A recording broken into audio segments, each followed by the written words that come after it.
international declared Israel to be an apartheid regime. Don't fucking stop me while I'm cooking, you baboon in a suit! The chef is in! About to give you a fucking Chelsea Green, you donkey! Donkey!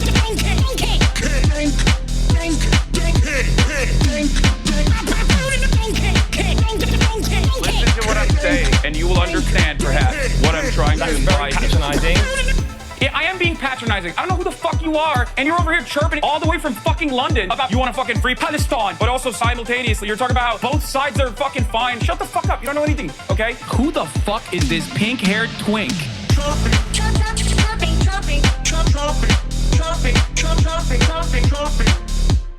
Dissolve the apartheid So what would you like to allow see happen, Palestinians. Hasan? Do you not understand the English language?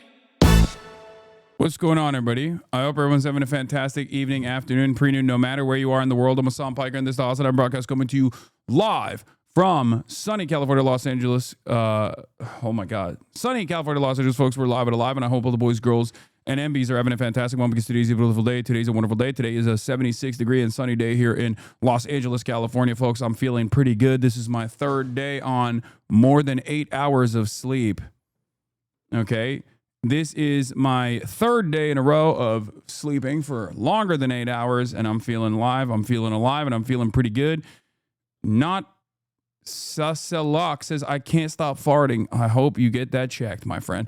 All right, this is part of the broadcast where I tell you about my personal news about what's going on in the world of Hasanabi Piker. It's Wednesday, September 24th, 2025, 11:14 a.m. I'm right on time, as always. Maybe a little bit later than I normally would be, but right on time nonetheless, because I'm my own boss and I'm on time whenever I say I'm on time. Anyway, oh my God, as soon as I got started, right on time. You know what else is right on time?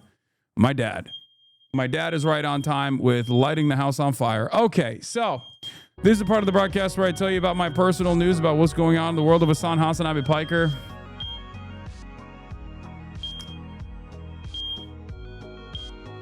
In between the time period where I press the start streaming button, press the stop streaming button, so help me God, that's what I'm going to do. Okay, all right, he fixed it. He fixed it. No, not evacuate. There is no real fire. My dad is just making creme brulee, dude. That's what it is, okay? Do you want to know what it is? He put creme brulee in the oven because he loves his little treats, okay? Do you understand? That's what's going on right now.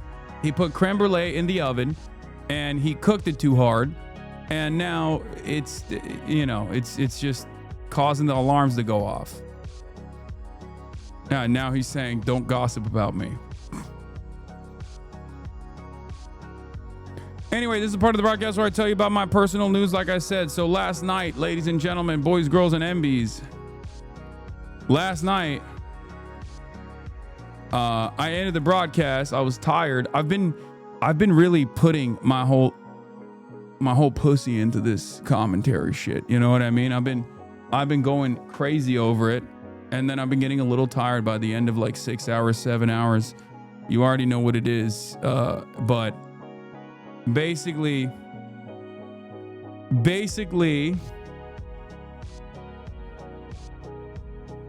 doing too much politics. I gotta definitely scale it back a little bit. And I know I say that all the time, and then it's like very difficult to do so because there's so much going on in the world, so much madness, so much craziness. And also, it's 35% off 5+ gifted subs, and we're at level 4 hype train for the record. I just want to point that out. Piker Broadcasting Service is sponsored by you, the viewers, for you, the viewers. And for the month of September, you get 35% off your gifted subs. Your One Piece take is going viral again. Hell yeah. Of course it is, because it's true. Anyway. Where was I? Oh yeah. End of the broadcast. What did I do? Literally nothing. I watched a little bit of the Good Lord Bird, the Good Reverend John Brown's story. With my dad, and then I slammed a protein shake with Beam, and I went to bed again. I went to bed at 9, passed out by 10, woke up at 7. Another great, like almost 9-hour sleep session. Woke up early, feeling revitalized, feeling pretty good. Went in, tackle the day's leg day, as you guys already know if you're following closely what I do. Obviously, I also have this growth growing on the side of my dome. It's 2 now. There's 2 of them. They're 2 massive cystic acnes that simply will not go away. I don't know what's happening. I think Austin and I are going to do something tonight about it. So that'll be on the Patreon, for the Fear and Patreon, for all of you that don't know. But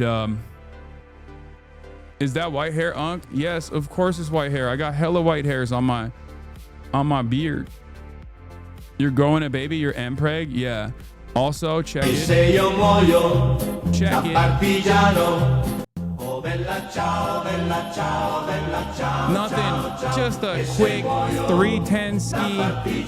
Look at that depth. You already know what it is. Look at those ass cheeks. Those ass cheeks that crush quarters, baby. God damn. Lululemon shorts, for those of you asking. Not competition depth. Okay, calm your freaking titties, okay? This is perfectly permissible depth, okay? That's crazy. Y'all want me to do ass to grass, and like some people can do it, but it's 90 degrees, man. It's 90 degrees.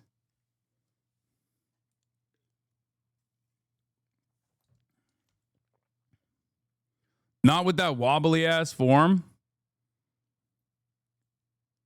Watch one Hasanabi stream materializing. Oh, I saw this one. This one was funny. But anyway, bad form, not deep enough, fake weights, knee pads plus belt. Yeah.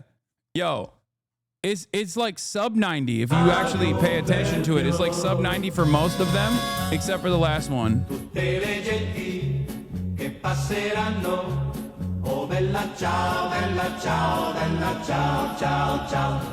For me, my first 4 to 5 are just like, they're burners. I can just rip them. And then I hit the 5th one and I'm like, oops, don't have that dog in me no more. And you'll like, if you notice, that last one was the 6th one, and the 6th one is just not great form at all. The 6th one is not great. Who the fuck wears knee pads squatting dumb chatter? Wait, what? No, the knee pads that I'm wearing do help. They do help, but it's more so just to pack my knees because I have knee issues.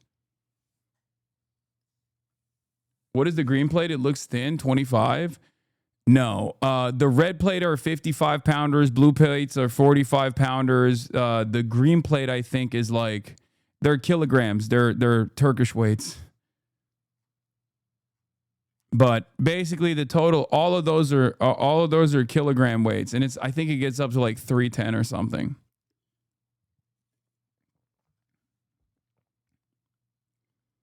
Yeah, they're Turkai, I think, or Turkson or something. I don't know, but they're kilogram weights. How much did your weights cost? I don't know. This is not mine. People think this is my backyard. It's not my backyard. But damn, bro, lives in Turkish. Yeah. Yeah. Whole bakeries here, baby. You already know what it is. Yeah, I saw this one's going viral and the comments are cooking, it seems. Since this whole Joey / the anime discourse is happening, I'd like to bring back this Trash Taste episode they had with Hasan. And I have no idea what the Joey anime man discourse is at all. And I don't even care to know what it is at all, but apparently it's something, okay? But it seems like they found one of my OG, the first Trash Taste episode that I did that actually got a lot of play at the time. Here, let's take a look. As you guys know, it's so funny because this is like a couple years ago. And while a lot of people will now say, no, duh, I do think that at the time when I was talking about like the deeply embedded political themes within One Piece, like at the time when I was first like bringing it up, there was definitely a lot of people who were disagreeing with me. Those people have quieted down. Obviously, Luffy has become like this the Straw Hats the Straw Hats pirates, and they're like, and their banner has become like a rallying cry universally against imperialism and oppression. So it's a funny time to just like relitigate this. But I do think that it's one of my takes that just aged so perfectly. Okay. I cannot see. I mean, this is one of my perhaps best aged takes of all time in the halls of greats.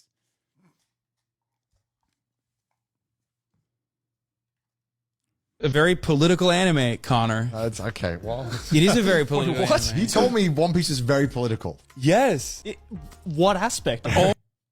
Oh my God, yes, I love this. Okay. This is going to piss off everybody, but I'm so right about this, even though, like, I'm... No. Okay. Like, okay, first of all, again, maybe a little bit too long as an arc. He's quite literally about, like, you know, indigenous populations being removed from their land and, like, violently trying to find autonomy and emancipation through violent means directly against, like, an enemy that is much more powerful than them. Right. That is, like, that's like a land back movement, which is inherently very political, very leftist. Literally Israel. I'm talking about... I am talking about in that episode, the arc that I'm talking about is the, which one was it? The one in the Skypiea. Skypiea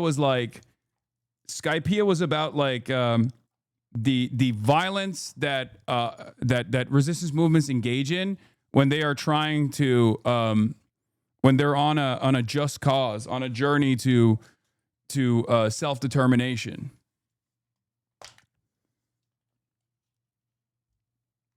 One Piece is based on a true story, lol. Okay, I don't know about that, but then there's obviously the healthcare arc. I mean, Oda cooks pretty hard. I feel like I watched a different. I read a different. Yeah, I know. I was trying to describe this to him. He's like, "What are you talking about?" It's I was about like, man, I saw funny gum man. Yeah. To be fair, like Connor is memeing. Like he's leaning into it. He's not like oblivious. He's just doing that to make the conversation be more exciting because you need to have friction. And I think a lot of people don't understand that, where they think like, oh no, he's just dumb, he's stupid, he doesn't think it's like political at all. Like,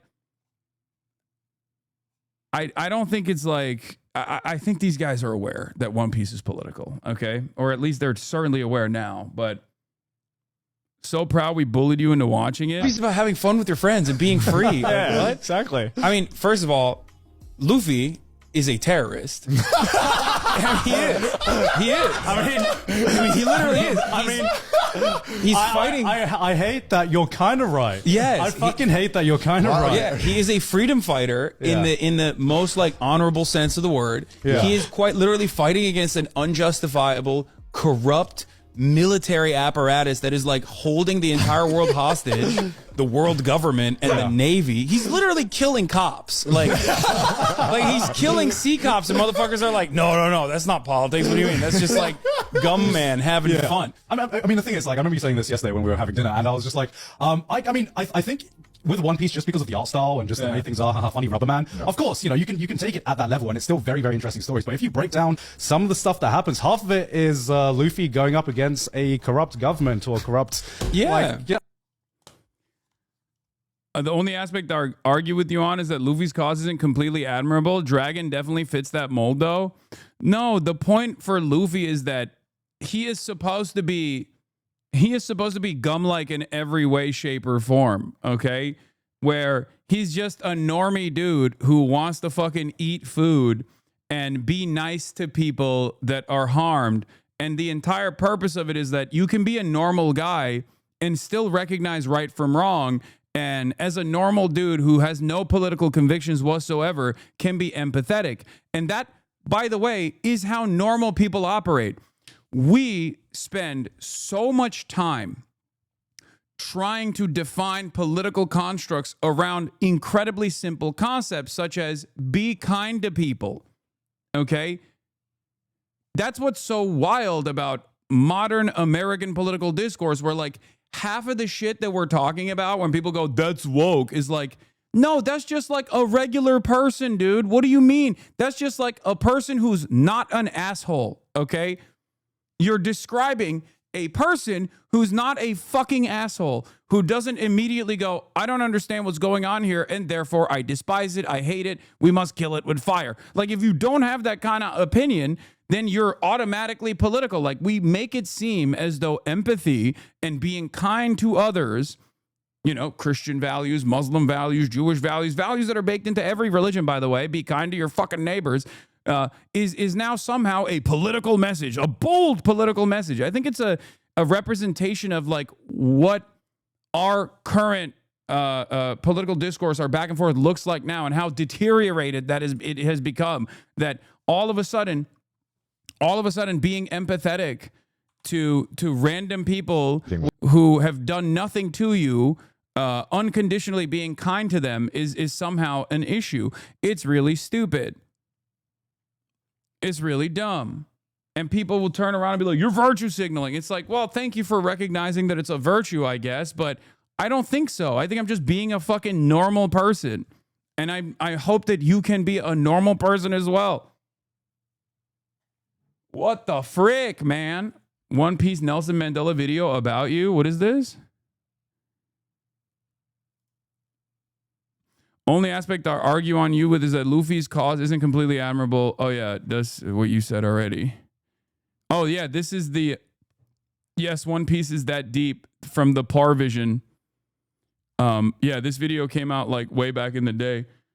But I guess that take is going viral again. We should do this more often. We should bring back my old takes more often, you know, so that people understand that I was right back then, and maybe they can like reconsider what I might be right about right now. Because like there are so many things that you can point to, whether it's like me talking about Israel, me talking about healthcare, me talking about immigration, me talking about all these other things that the Republicans are doing and how devastating it will look like, and how the Democrats need to fucking take action. You know? There are a lot of different... I miss the social Hasan era. The social Hasan era hasn't gone away. It's just been backpocketed. I was already making the move to be more social and do more like not inherently political shit. I did the Chad Vice and I did all that stuff. The problem is that there's been a very obvious setback in that. There is unfortunately an obvious setback there because of, one, all the political incidents that have taken place, and two, how those political incidents have had some pretty significant consequences in how much I can go out in the real world and socialize with other people. As I said already, I'm not going to TwitchCon, not because I'm worried about my own safety, but I'm literally not going to TwitchCon because I'm worried about the safety of others. I don't want to put them in the fucking crosshairs if some psycho freak decides like, I'm going to go there. I'm very publicly not going to TwitchCon for that reason. So make with that information, do with that information what you will, right? The clip resurfacing has nothing to do with One Piece. They're showing trash taste, trash media literacy, anime tourism discourse in logs. Yeah, I don't know what that kind of stuff is about, but I mean, look, I'm not a purist by any sense of the word, and I never will be. And I always have welcomed people coming in to any kind of hobby that I have. Coming into any kind of hobby that I have, I think is a great thing. I never understood that anger and resentment that Gamergate Andy's had towards like women coming into to the gaming space either. I'm like, that's awesome. I have more people to talk about with my hobbies. Like, who gives a shit? That's great. The more the merrier. The more people are interested, the more money they put into these projects, and the more we can get incredible content. I'm super stoked on that shit. So that's I don't really know. I've never been a gatekeeper at all. I'm not a gatekeeper when it comes to socialism. I'm not a gatekeeper when it comes to my personal hobbies. I don't really understand it. Like, I don't understand the need for wanting to keep this like this special pure thing. But I don't really know what the discourse is either. But I suspect that it's probably misunderstandings on every side, because that's usually how it goes on the internet.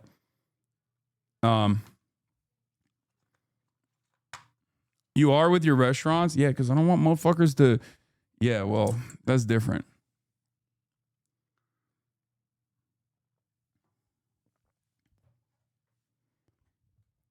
Anyway.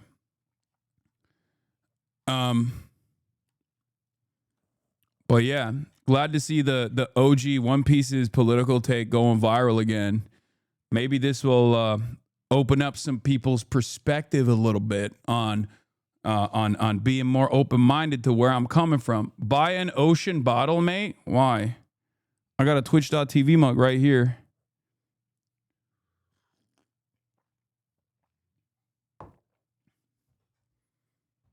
Yeah, also, when I gatekeep where I go and eat food at, is because I don't want motherfuckers stalking my ass.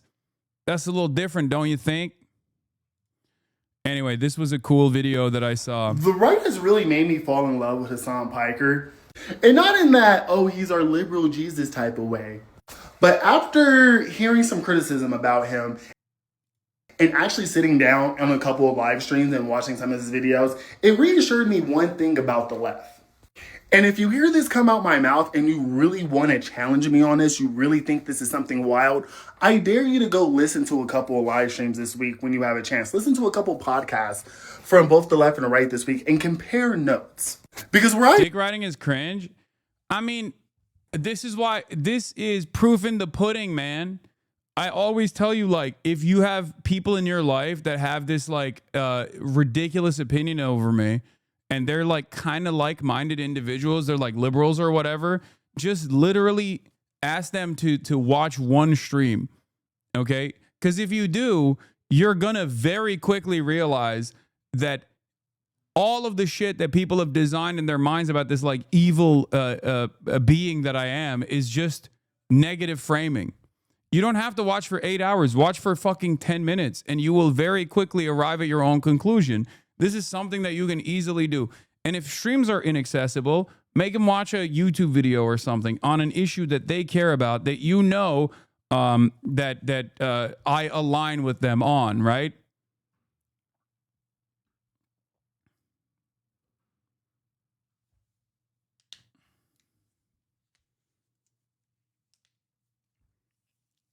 You don't stream for 8 hours? Okay, man. The couple of days where I don't stream for 8 hours, all of a sudden I'm not an 8-hour Andy. How is this? How is this possible? How is this possible? Notice the right is very big about saying like Hasan Piker is anti-American. The left is very violent. When you sit down and you actually listen to this guy, you actually listen to these people, you realize these are some dorks. And I mean that in the most affectionate way. On a silly note, Hasan Piker is a really dorky dude. He has a very fun energy to him. But even now, as I'm watching him break down the Charlie Kirk shooter information, there's been a couple of days, new information has been coming out. We're breaking it down. I've noticed something that I'm not seeing a lot of right-wing commentators do. Hasan Piker is sitting here and he's watching a lot of people's different reactions. He's looking at people on both the left and the right. People who claim to be independent thinkers. People who claim to be, a little more leftist. People who seem to be hard right or classic conservative. He is viewing all these people's opinions about this shooter and also looking at the shooter's information himself. And he's kind of telling us, like, I want you guys to compare. He's not telling us what to think. He's telling us to look at the information and come to our own conclusions. And that's very different than what the right's conversation about this has been. Let's use this Kirk shooter example. You hear a lot of right-wing conservatives straight blaming, straight Democrats, the left. And then you see that being pushed in their audience. But to be honest with you, everybody on the left has been breaking down this shooter's motives, has been trying to get to the bottom of what type of rhetoric has been, given to this kid to make him do what he does. Yeah, he's saying you're like Philly D. No, I have a position, but this is something that I do care about, which is I want to show you, the exact journey that I go through in making up my mind about anything that's happening in the news. You'll see this today as well with the Dallas ICE facility shooting, right? And that doesn't mean I'm going to get it right every single time, but my goal isn't just to present to you like omissions and slam like a one-sided narrative. I will always, even if it's a thing that makes my side look unfavorable, I will always try to arrive at a truthful conclusion. Okay, he didn't say I'm apolitical in that situation, and I certainly am not. I'm not a fucking fence sitter or anything. I have a very clear opinion, right? But I will always present every side's narrative and try to arrive at the truth by looking at and analyzing, critically examining the available information. That's it. That's it. You don't want to just give us a fish. You want to teach us how we can fish on our own? Exactly. So,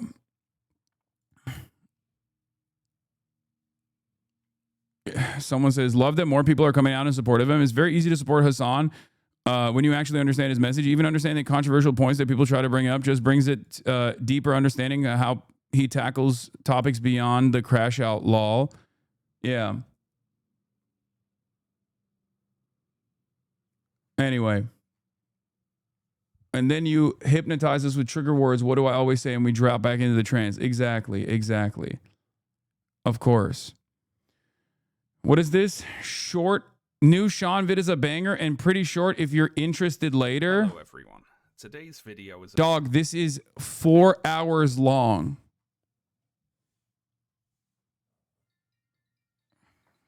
How are we doing this right now, man? What are we doing right now, man? What's going on with my freaking family? Anyway, my family's calling me on the family line in the midst of my stream. Okay. Anyway. Baba bir şey mi oldu? Baba? Her şey yolunda mı? Okay, Jesus. What is this? I think you would like this TikTok about you. Hasan Piker. Yeah, I've already seen that one. All right.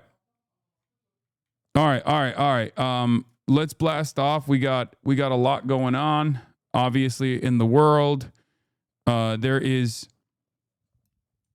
so much happening. Right-wing Twitter says shooter had a communist profile pic. FBI reveals that Dallas ICE sniper left behind bullets with a text anti-ICE on him. 29-year-old Joshua John committed suicide after killing 2 detained illegal immigrants. His profile picture on Facebook is a communist. Oh, brother, here we fucking go. Anyway, we'll look at all of that in a second. Hold on.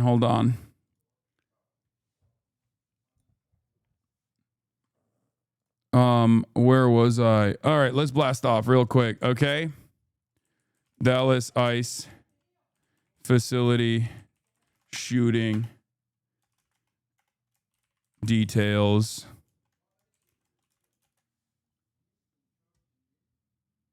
Why does every shooter have inscribed messages on the casings? Honestly, that kind of makes sense. That could very well be copycats, because like when stuff like this happens once, like other people also make up their minds, and there is a copycat meta for sure. So that's not that surprising. But obviously the inscribings, as opposed to like who he shot at the facility, make not a lot of sense. But we'll obviously get into that in a second. We got the ICE facility shooting details. Trump yells at Kimmel's return. Italy sends warship to defend flotilla after Israel strikes humanitarian aid.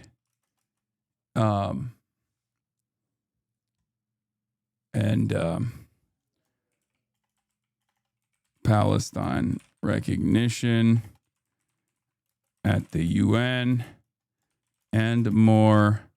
Get in now. Yes, you already know what I'm going to say. Oh, you're so brilliant. You're so clever, chat. Twitch.tv/Hasanabi. Okay, who has a blast off meme? Yeah, big W to the neo-fascist administration of Italy. Okay? Which is pretty crazy. That it's like you got like a straightforward right-wing fascist Giorgia Meloni and her admin literally taking these kinds of initiatives. It blows my mind. They won't even do state recognition, but they're doing this.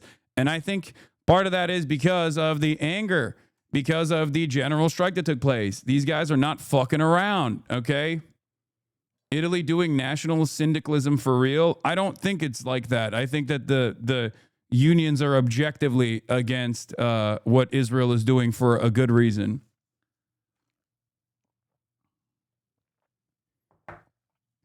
Do you really think it's the dock workers that did it? Yes, I think so. Hasan, it's not happening. Maloney said no. Wait, what? How? They said they were going to do it. All of a sudden, Maloney said no. All right, well, we'll see. We'll cover it.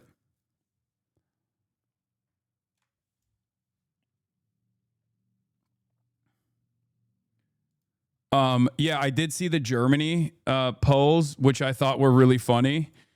Majority of supporters of every German party believe Israel is committing a genocide.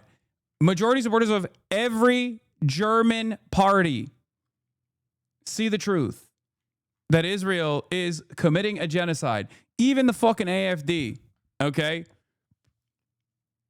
What are we doing? What are we doing? What are we doing?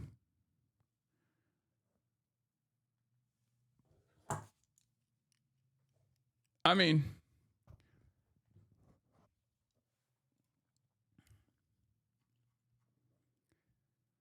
ay.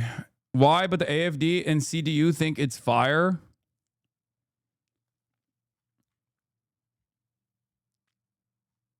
Germany's a solid authority when it comes to genocide. Brother, Germany is a consistent defender of fascism. Okay? So the German government has been unimaginably pro-Israel. Being pro-Israel is in the German constitution. Like, this is... Germany is the last line of defense in Europe for Israel, okay? I've always said it's America and Germany.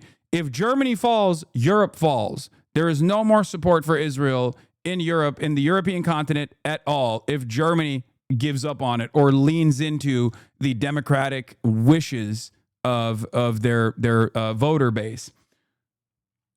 And then the last remaining country will be the United States of America. It will be Israel and America alone.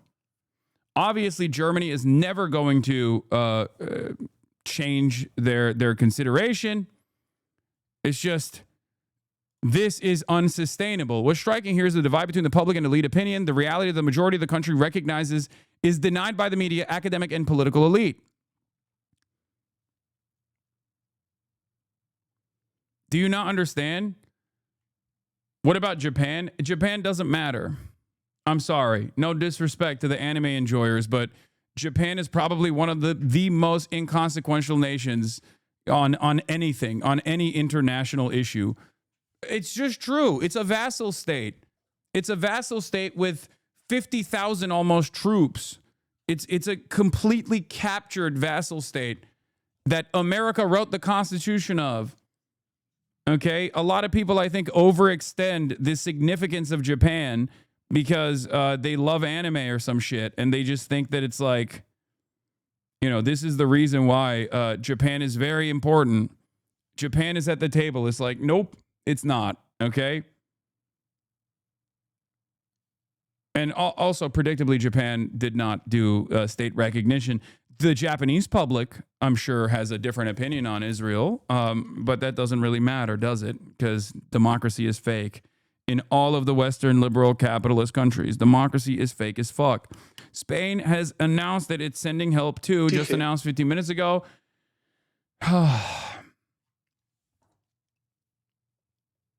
Yo, you won't be saying that was a Gundam project gets off the ground? I mean, Japan, if they actually designed a Metal Gear, I think that they could be a real player in the international marketplace, but unfortunately, there's some significant setbacks there.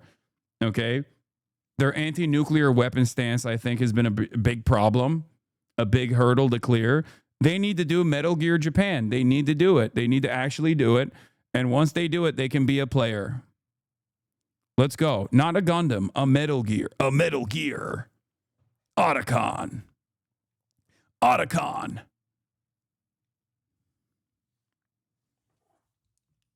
Anyway, yeah, we'll start off with the Dallas gunman, and then we'll talk about the Israel-related stuff in a little bit.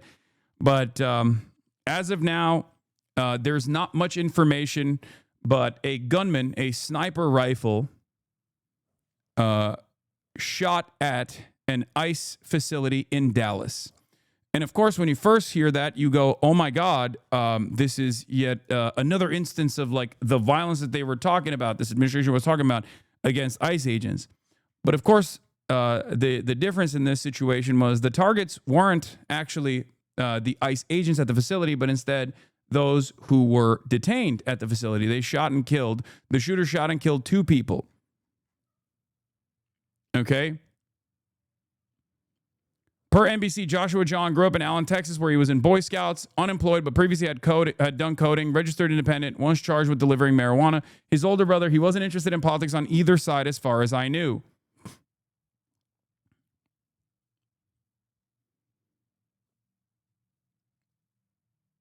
Yes, I didn't talk about the daughter of the senator, the New Mexico state legislator who went to Israel. It was really funny, though. I saw it last night. I will talk about that as well. Okay. It turns out apolitical Andes are the people you need to fear the most. Not the political Andes, but the apolitical ones. All right. Anyway, we'll get into it now. Gunman kills 2 at ICE immigration facility in Texas. Channel 4 News reports. A huge police presence near an Immigration and Customs Enforcement field office in Dallas.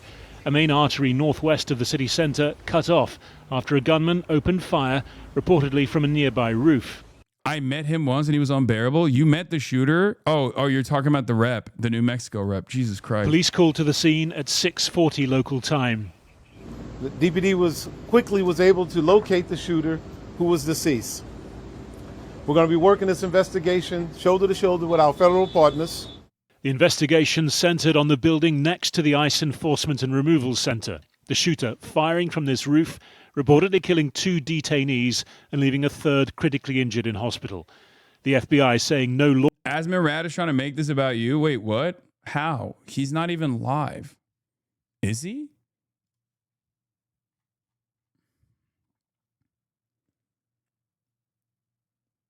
He tweeted. I mean, I don't really care what he has to say, and I'm sure I have more pressing matters and more significant ops than Asmongold, who will, of course, use this as an opportunity to stamp out any sort of political discontent, political dissent against the administration, and certainly the ICE practices and whatnot. So it's not remotely shocking to me that a lot of people will do this. Law enforcement officers were hit, but releasing this image of bullets found near the dead gunman. I can confirm at this time that the FBI is investigating this incident as an act of targeted violence. Yeah, this is like this is an incredibly strange piece of evidence, I will say, because even with a Charlie Kirk situation with Tyler Robinson, like the bullets have Chow Bella Chow on them, right, engraved on them. But then and he's shooting Charlie Kirk. Like there is a through line, like a logical through line there, right? If you present it as if you present the victim in this circumstance, Charlie Kirk, is like a fascist, and you're like anti-fascist or something like that still makes some logical sense. Whether it's correct or not doesn't matter. But in this circumstance, he's saying like he's anti-ICE. Okay. But also he's shooting at the detainees. He like shot and killed people who he would be supposedly trying to release, right? Like, it doesn't make any sense whatsoever, but let's take a look. The evidence that we've seen from rounds that were found near the suspected shooter contain messages that are anti-ICE in nature. But also, look.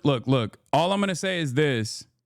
Even fucking Aaron Rupar said, this is the fishiest shit I've ever seen. We're supposed to believe the shooter wrote anti-ICE in pen on a bullet, then shot detainees, but not ICE officers. Like, anti-ICE in and of itself is such a strange.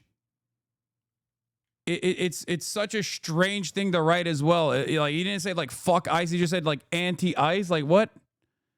Like, it's kind of giving Black's Rule, if you know what I'm talking about. For those of you who don't know, but I guess it might have been that he shot at something. Breaking news update: shooter fired into an unmarked van transporting ICE detainees in Dallas. Detainees were struck inside the van. 2 people inside were killed and one was injured. The shooter died from a self-inflicted gunshot wound, sources say. So that makes a little bit more sense as far as like what he was targeting. So then that makes a little bit more sense as far as like the shooter being anti-ICE for sure, even though the bullets saying anti-ICE is just strange in general. Again, this is just the most recent example of this type of attack. Since President Trump came to power promising to deport 1 million undocumented migrants a year, ICE has become the public face of his hardline immigration policy, carrying out raids on workplaces and car parks. Officers often marked. I think one of the strangest parts about this is that given that the shooter shot and killed ICE detainees, this administration that has literally presented the people that are being detained by ICE as violent criminals, that has actually done everything in their power to like put them in fucking alligator Alcatraz, dehumanize them, treat them like they're fucking Pokemon, are now going to turn around and be like, what a heinous crime that this shooter committed. It's like, bitch, you want that crime. You're basically doing that.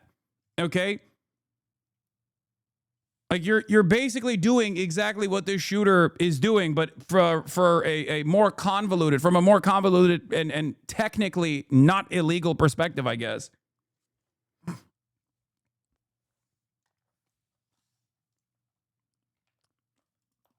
Pulling people off the street. The field office attacked today, subject to a bomb threat last month.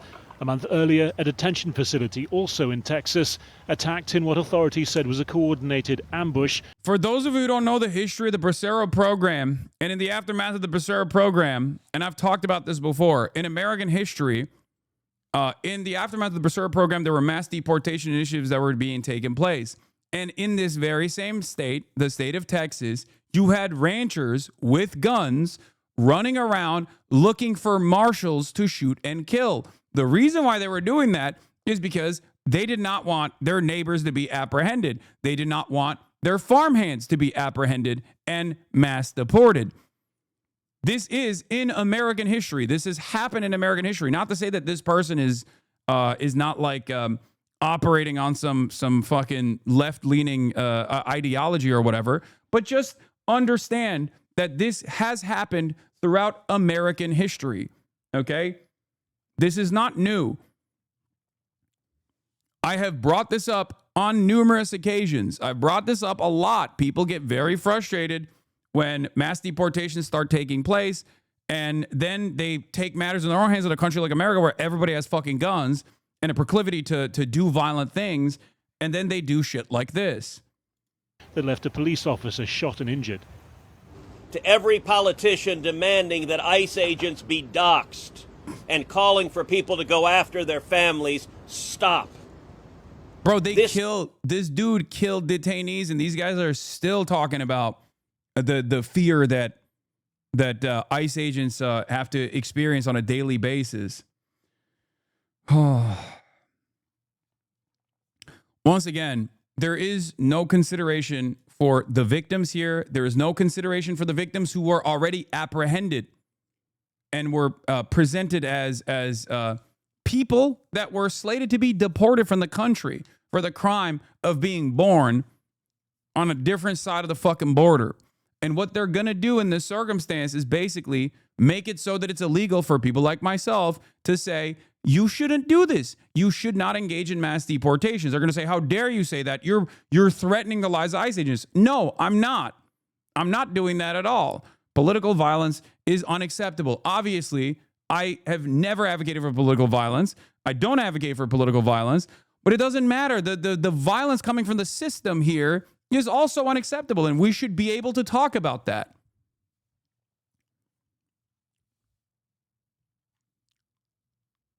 Yeah, they're going to make it so that you say fuck ICE or abolish ICE is a hate crime. That's what they're trying to do. It has very real consequences. Look, in America, we disagree. That's fine. That's the democratic process. But your political opponents are not Nazis. This attack coming 2 weeks after the assassination of right-wing activist Charlie Kirk in Utah, prompting White House pledges of a crackdown on left-wing organizations that it says constitute a domestic terror movement. America's political divisions, its culture wars, getting bloodier and more dangerous by the day. We begin, though, with Brooke Taylor. She is on the ground in Dallas with an update for us right now. Hi, Brooke. Hi, guys. Yeah, officials spent most of this press conference. Chat, remember, mass deportation of random people for no serious crimes whatsoever is not violent, okay? Is not violent at all. You know what the real violence is? Calling that out. Don't you dare call that out. Don't you dare say this is an inherently violent act that you are engaging in that is unjustifiable, that is cruel for no reason whatsoever. Don't you dare say that. That's the real violence. Calling us out is the real violence. Exhibiting discontent is the real violence.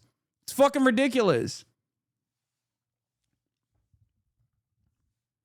Yeah, mass deportations and mass apprehension, not violent. Saying we shouldn't do that and we should actually offer conditional amnesty to every single person that has been living on U.S. soil, that hasn't done any crimes or anything, and are simply just trying to make ends meet. That's the real violence.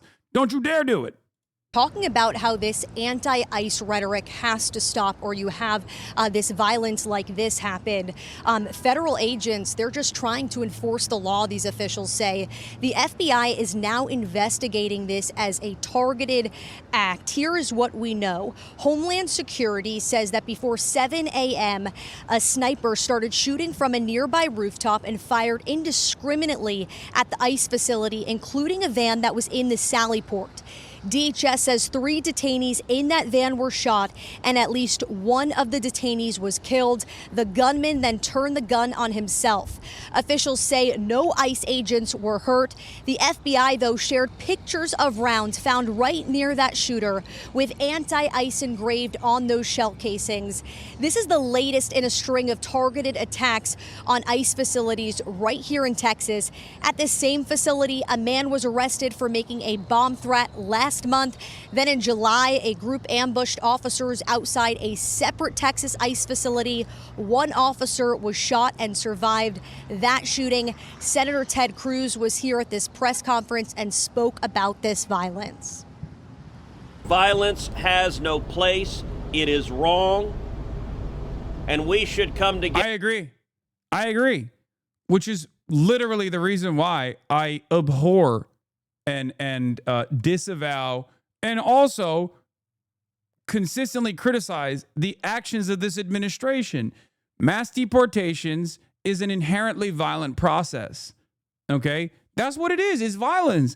But a lot of people only experience that or only recognize that as like unjust and violent behavior when they see it happen to their immediate loved ones or when they see it happen in their neighborhoods.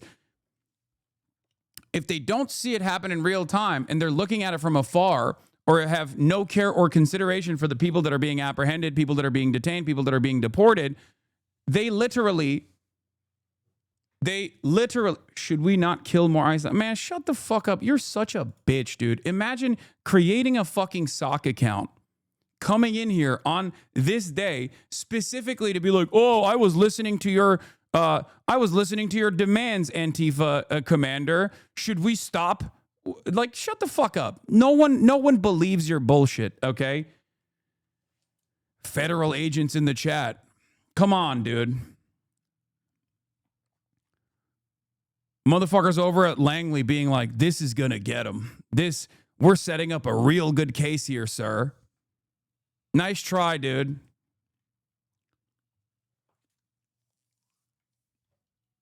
Anyway, as I was saying, the way we interpret, the way we look at violence, the way we see violence is entirely dependent on whether we have any sort of up close and personal relationship with the victims or whether we see it happen in our neighborhoods.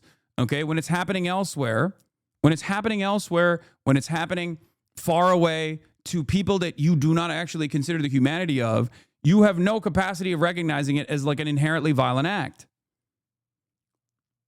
If we want to have a debate about immigration policies, we can do so in the halls of Congress without demonizing each other, and especially without demonizing the men and women who every day put on a badge and go risk their lives to keep us safe.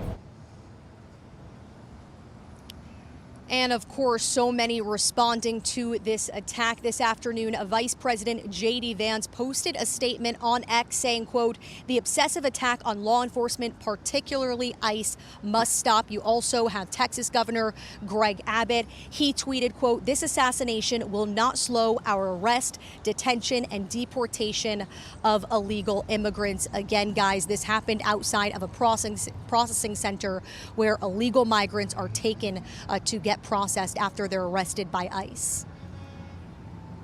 All right, Brooke Taylor in Dallas on the scene for us there. Stand Be by. careful pulling stuff up on stream for this. The pick of the gunman after his suicide is all over Twitter. Oh shit, I didn't see that. I thank you. All right, Bill Daley's a former FBI investigator and joins us now. I mean, this almost seems like a daily occurrence, Bill, that we have another day, the sun comes up, dawn breaks, and another politically motivated shooting. It's just no sign of stopping.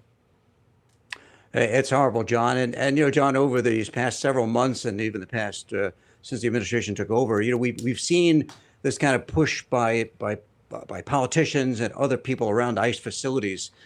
They've gone as far as even some of these elected officials kind of, you know, trying to force their way in, stopping vehicles. So, you know, it is kind of a buildup of what we've seen over the past few months, only to this point to a deadly level.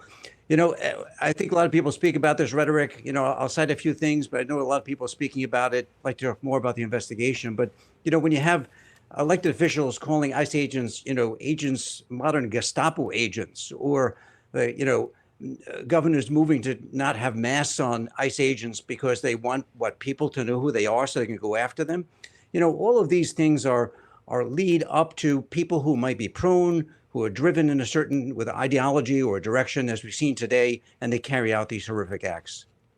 Bill, what is with this? I don't know if you would call it a trend, but for lack of a better word, the trend we're seeing where these assassins and mass shooters now like to try and carve little messages on shell casings before they carry out these shootings. Is this something that you have seen before the last few months, or is this new? No, it is not new at all. Americans are a uniquely violent nation with an access to an arsenal of weapons, okay? And also, Americans are pretty fucking suicidal on top of everything else.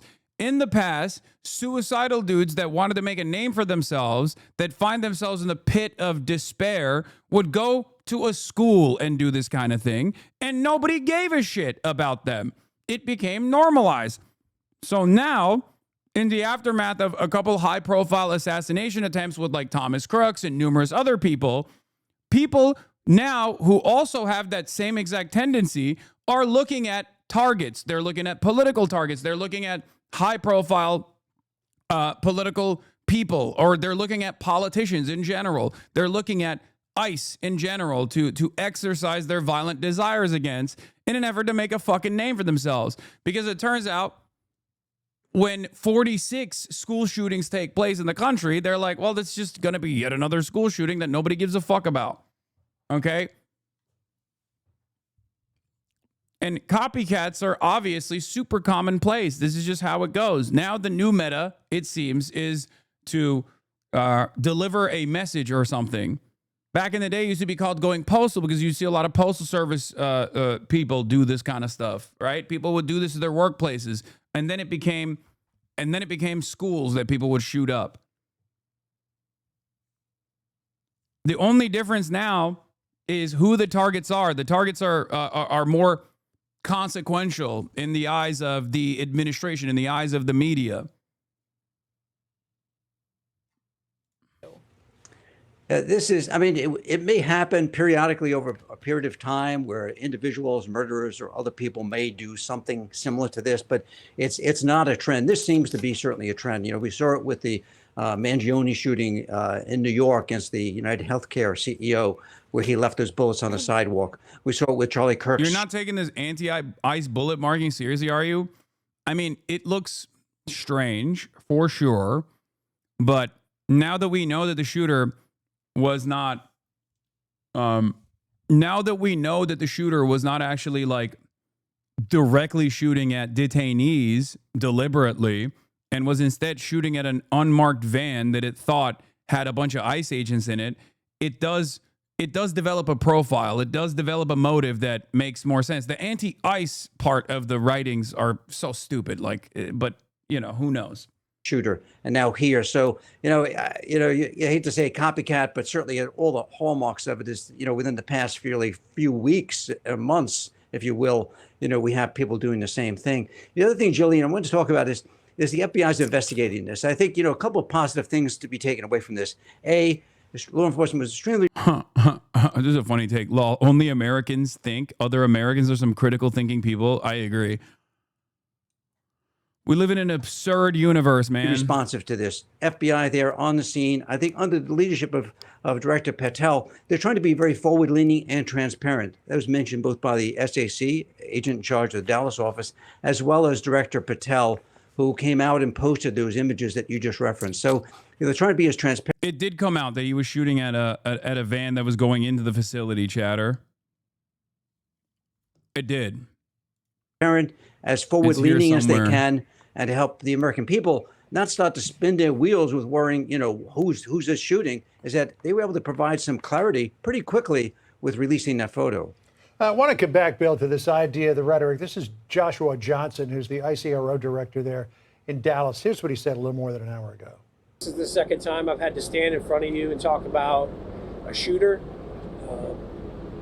at one of my facilities. And I think that the takeaway from all of this is that the rhetoric has to stop.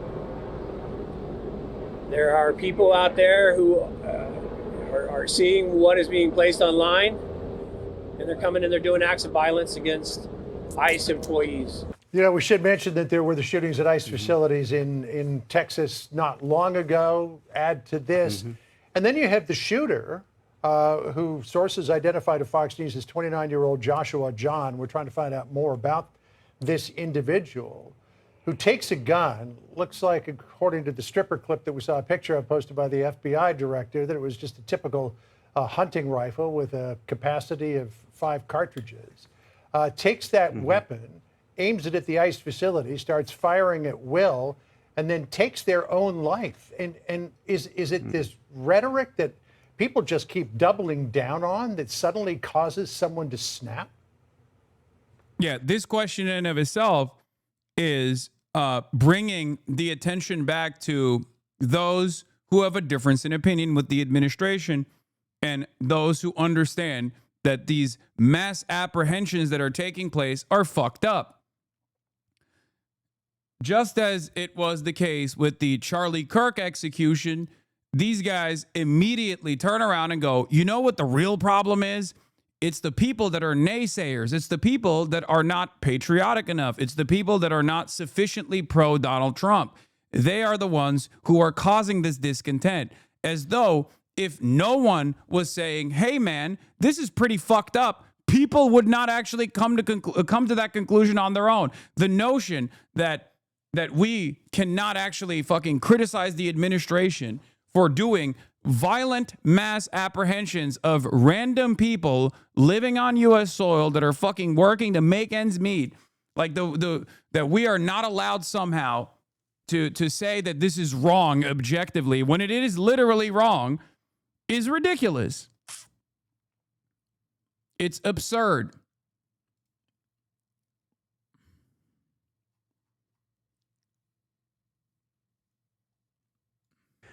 With kind of borrowing a little bit from my behavioral analysis friends, you just don't know what reaches a individual and what breaking point they have.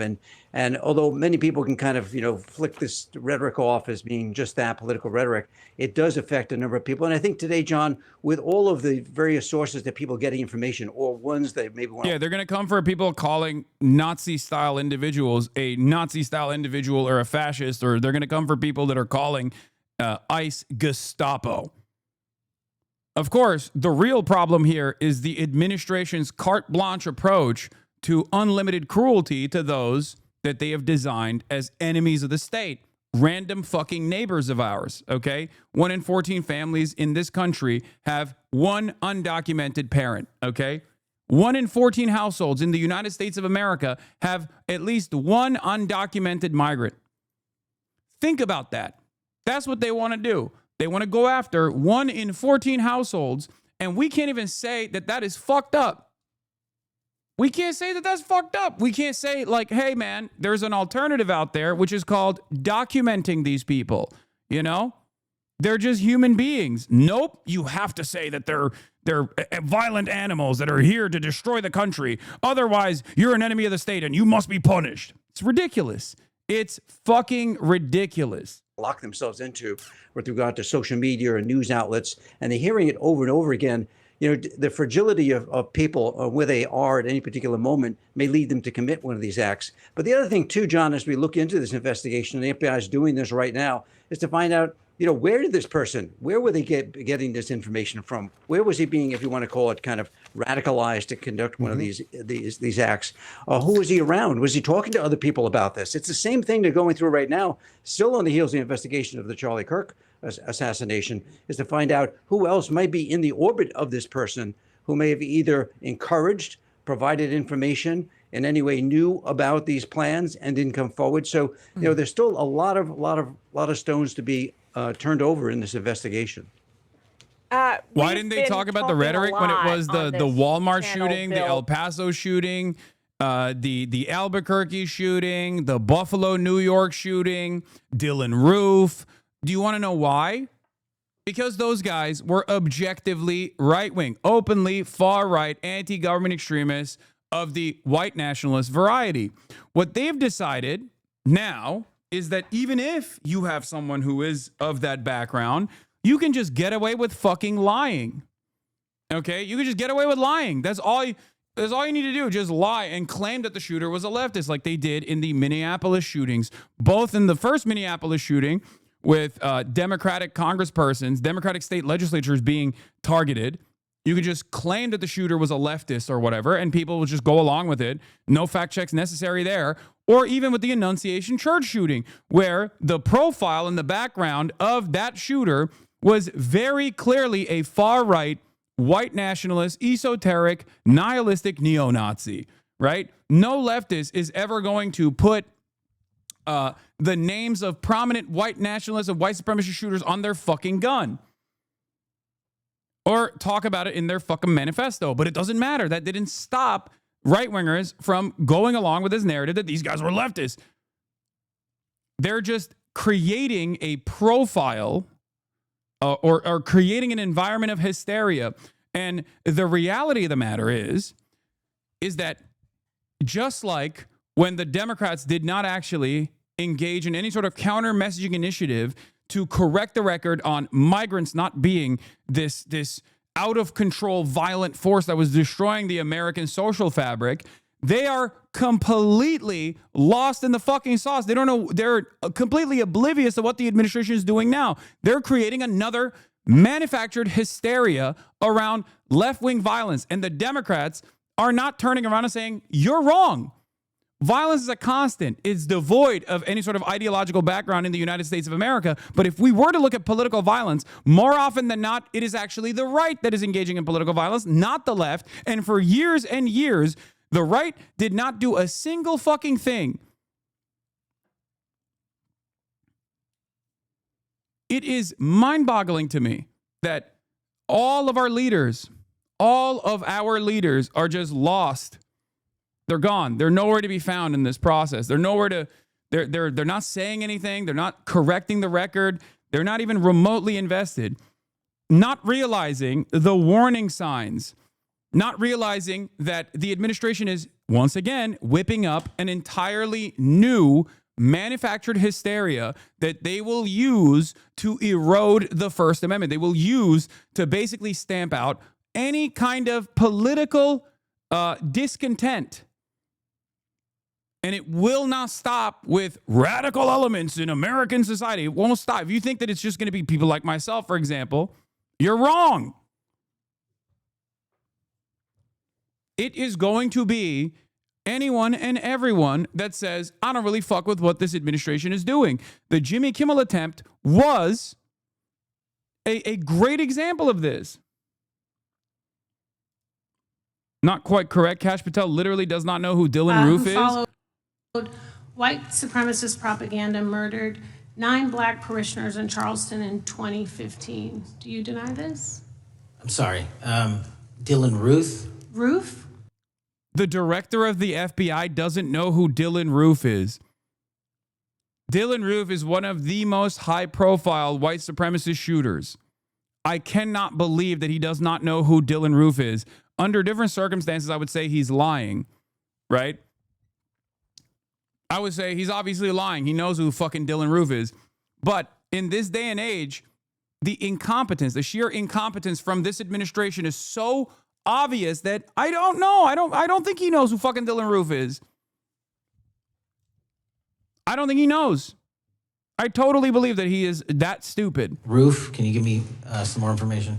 You're head of the FBI, you probably know this. If you don't know, that's fine.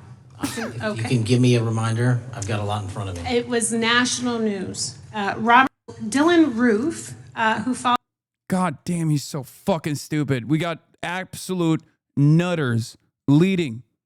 We got the fucking nutters leading the madhouse. Oh my God.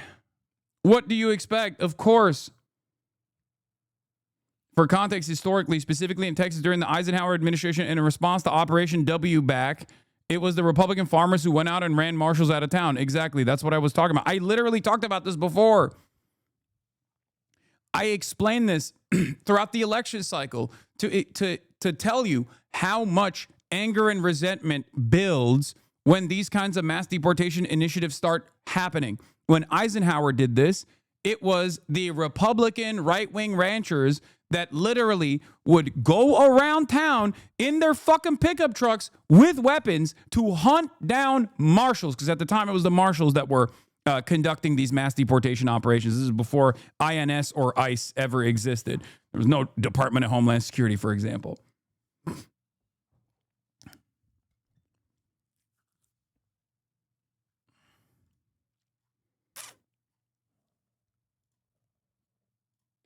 This week about mask mandates for ICE officers, a new rule proposed and put forward by Governor Gavin Newsom. Take a listen to what he said on Saturday. I want to get your response.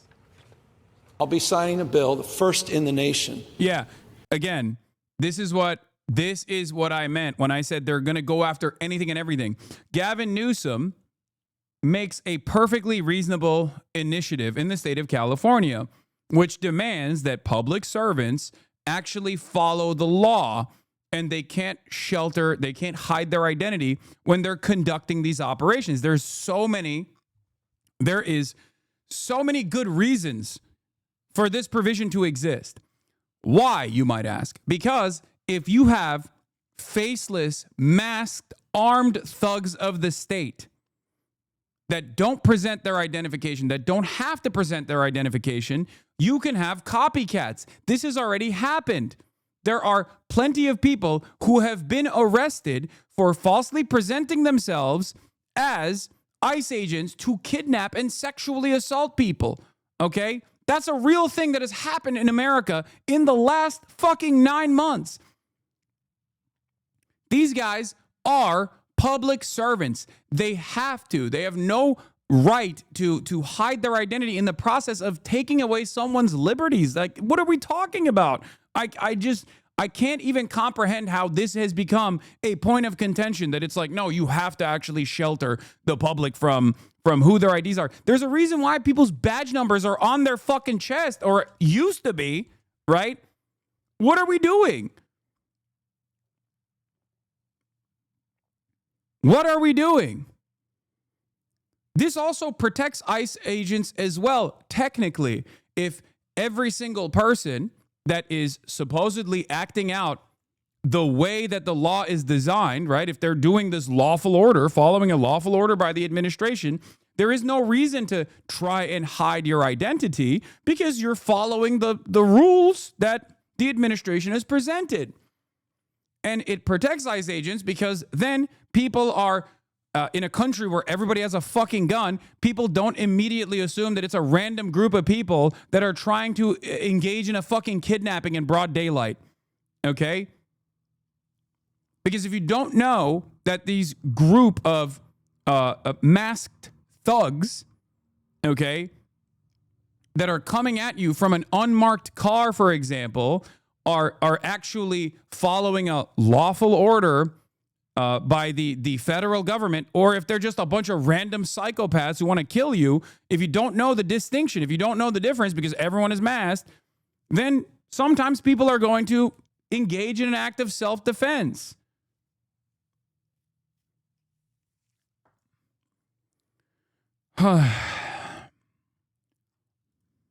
Saying enough.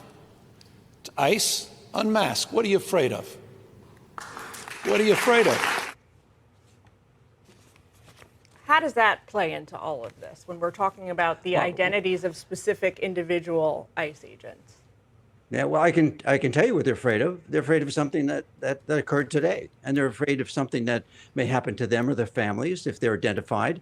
We're not talking about normal, everyday police operations where people in patrol cars or FBI agents are out there conducting, everyday activities. But when they're involved in these more contentious issues, which seem to be in certain locales more contentious than others, is they're very much concerned about their well-being and safety of themselves and their families, who may come under attack. Could be everything from people showing up at their doorstep. Very easy today, a couple of clicks away, you can find out who somebody is by an image and therefore where they live. So those are the things people are concerned about. So I mean, you have to really, when the governor says that, you have to say, well, what is he then saying? He's saying that it's okay for all these people to then be further exposed because they're carrying out their duties as sworn law enforcement officers of this country, carrying out the laws have been prescribed by Congress. So, I mean, I think we have to take a look at that very sobering. The other thing, Jillian, is that, with a lot of the talk about, people having due process. Well, today, two of these people who are being just detained are denied their due process because they've been killed. Right. So when you flip that around, you have to say, what is really happening here when someone's willing to take not just someone's life, if the intention was to take an ICE agent's life or ICE agent's life, but also the due process of those people who are just being... Dude, even the potential for an ICE agent's life that could be taken is an issue of higher consequence in the eyes of these people than the actual victims in this process, who were detained people that were slated for deportation. Understand that they do not even remotely give a shit about all of the people that they're detaining, so much so that they just glance beyond that point, because they can't even make that argument. They can't even say the poor souls that were lost here, because every rhetorical tool that they've used has been to dehumanize the people that are being detained so that people are more comfortable with this mass detention process. So they can't turn around and be like, the poor souls that were slain, the poor souls that were murdered in this process. It's like the hypothetical violence against ICE agents is more consequential for these people than the actual people that were killed. They're not real people in the eyes of Fox News, the right broadly, the administration. The people that are being deported and detained and slated for deportation are not seen as real people, ever. It is crazy. How the fuck do people not realize this, man? Yeah, just a reminder that Republican candidate Valentina Gomez posted a video simulating the execution of a migrant in December. And then they turn around and they go, violent rhetoric, violent rhetoric, violent rhetoric. Detained. They've not been convicted, and there's been no other specific allegations lodged against them. And their due process now has halted. Yes, you have a gunman who allegedly was anti-ICE by the inscribings on the cartridges, the shell casing, and it ended up that it was detainees who died here. You mentioned this idea of risk and danger for agents who go out there every day, and they are just merely carrying out the laws of the United States of America. We heard personally from one of them back in July on Martha's show. If they are carrying out the laws of the United States of America, and as a law enforcement officer acting on the orders of the federal government that have unimaginable power, the power to take a life without any accountability whatsoever, the power to actually take away someone's freedom, they have to do this in a lawful manner. And a part of that is doing it in a way where you know that this person is an ICE agent. You know this person is a member of law enforcement. You know what his badge number is. You have identifiable features, and they cannot mask themselves. But as I talked about before, the way that the Trump administration is gearing to change the domestic terrorism designation, which does not exist, right? Like there are no domestic terror groups, for example. You have to be foreign funded in order to be declared a terrorist organization. But now they're trying to do Antifa. They're trying to make Antifa into an organization, even though it's not a defined organization at all. In that executive order, even demanding that an ICE agent show you identification is considered doxing. Okay? So they want to make that an act of terror. If you're in the process of being detained by an ICE agent and you turn around and say, I'm an American citizen, can you please show me identification? I don't know if you're a fucking agent or not. Who the fuck are you? That's considered doxing. That's illegal. They want to make that illegal. Understand that they are they're manufacturing outrage here. They are trying to create an environment where people are more comfortable with what the government is going to do next. They have done so for every single issue so far. They've done this with immigrants. They made it so that the only message that you ever heard was this hysteria surrounding migrants, migrant crime. Migrants are killing 300,000 people a year, 400,000 people a year. It was fucking ridiculous. It was completely made up. It was unimaginably racist at times as well. Like when they said Haitians are eating cats and dogs and shit like that. These were lawful migrants that had the proper documentation and the clearance to work on U.S. soil, by the way. They had temporary protected status. You're right, what's next? I'm telling you exactly what's next. They're not hiding it. They're not sheltering you from what they are going to do next. The only reason why you'd be oblivious to what happens next is if you are not paying attention or if you're only getting your information from liberal media, from mainstream sources that are seemingly lost in the sauce, that don't understand what the fuck is actually taking place right in front of our eyes. Just like they were blinded or blindsided, either willingly or they were oblivious to this reality, to the consent that was manufactured to even start this anti-migrant mass deportation initiative. What's going to happen next is stamping out any kind of discontent.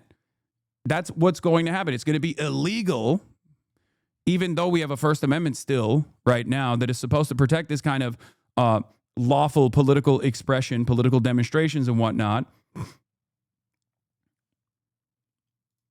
I'm telling you right now, they are going to make it so that it's illegal to say fuck ICE, basically. Okay? And it doesn't matter if you are a liberal or even a former Trump supporter that says fuck ICE. You are still not covered. You are still not going to be protected, because the goal here is to make that illegal, to make that expression illegal. The goal here is to basically destroy any kind of political dissent. They want to undermine and destroy the First Amendment while simultaneously presenting themselves as the protectors of the First Amendment. Story. Her name is Selena. Listen to what she told us. I'm very proud to say that I work for ICE, and to have to take off my polo or, hide behind so that way my family is not put in danger or my colleagues are not put in danger. And I'm very, like I said, proud to work for ICE and to have to kind of put my polo down or my badge away for, you know, for At no point do these people go, maybe what we're doing is fucked up. At no point. If you're proud, why do you have to hide? Oh, it's the threats. It's the fears. Unironically, that fake narrative, that bullshit fucking narrative for law enforcement is making this environment less safe. It is an inevitability at this point that someone is going to think that they are being kidnapped by some random fucking people coming out of an unmarked car and literally exercise their fucking Second Amendment rights. They're going to try to do castle doctrine eventually. How can people not realize this? This is not like, this is like, I'm fearful of the repercussions. I'm fearful of what comes next. I don't want that to happen. All the while, we're not even considering the consequences of these kinds of initiatives. Like, not only are they unpopular, but they're not good at all. They're not for the betterment of society. Like mass deporting random people that are working in farms and mass deporting people at their court dates, outside of their court dates in the courthouse. Like, how is that good for anybody? You designed a manufactured hysteria around the supposedly violent undocumented migrants that were not being apprehended and that were not being arrested by the previous administration. This was bullshit. If someone, regardless of their documentation, commits a heinous crime, of course they were prosecuted and subsequently deported as well. It is ridiculous. They lied about every step of this process. They made it seem as though previously ICE was woke and the woke judges and the woke cops would just let people go. Fucking ridiculous. Oh, wow, you've decapitated 8 babies, but you're a Guatemalan migrant? I guess we have to let you go. Fuck. Joe Brandon is too woke. Like, what are you talking about? That's not what happened. Of course that's not what happened. We've always been a nation of laws, okay? Regardless of what people say. Sometimes it actually gets a little out of hand, as a matter of fact.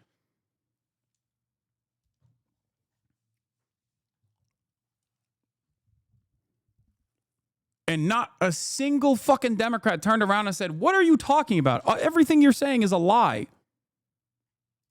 the safety of us. You know, so she says that when she's not on the streets there doing her job, she's got to go unidentified because of the potential risk to her or her family. Yeah, video shows ICE with a right, 5-year-old John, girl and it all while ties agents back to attempt to what we arrest first their started speaking father. about. Yeah. You know, it's this rhetoric. It's when you know, elected officials are out there on national television saying that, you know, these ICE agents are modern day Gestapo. Well, what are you supposed to do? I mean, if somebody heard that, you know, during What do you mean? It's true. And not only is it true, but it's also protected speech. What the fuck are we talking about? What are we supposed to say? How you do not get to dictate the way that people criticize the administration. That is goddamn un-American. What the fuck are we doing? That's not even allowed in other countries where they already have hate speech enforcements either. Like there's no nation state on the planet that isn't like a straight up dictatorship where you can't say the government is behaving like a fucking fascist administration and they just apprehend you. You know where they do that? In fucking Turkey they do that, okay? That's ridiculous. Turkey does not have a First Amendment. They don't have free speech there. It's ridiculous that in a country like the United States of America, we can't even fucking say the truth out loud anymore, where you're like, oh, sorry. It's just hurting people's feelings. It's like it's fomenting too much discontent, because at the heart of this matter is precisely that. You are making people too angry.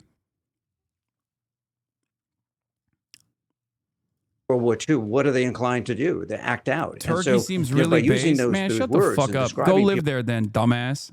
People in the fashion who are law enforcement officers of the country, sworn to uphold the current laws of our country, of no, but not you know, being guided by politics here, but by the law.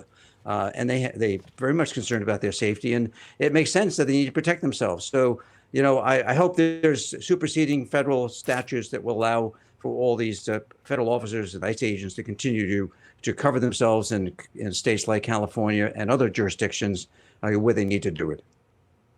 All All right, Bill, we're going to leave it there. Thank you so much for taking time with us on this story. This needs to stop. Violence is wrong. Politically motivated violence is wrong. It was 2 weeks ago today that we saw a political assassination in Utah that tore the heart out of much of this country.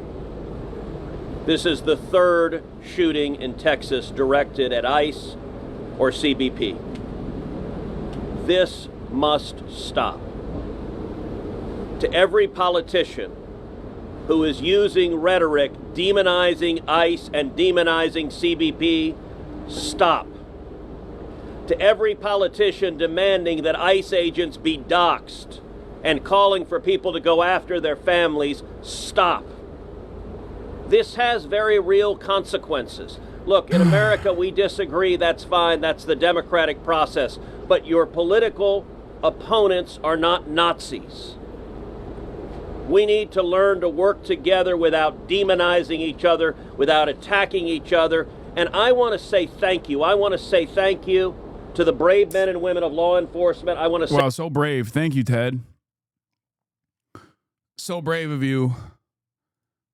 You know, a lot of people can't say this out loud, but I want to thank the boys in the blue. Thanks, Ted. Say thank you to the... Yeah, also, you would think that this guy shot and killed ICE officers. He did not. He shot and killed detainees, by the way. But of course, from the way that these press conferences have been designed, you would think that this guy went and shot and killed ICE officers, ICE agents. That's not the case. Brave men and women of ICE and CBP and everyone who puts their lives on the line to keep us safe. The divisive rhetoric tragically has real consequences. I hope that every one of us will pray, number one, for the safety of law enforcement that are risking their lives to keep us safe. Number two, for the health of those who were shot and injured today. We still don't know the full details of who was injured, but for the families also of the victims of this shooting. Violence has no place. It is wrong. And we should come together. If we want to have a debate about immigration policies, we can do so in the halls of Congress without demonizing each other, and especially without demonizing the men and women who every day put on a badge and go risk their lives to keep us safe. And we should not be... Like, these people, I don't think regular Americans can completely comprehend this, because like I said, they have this idea that state violence is a constant, it's normal, it's normalized, it's supposed to happen, right? So they don't actually perceive actions of the state as inherently violent actions, no matter how violent they may get. There are instances where some people at least recognize it as violent actions, like when a cop straight up assassinates someone who is unarmed in broad daylight, you know what I mean? But they don't realize that all politics is about the distribution of resources and the distribution of power. And a part of that is violence. Who gets to do it? Who gets to be the recipient of violence? Okay? In theory, what we're talking about here is that when the state behaves in a violent manner, people are supposed to say, okay, that's permissible, right? That's appropriate. That is the design of the state. It's done to protect as many people as possible, right? Because the state has a monopoly on violence. When cops go in and brutalize someone, or when cops go in and even arrest someone, even someone who deserves it, that is permissible violence, right? Because you are taking away someone's freedom. You are basically shackling them for an extended period of time, if not permanently for the rest of their lives. And there are instances where that is appropriate. Okay, there are instances where that is totally appropriate. If someone's a fucking serial killer, of course it's appropriate for the cops to literally arrest them, apprehend them, detain them, put them behind bars to ensure that they don't kill again, right?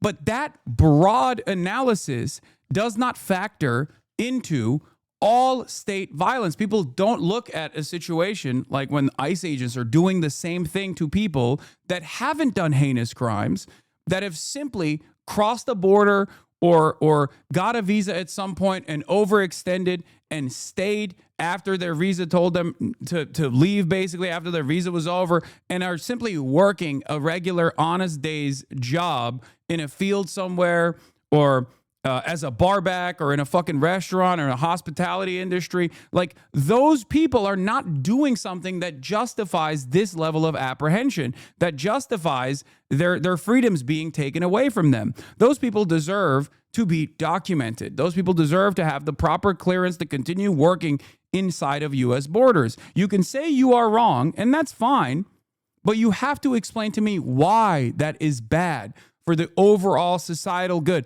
Why is that a bad thing? Okay? This is how discourse is supposed to take place, but these guys don't want to have this conversation any longer. They just simply want to apprehend people, detain them, arrest them, deport them, rip them away from their families, rip them away from their everyday existence, and kick them off into a concentration camp elsewhere in El Salvador or in other countries that they are not familiar with at all, and just make them into people who have to do slave labor elsewhere, okay? This is completely ridiculous. Like, the crime does not match the standard of violence that the state is applying, okay? And everybody understands that reality. That's precisely the reason why Trump basically started off this conversation about mass deportations by lying about migrants, by saying that migrants were all serial rapists and bloodthirsty murderers. Okay? Because if everyone was on board with just like doing this kind of thing to their fucking neighbors, he wouldn't have to lie and say that every single Guatemalan migrant is actually doing mass rapes and mass decapitations all around the country. He wouldn't have to lie. He could just be like, they're not here legally. They need to go. We need to fucking throw them in a slave labor colony in El Salvador. Okay?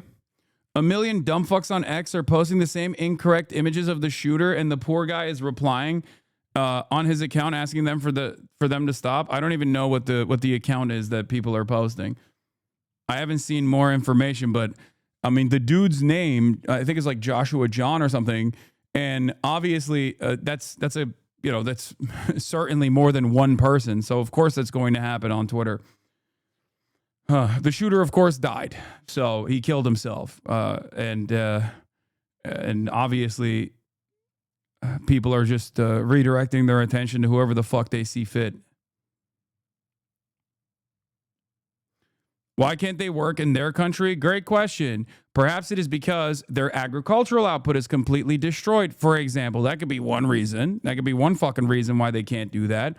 But ultimately, you're asking this question, but you're also not presenting an argument as to why it's bad that they're working here. You're not telling me why they're somehow different than your parents that also immigrated here at a certain point. Okay? You're not.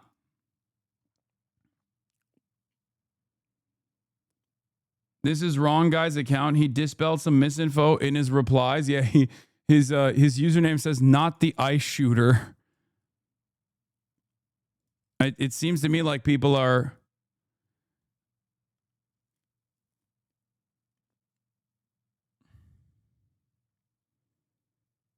he's just like posting this one, Jim Hansen. I've seen some people claiming Joshua John was a furry based on a pic from his Facebook. Seems more like he was a commie since the hat matches the one on his avatar. The image on the left is prepubescent me, not the shooter, from over a decade ago. I'm not associated with the image on the right. The hat has no meaning. It's just a stupid hat I was wearing at the time. Delete this post. Will they delete that post? Probably not.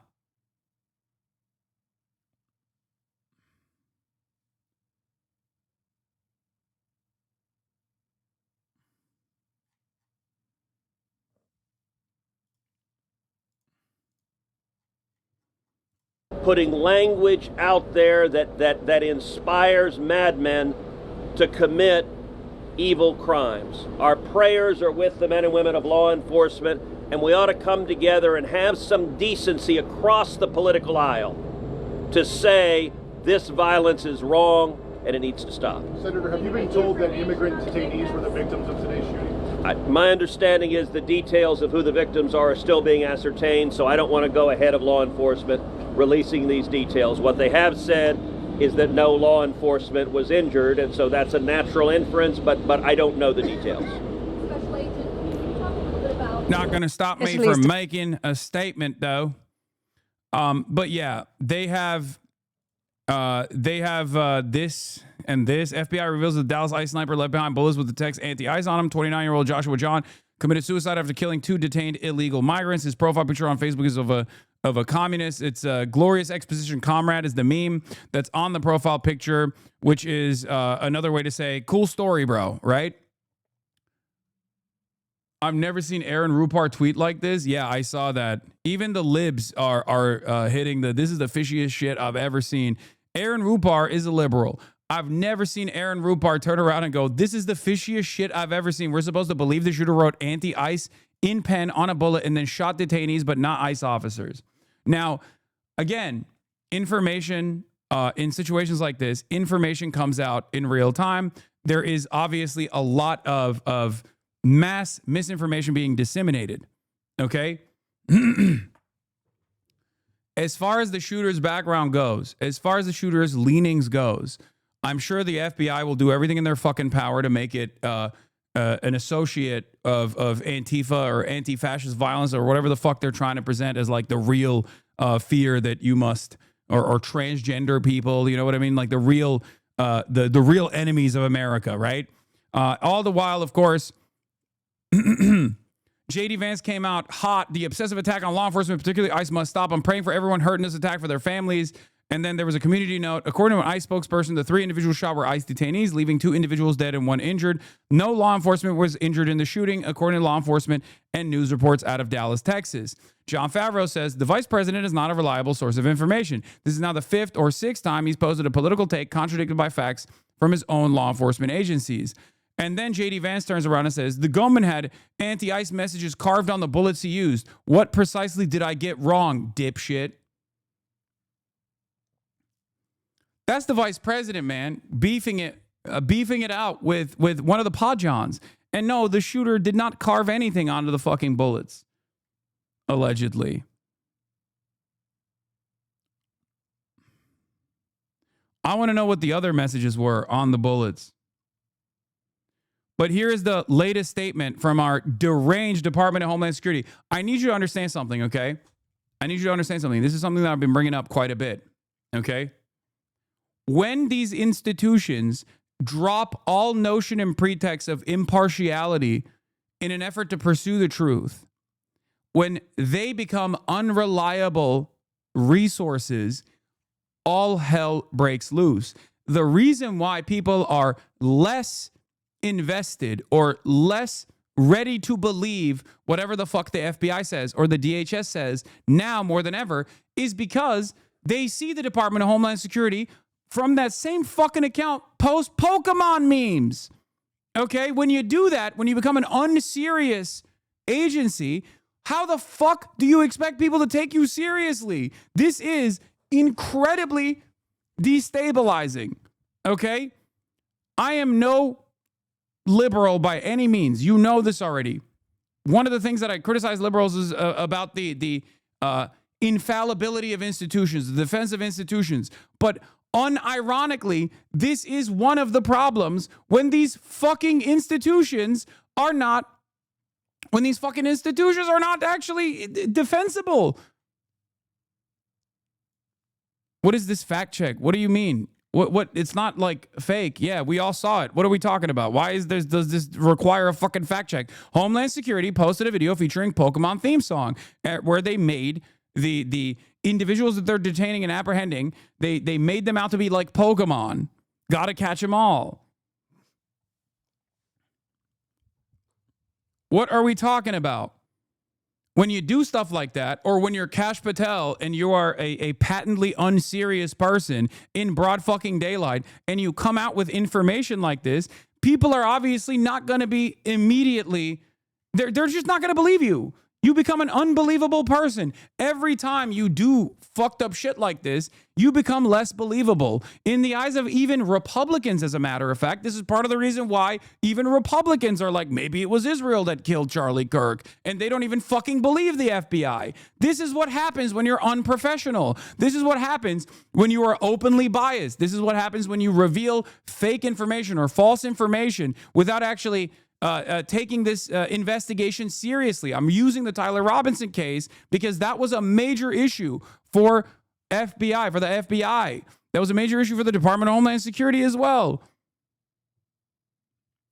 And these guys seemingly post like there's no tomorrow. They don't give a fuck. They have made a joke out of all of these agencies.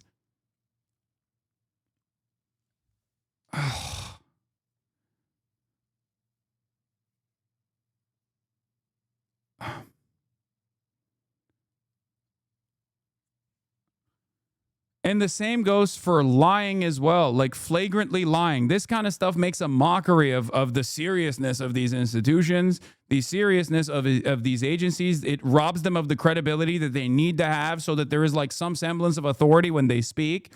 But then also on top of that, they routinely fucking lie.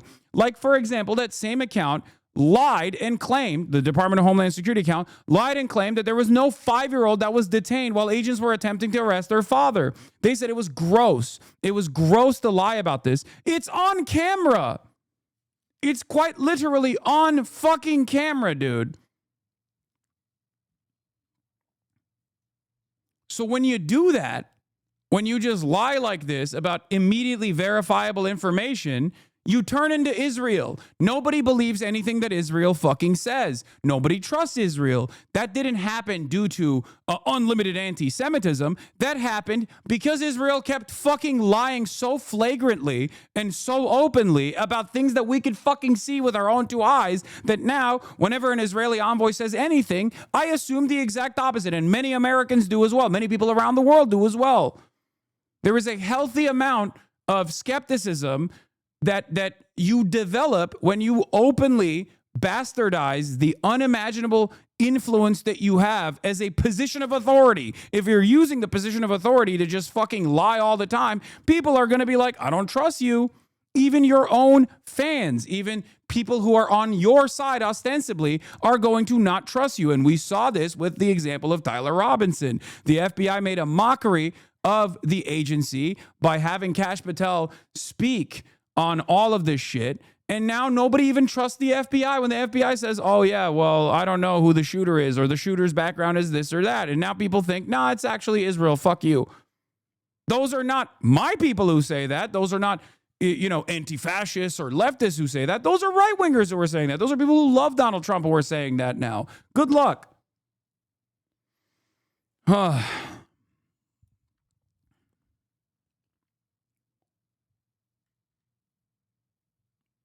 What the consequence of being untrustworthy if they have all the power? They're just dabbing on us endlessly, and I don't know what the inevitable outcome of this is.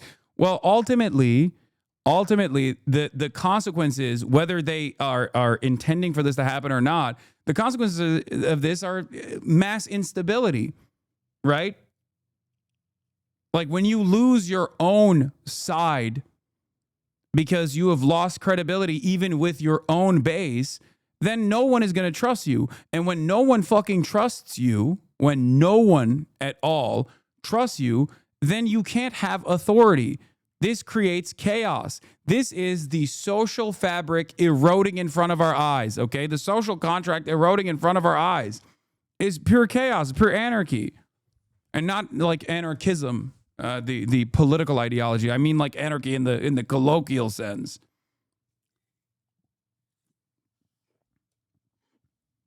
It turns into a fucking free-for-all.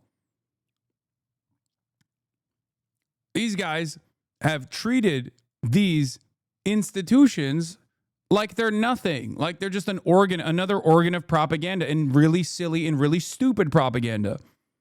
And of course, a byproduct of this is going to be that people don't fucking trust them. What is the expectation? This morning, a deranged gunman attacked the U.S. Immigration and Customs Enforcement ICE Dallas field office from a nearby rooftop. The shooter fired indiscriminately at the ICE building, as well as at a van in the Sally Port where the victims were shot. 3 detainees were shot, 2 are deceased, and the other is in critical condition. The gun wound was found with a self-inflicted gun wound.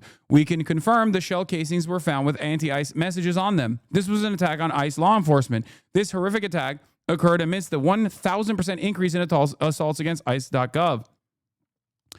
Politicians and the media, pundits must stop with the vile lies and smears designed to demonize and dehumanize ICE law enforcement. This shooting must serve as a wake-up call to the far left that their rhetoric about ICE has consequences. DHS is working with partner agencies on the ground. Please join us in praying for the victim and their families. President Trump and Secretary Noem stand with the men and women of ICE.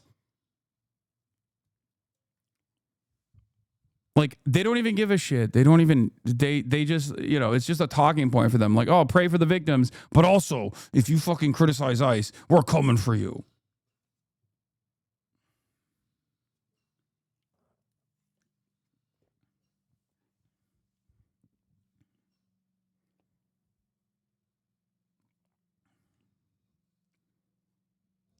Yeah, a bunch of fucking professional victims, dude. It's like, you're being too mean to the Gestapo is a crazy statement to make as they're engaging in mass apprehension initiatives against people that don't deserve it. It's that simple. You know what I mean? And now 2 people that don't deserve the detainment are killed. They were shot and killed. And these guys can't even fucking give them the dignity, because obviously giving them the dignity in this moment would mean that those are human beings. And if you actually recognize that those are fucking human beings that were unjustly being detained in this regard, in this way, then obviously it kind of blows the lid on the entire ICE operations, right? All of a sudden you're like recognizing the humanity of these victims, then people are going to start asking the question, why the fuck are you detaining them then? What have they done? And I don't know what crimes these people had done in this circumstance. But what I do know is that the overwhelming majority of people that are being detained are not being detained because they've done heinous crimes, but they're simply being detained because the administration wants to prove to the most racist people in their base of support that they're doing something. That's it. They are simply pawns, easily discarded for a message. And it's interesting because that message has not been received positively by the broad subsects of American society. People who have seen this are now turning around and saying, I don't like this. Why are you arresting these people? You lied to me. You told me that these guys were all like rapist pedophiles, and the guys you're arresting are my fucking neighbors. They didn't do shit.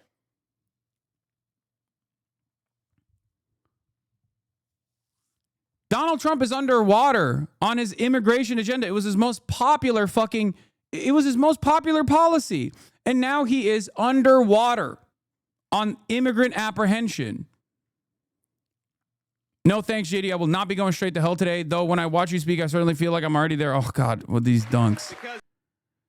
Anyway, yeah, here's JD Vance also using this as an opportunity to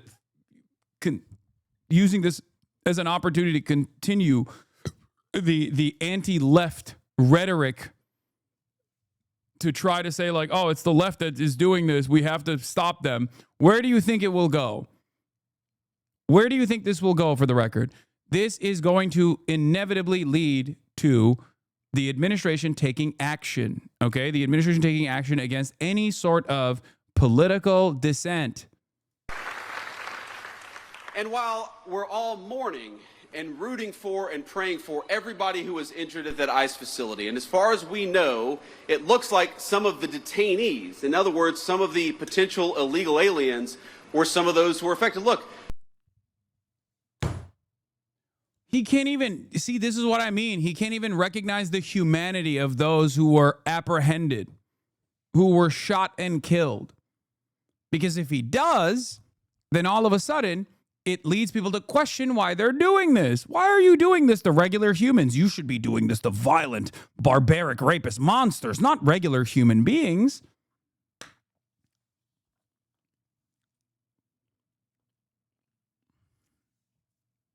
Do you understand? Just because we don't support illegal aliens, we don't want them to be executed by violent assassins engaged in political violence either. So we're praying both for our ICE agents, but also for everybody who's affected by this terrible attack. praying for our ICE agents again. But also maybe the detainees as well, who are illegal aliens. Like, if calling a right-winger a fascist for demonstrating fascist ideology is violent rhetoric, what is calling a fucking detained person who was just slain an illegal alien? What is that? Words or violence doesn't go in one direction only. It goes in both directions. But these guys want to maintain whatever kind of violent, dehumanizing rhetoric they want to fucking engage with. And then when you say that that violent and dehumanizing rhetoric is identical to the way that Nazis fucking operated, you go, whoa, that's words are violence. Words are violence. How dare you? At its root, this is something that many of you have probably experienced, right? Someone says something racist, you call them out and you say, hey man, that's racist. They yell at you for calling them out. It's not the racism demonstrated by that person that's a problem. It's that you are calling it out. You're the problem.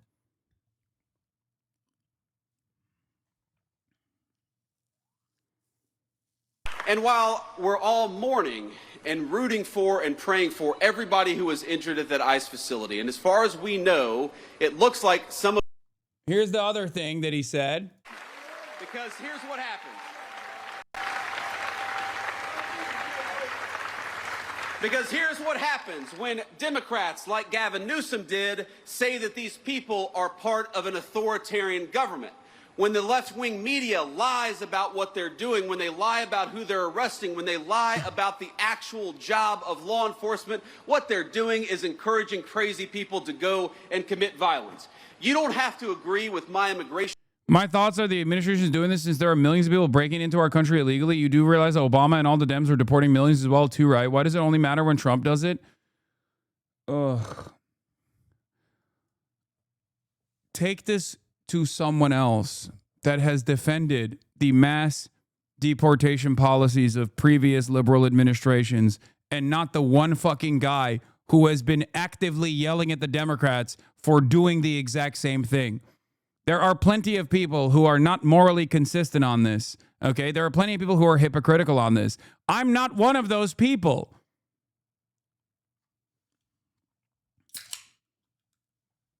Oh my God. It doesn't make any sense because, like, imagine if you actually won this argument on the virtue of hypocrisy. Like, what argument have you won? Is it bad or is it good? What's the argument? I believe it's bad. You want to know why I believe it's bad? Because these people are not harming anyone. As a matter of fact, they're actually helping people, okay? They are literally contributing to the economy. Not that they have to, they're human beings. They simply just want a better life. There is no difference between someone who has come into this country from Guatemala versus your parents that were on fucking Ellis Island, okay? There's no difference. They are just human beings. I do not believe that there is any significant difference between one person over the next. The only difference is that the administration has taken their sweet time deliberately to not offer them the proper documentation.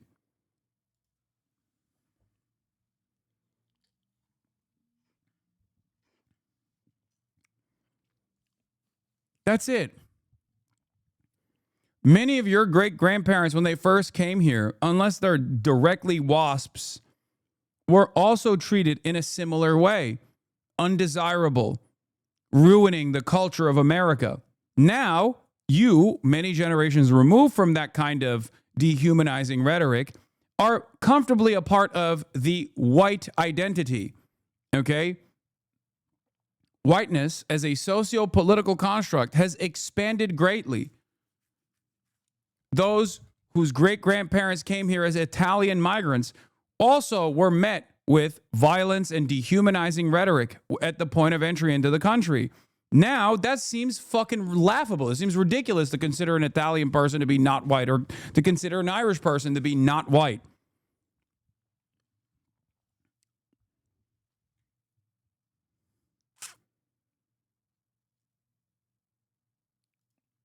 Anyway, everyone, I'm here to speak amicably, not be rude in any way, just asking what Better asking questions to better understand. Okay, well, I hope you understand, Elon Musk 858.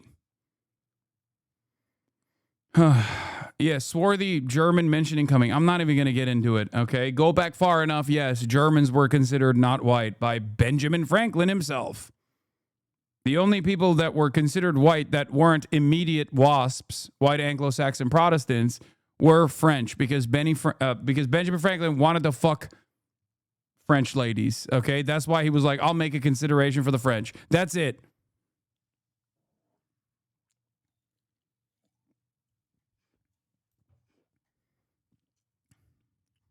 Policies, you don't have to agree with Donald Trump's immigration policies. But if your political rhetoric encourages violence against our law enforcement, you can go straight to hell. So when 90% of them supported Obama on deportations, then they were all wrong, right? And ultimately they have to swallow crow since they were all on board. You might as well call 90% of the current Dems Nazis since they had the same mindset just a dozen years ago. Again, I have to repeat this. First of all, the 90% that supported Obama's deportation policies is a ridiculous number and it's not correct. But the percentage of Democrats that did support it, I did fucking call fascist. I did. Why do you think liberals constantly say I'm a fucking spoiler and I only want to divide the left? Dude, you are, again, you're in the community of a person who literally talked to elected representatives in the lead up to the election directly and said, you have to address the migrant panic that the Republicans are concocting. It is mass hysteria. And in the absence of any sort of counter message and in the absence of any sort of counter narrative that actually shows the truth, this is going to become a major problem. You can make up statistics all day, every day, but you can't actually come in here and say that to me, a person who has been an advocate for migrant rights forever. So no, I didn't miss your message. Now I read it, and it was just as stupid. Together. But make no mistake, that conversation is inspired by the people you just saw on your screen. All I am systems often go on very this. reluctant to say that violent actions of an individual is All predicated systems by go on this, okay? Hundreds of mass shootings conducted by Trump supporters being like, I love Donald Trump, that's why I'm killing black people or whatever. Doesn't matter. That's woke nonsense. Just move along, okay? And then all of a sudden now it's like the Democrats, the demon rats, they're demonizing our big, beautiful, brave ICE law enforcement agents by correctly calling what they're doing to be fascist.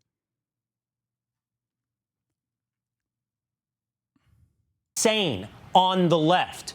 What Democrat is ready to look at this clown show that is now inspiring violence and say that will no longer speak for us who simply disagree? Gavin Newsom asks, what are ICE agents afraid of? The answer, Governor, is this. Yeah, see, this is what this is how you know their anger is for everybody, by the way, because they're redirecting this to Gavin fucking Newsom. Okay? They're redirecting the animosity to Gavin Newsom. Shouts out to Gavin, by the way, Big Gav.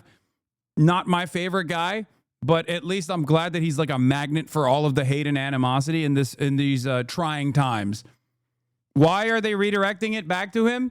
Because he said in the state of California, if you're a fucking law enforcement officer, you can't wear a mask and hide your identity.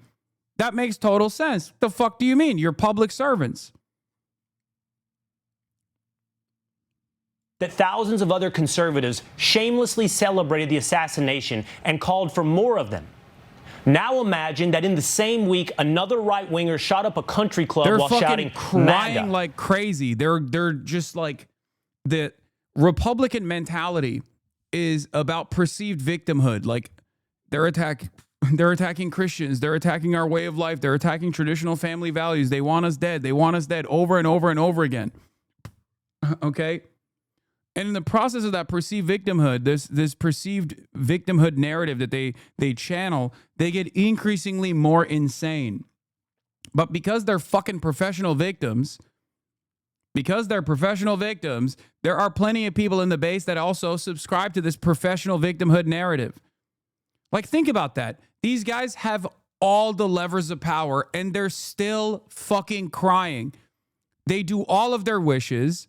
They get away with whatever the fuck they want to do. Unlimited violence to designated targets of the administration, vulnerable populations, whether they be trans, whether they be undocumented migrants or whatnot. And now also the left, right? Any expression of liberalism, any expression of empathy is now going to be punished. They have full control. People don't like what they're doing. So instead of addressing the democratic wishes of the majority of American society, they're just trying to stamp out people that say, I don't like this. This is fascism through and through. Okay? That's all this is. They are doing this at the behest of some of the most racist dipshits in society because they're not going to actually address the cost of living crisis. They're not going to actually offer you free health care. So they're just trying to throw red meat at key parts of their base. For the white evangelical Protestants, it was abortion, right? It was criminalizing abortion, making it a punishable offense, even though it's a part of healthcare, part of regular ass healthcare. And this was met with a lot of animosity, even from Republican voters, as a matter of fact. Then now they're turning around and giving a lot of the white nationalists in the base that are fearful of Mexicans and Guatemalans and whatnot, a opportunity to feel comfortable, an opportunity to say, hey, look, we got your back. We're doing things that we promised we were going to do. We're doing mass deportations. All the while, none of that is actually productive. It's not even good for the economy. It's actually very bad for the economy. And all you're doing is enforcing cruelty upon some of the most marginalized, some of the most vulnerable communities, just so a couple people can feel better because there's someone else that they can lord over, someone else that's lower than they are. And if you call that out, you're a fucking enemy. What's going to happen when it's not only, 60% of the American public that's against this, but 75% of the American public that's against this? What's going to happen when it starts eating away at the base? Are they going to arrest all of us? Is that what they're going to do? Do they think that, like, if you simply deplatform or arrest or make threats of deplatforming or criminal prosecution against those who are critical of the administration's actions, what's going to happen when you criminalize that? Do you think that's going to make people feel better? Do you think that's going to make people think, oh, you know what? Previously, I really didn't like that the fucking masked agents came to my neighborhood and packed up my neighbor that I like quite a bit. He's done nothing wrong. He's not a criminal at all. He just works at a fucking restaurant in the neighborhood. This person that was a part of our community. Previously, I didn't like that.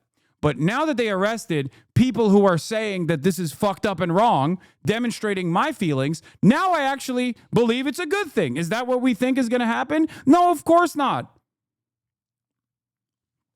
You cannot stamp out discontent, especially if you are not offering anything material to the base of support. If you're not giving them an immediate improvement in their lives, and you do this kind of shit, people are just going to keep getting increasingly more and more angry. And when there is no pressure valve, because communication is a part of this process in a democratic society, a part of the process is you communicate your anxieties, you communicate your anger, you communicate your frustration, and you do so by going out and protesting, for example. When you make that illegal, when you make protests illegal, when you make saying that the administration is wrong illegal, people are going to still feel angry, and they're not going to have a pressure valve.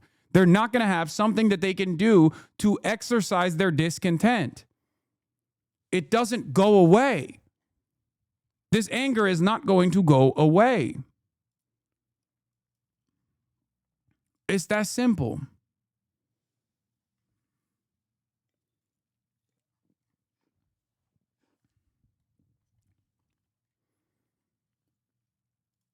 It's so dumb and so just like you communicate to your, in air quotes, fans, insinuating violence, Nepo baby. Okay, man. Update. The Department of Homeland Security issued a correction Wednesday afternoon saying that as of 2:30 p.m. local time in Dallas, one detainee is deceased and two others are in critical condition.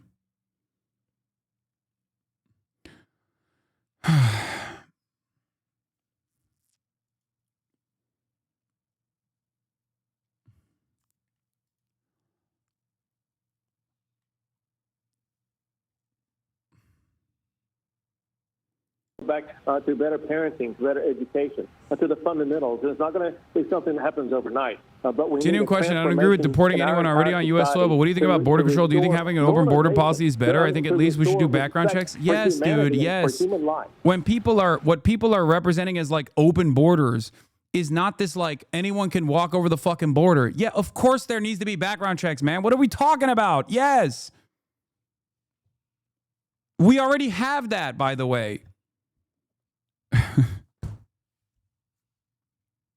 Once again, a lot of people just take the Republican framework and go along with it as though these guys are sincere, right? No, understand that your ideological opponents are reframing the narrative in a way that suits their purpose. They are bastardizing the message that you're putting out there. You have no obligation to respond to their insincere framing. Okay?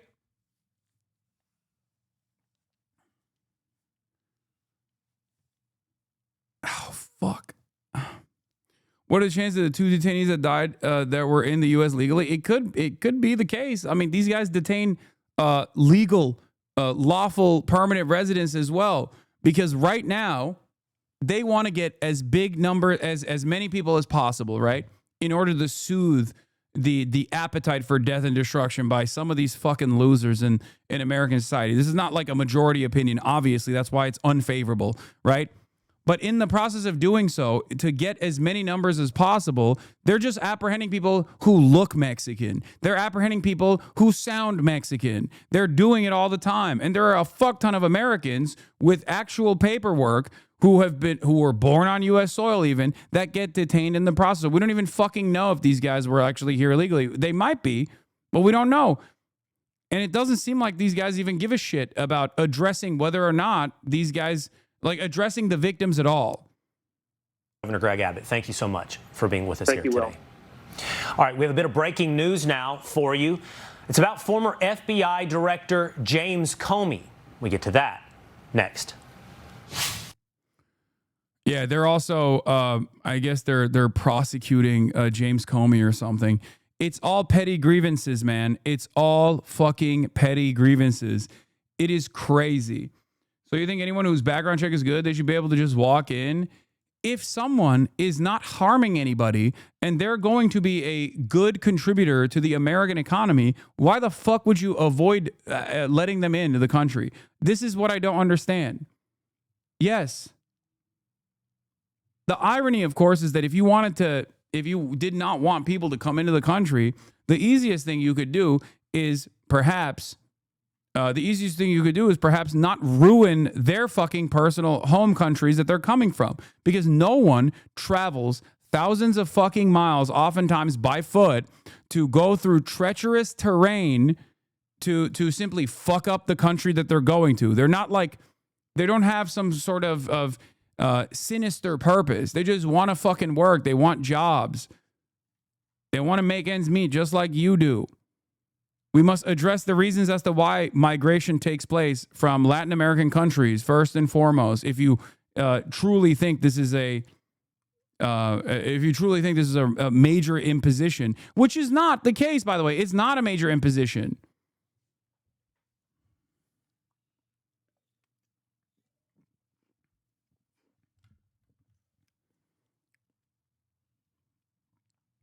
They just want a better life.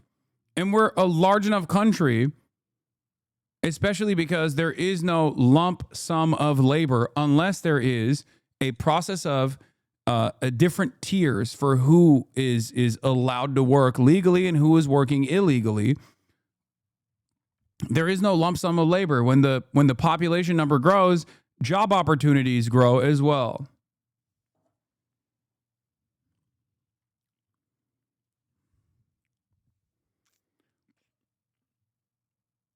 Can you show proof that illegal immigration isn't rising in numbers? What do you mean? Did I even say any of that? I mean, the Trump administration claims that they've stamped out illegal immigration now because of their violent detention strategies and whatnot. But anyway, Donald Trump has also released a statement, and we'll obviously return back to this situation later when more information comes out. I'm going to continue talking about all this other stuff as well. But Hasan, I know you're going to call me an anarchist, but I don't think we should base the idea of immigration being good or bad based on it being productive to our fucked up capitalist society. I don't even care about that, but I'm just saying it's such a fucking idiotic thing that it doesn't even make sense from a capitalist framework either. Okay? They're human beings. You don't know what kind of potential they have.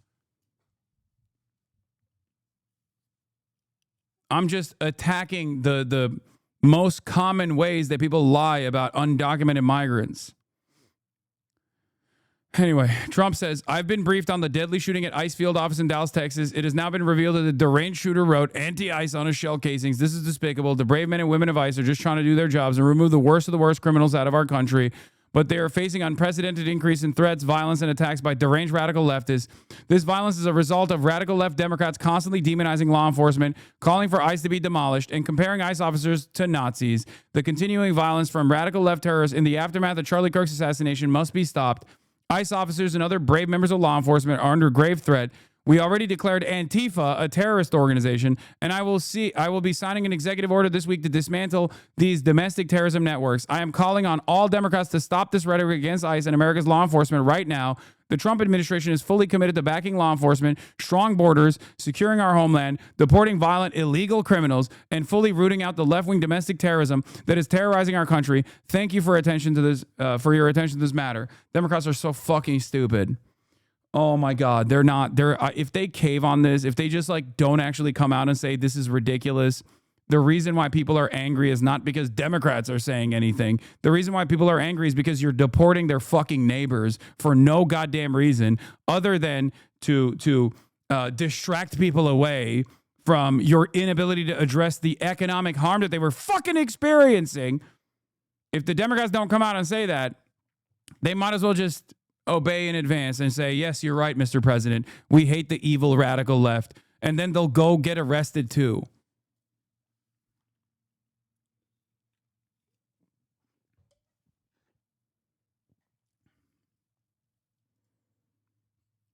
What is this? James O'Keefe hits the Trump administration again over Epstein with a video saying Trump is protecting people by hiding the files. Senior DOJ Epstein investigator reveals Epstein was CIA, confirms rapes occurred while Bill Clinton was on the plane, says of President Trump, he's protecting a lot of other people. He's not protecting himself because there's nothing there. I've interviewed all the victims. There's never been an instance where Trump was on a plane with these kids and the rapes occurred. But that can't be said for Clinton, and it can't be said for others. The DOJ didn't want to go after Epstein because he's an asset for the United States and Israel. It's not talked about yet, but it soon come out that Epstein, was a CIA informant.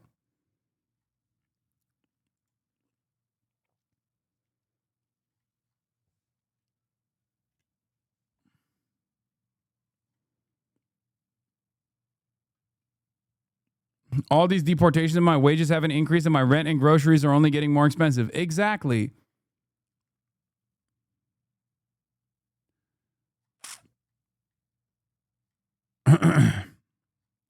Who trusts James O'Keefe, man? Are you gullible? No, I don't. But it is important that a person who is a profoundly important Republican hatchet man is now seemingly turning on the Trump administration a little bit, because this is how the right also moves on this issue, slowly but surely. It's the same reason why I cover the Candace Owens conspiracies about how it was definitely Israel that killed Charlie Kirk. Okay? I cover everything. I cover all angles. My job is to correct the record and to look at the actual facts and examine them critically in an instance where people are spreading misinformation, and many people do it for partisan purpose. Sometimes they do it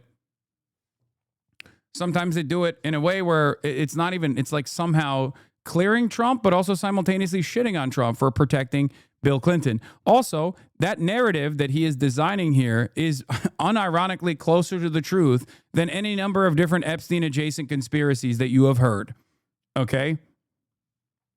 The idea that Donald Trump is protecting the super wealthy, including fucking Bill Clinton, is unironically the case. The real reason as to why he's not revealing the Epstein files or a client list is because he does not want people to pursue. He does not want people to be like, what the fuck? All of our societal elites were somehow connected to this like serial mass rapist, pedophile, sex trafficker that was very clearly an asset for U.S. and Israeli intelligence? Interesting. Remember, Donald Trump is a major dick rider of Israel. Okay, Israel says jump. Donald Trump says how high.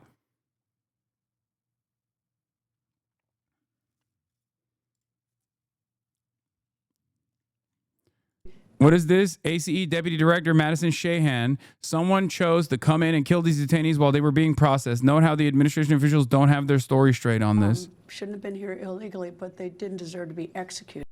Absolutely. They didn't deserve this at all. And, you know, there's a Justice Department for a reason, and they'll go through their due process.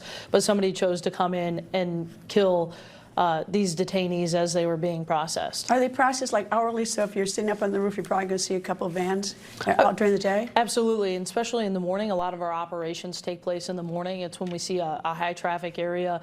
And the situation could have been much worse if there was even more detainees, even more ICE officials at the facility as this person decided to throw rounds into our facility. You know, I mean, it's unthinkable. I mean, you're just going to work, you're doing your job. Anyway, moving on from this, we are going to talk about Italy, which experienced a general strike 2 days ago where every single union, or many unions in the country, including, most importantly, the dock workers union, came out and said that they were going to do a mass action, mass mobilization, and a general strike because of the administration's inability to address Israel's unlimited violence. They had also presented in the past that they would stop all of the actions in the ports, stop all commerce altogether if the flotilla, which also had some of their rank and file members on it, the Gaza humanitarian flotilla that I covered yesterday that was shot at by Israeli drone strikes, if they were harmed, if they were stopped, that they would shut off the Italian ports. They would stop commerce altogether. Okay? An expression of solidarity, another recognition for Americans as to why labor union power matters. Okay?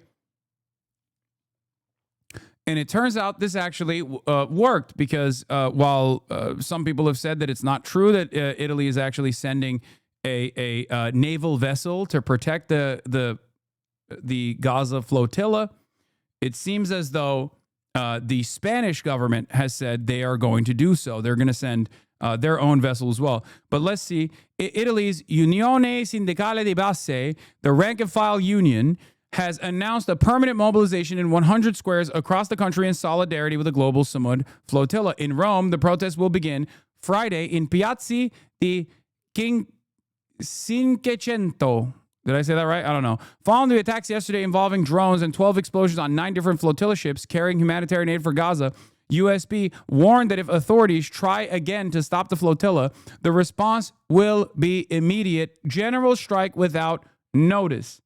Cinquecento. Okay. USB is one of Italy's largest independent unions with tens of thousands of members concentrated in the public sector, logistics, transport, healthcare, and precarious or temporary work. Founded in 2010, it is known for its militant politics, strongly anti-austerity, anti-NATO, and anti-war. It has led strikes against privatization, labor precarity, and international wars. On the 22nd of December, USB led Gaza solidarity strikes that shut down ports and transport hubs across Italy. Its new call raises the stakes. Organized labor is now threatening nationwide walkouts to defend the flotilla's right to sail. Amazing. This is why organizations matter. This is why labor organizing matters. Okay? Now, the Spanish government is also taking note. Tomorrow, a maritime action ship will set sail from Cartagena, equipped in case it is necessary to assist the flotilla or carry out some type of rescue.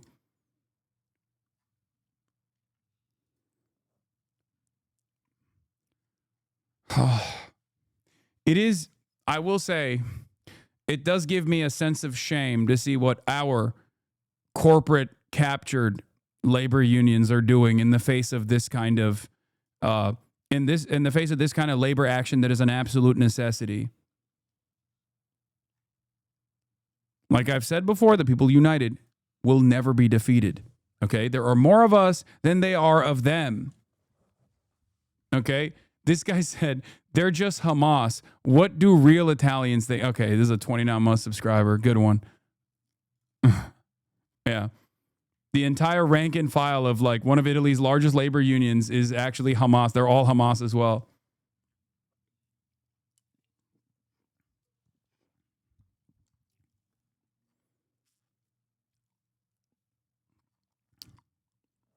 Macron under pressure from his rival Mélenchon to stand up for the security of the flotilla in Gaza. Italy is stepping in to protect the flotilla threatened by the genocide army. What is France doing? 4 of whose deputies are on board to break the Gaza blockade. Who is Macron afraid of? Jean-Luc Mélenchon, my goat, says the truth once again. This kind of domestic pressure is exactly what matters right now, by the way.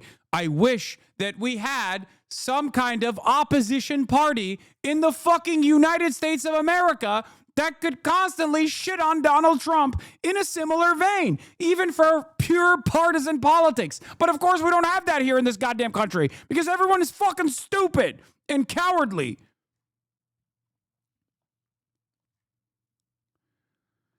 Oh.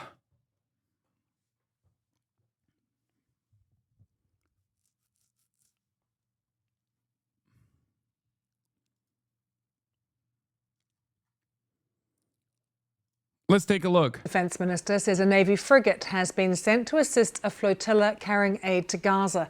The flotilla is reported to have come under drone attack off the coast of Crete. The people on board posted this on social media.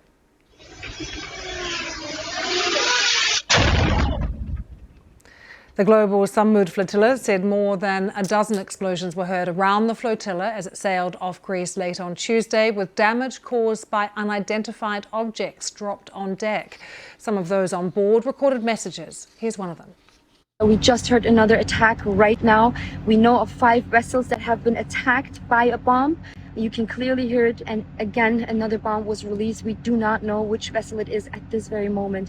Raise the alarm. We are in international waters carrying only humanitarian aid. We have no weapons. We pose no threat to anyone. The Greek Coast Guard says a European Union Borders Agency patrol boat had approached one vessel and saw no evidence of damage. But let's speak now to Dr. James Smith, a British A&E doctor who, as part of the flotilla crew, had to return back to the UK. Like, think about, dude, look at the discontent and the action that these countries are taking right now. And then look at what we are predisposed with in the United States of America. They recognize what Israel is doing. They are demonstrating against Israel, and they're demonstrating to protect people who are taking action against Israel. Meanwhile, here in the United States of America, even though there are American citizens on those humanitarian aid ships that are seeking to go through the Israeli blockade, the unjustifiable Israeli blockade, okay, they have journalists on those ships as well. They have humanitarian aid that they want to directly deliver to the people of Gaza, okay, while they are being genocided by the Israeli state. What are Americans worried about? Fucking Jimmy Kimmel. Now, I'm not going to say that it's not a significant attempt by the administration to quash any sort of fucking political dissent, to try and force the FCC, or to try and get the FCC to force these corporations to stop running Jimmy Kimmel because of the Republican distaste for Jimmy Kimmel's commentary. Okay? That is significant. It's a significant erosion of the First Amendment. But make no mistake, we are still busy with silly shit. Okay? We're still busy with silly shit.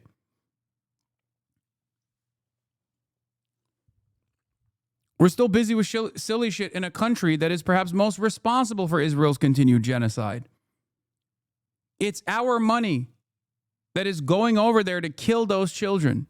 It's our tax dollars.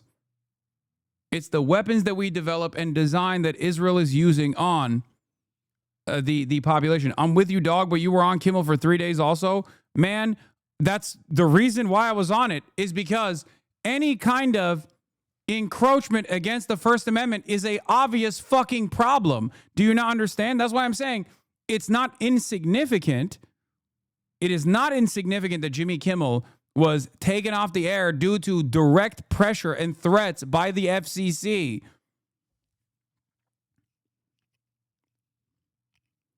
that is still an erosion of American liberties.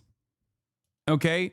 And even then, what did I say? I kept bringing the conversation back to the other attempts by the administration to successfully undermine free speech from the point of immigrant enforcement. To come to me and act as though I do not recognize this reality is so fucking stupid.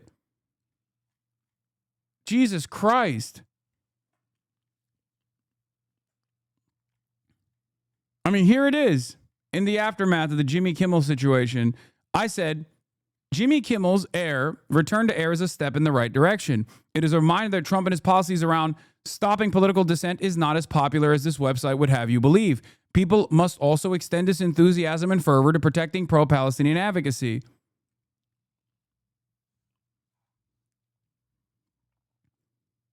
To accuse me of dropping the ball on pro-Palestinian advocacy is so stupid when you clearly don't understand that a big part of the reason why an administration that comes after Jimmy Kimmel for, like, you know, tepid ass takes about the fucking administration are clearly going to destroy my opportunity to speak out against Israel. I understand that reality. I'm surprised that you guys don't.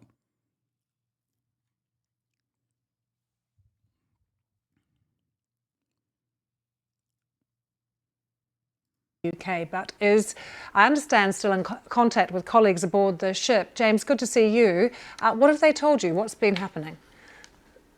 So, Lucy, last night, a series of what appear to be coordinated attacks, I believe now 15 attacks on the flotilla. The flotilla now comprises about 40 vessels, most of which are small sailboats, 2 slightly larger motorboats, all of which, as you just heard from that clip, are carrying humanitarian aid, water, food, medicine. I myself was with the flotilla for about 2.5 weeks. I was on several of these boats, and I can attest to exactly that. These boats are crewed by regular folks from the world over, lawyers, doctors, nurses, teachers, and so on.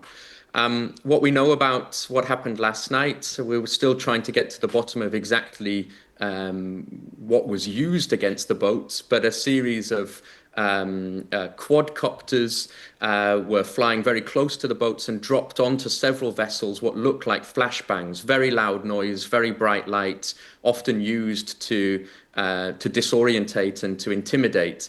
And then, of course, the communications line was jammed. The VHF radio, which is used for emergency communications, started playing music by the Swedish band ABBA.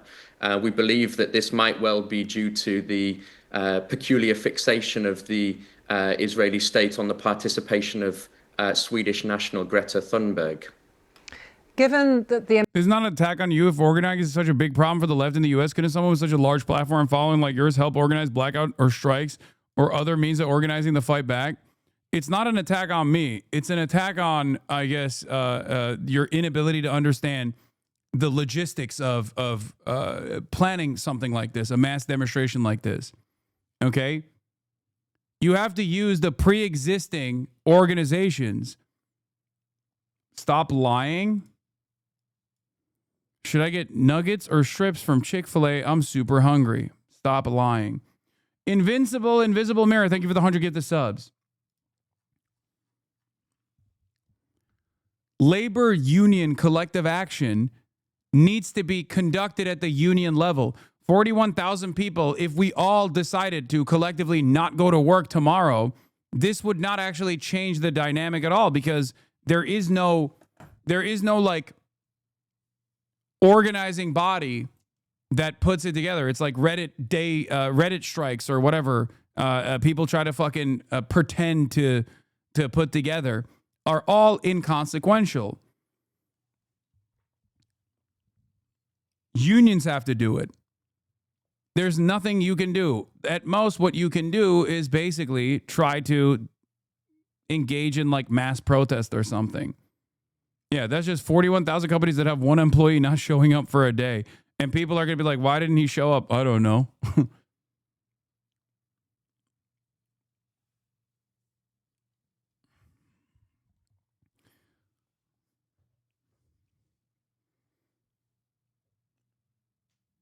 Agreed, you can't go out and call for a general strike, but as an activist, I constantly see the need for new structures. Are the established ones that are stagnant and concerned about contracts? This is only something that you can do from within. If you're a rank and file member, if you're already a part of union organizing, you can approach your union to demonstrate, to take action. Otherwise, it's just a sick day. That's not how this works. The amount of aid on board the flotilla is so small when the scale. But 10% of the U.S. workforce in a union, they are an institution of power, is just fucking. Isn't that just dogmatic Marxist cope? That is just so wrong. One singular sector, one singular union, the longshoremen's union, could literally destroy the American economy.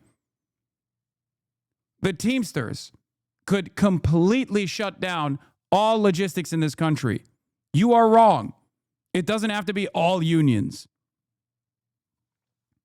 One union could completely shut down the economy. One union. Are you kidding me? That's the reason why it's illegal for many of these unions to even engage in work stoppages.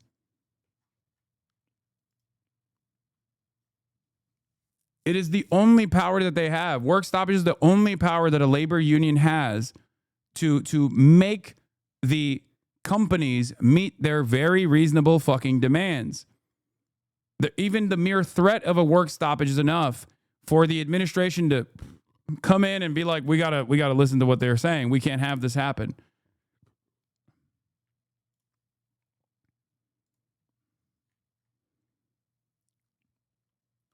That is the reason why America has so many anti-union provisions, anti-labor provisions in their own rules, in their rule book.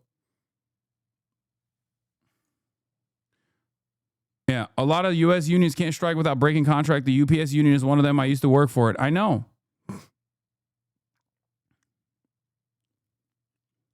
That is the principle of solidarity, however, that it doesn't matter. If a labor union takes this action and they have enough runway to protect their rank and file, this is why strike funds are important, okay? This is why they have a legal team. This is why they have strike funds. If rank and file get together and basically starve out the capital owners for an extended period of time, their interest in generating profits is going to inevitably kick in and force them to meet the demands of the labor union.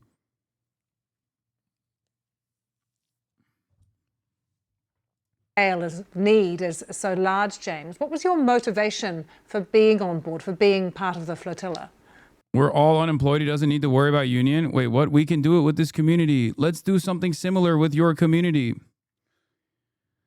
Oh, this is one of the unfortunate consequences of having children in this audience, as well as adults that are union members in this audience. Look, I mean, I don't think that anyone on the flotilla feels that the amount of aid will make a significant dent on the material conditions. This is a population. Like when you say, what about right to work days? It doesn't matter. They can't. The whole point is they can't fire everybody. Okay. And even if they did, the process of rehiring and retraining would be so unimaginably costly. These are all calculations that the capital owners have to make. What are we doing? That's why historically, this is how initiatives have taken place. That's why historically changes have been made in exactly this way.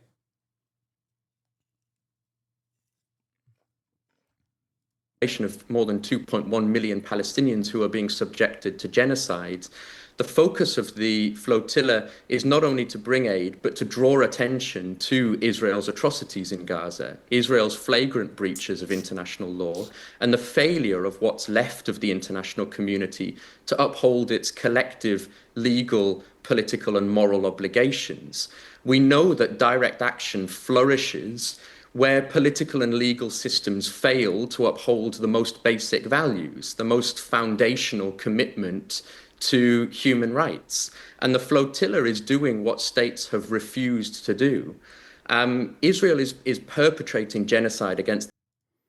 How dare you? Strips are way better. Didn't unions get disbanded back in 1950 during railroad strikes? Why did you dodge my question about the choice? Hasanabi dodge. You didn't answer my question. Oh my God. Shut the fuck up about chicken strips, man. Jesus Christ. Lock in, Palestinian chatters. people. Lock And it in. is incumbent upon all states, per the terms of the Genocide Convention, to act to break Israel's illegal siege.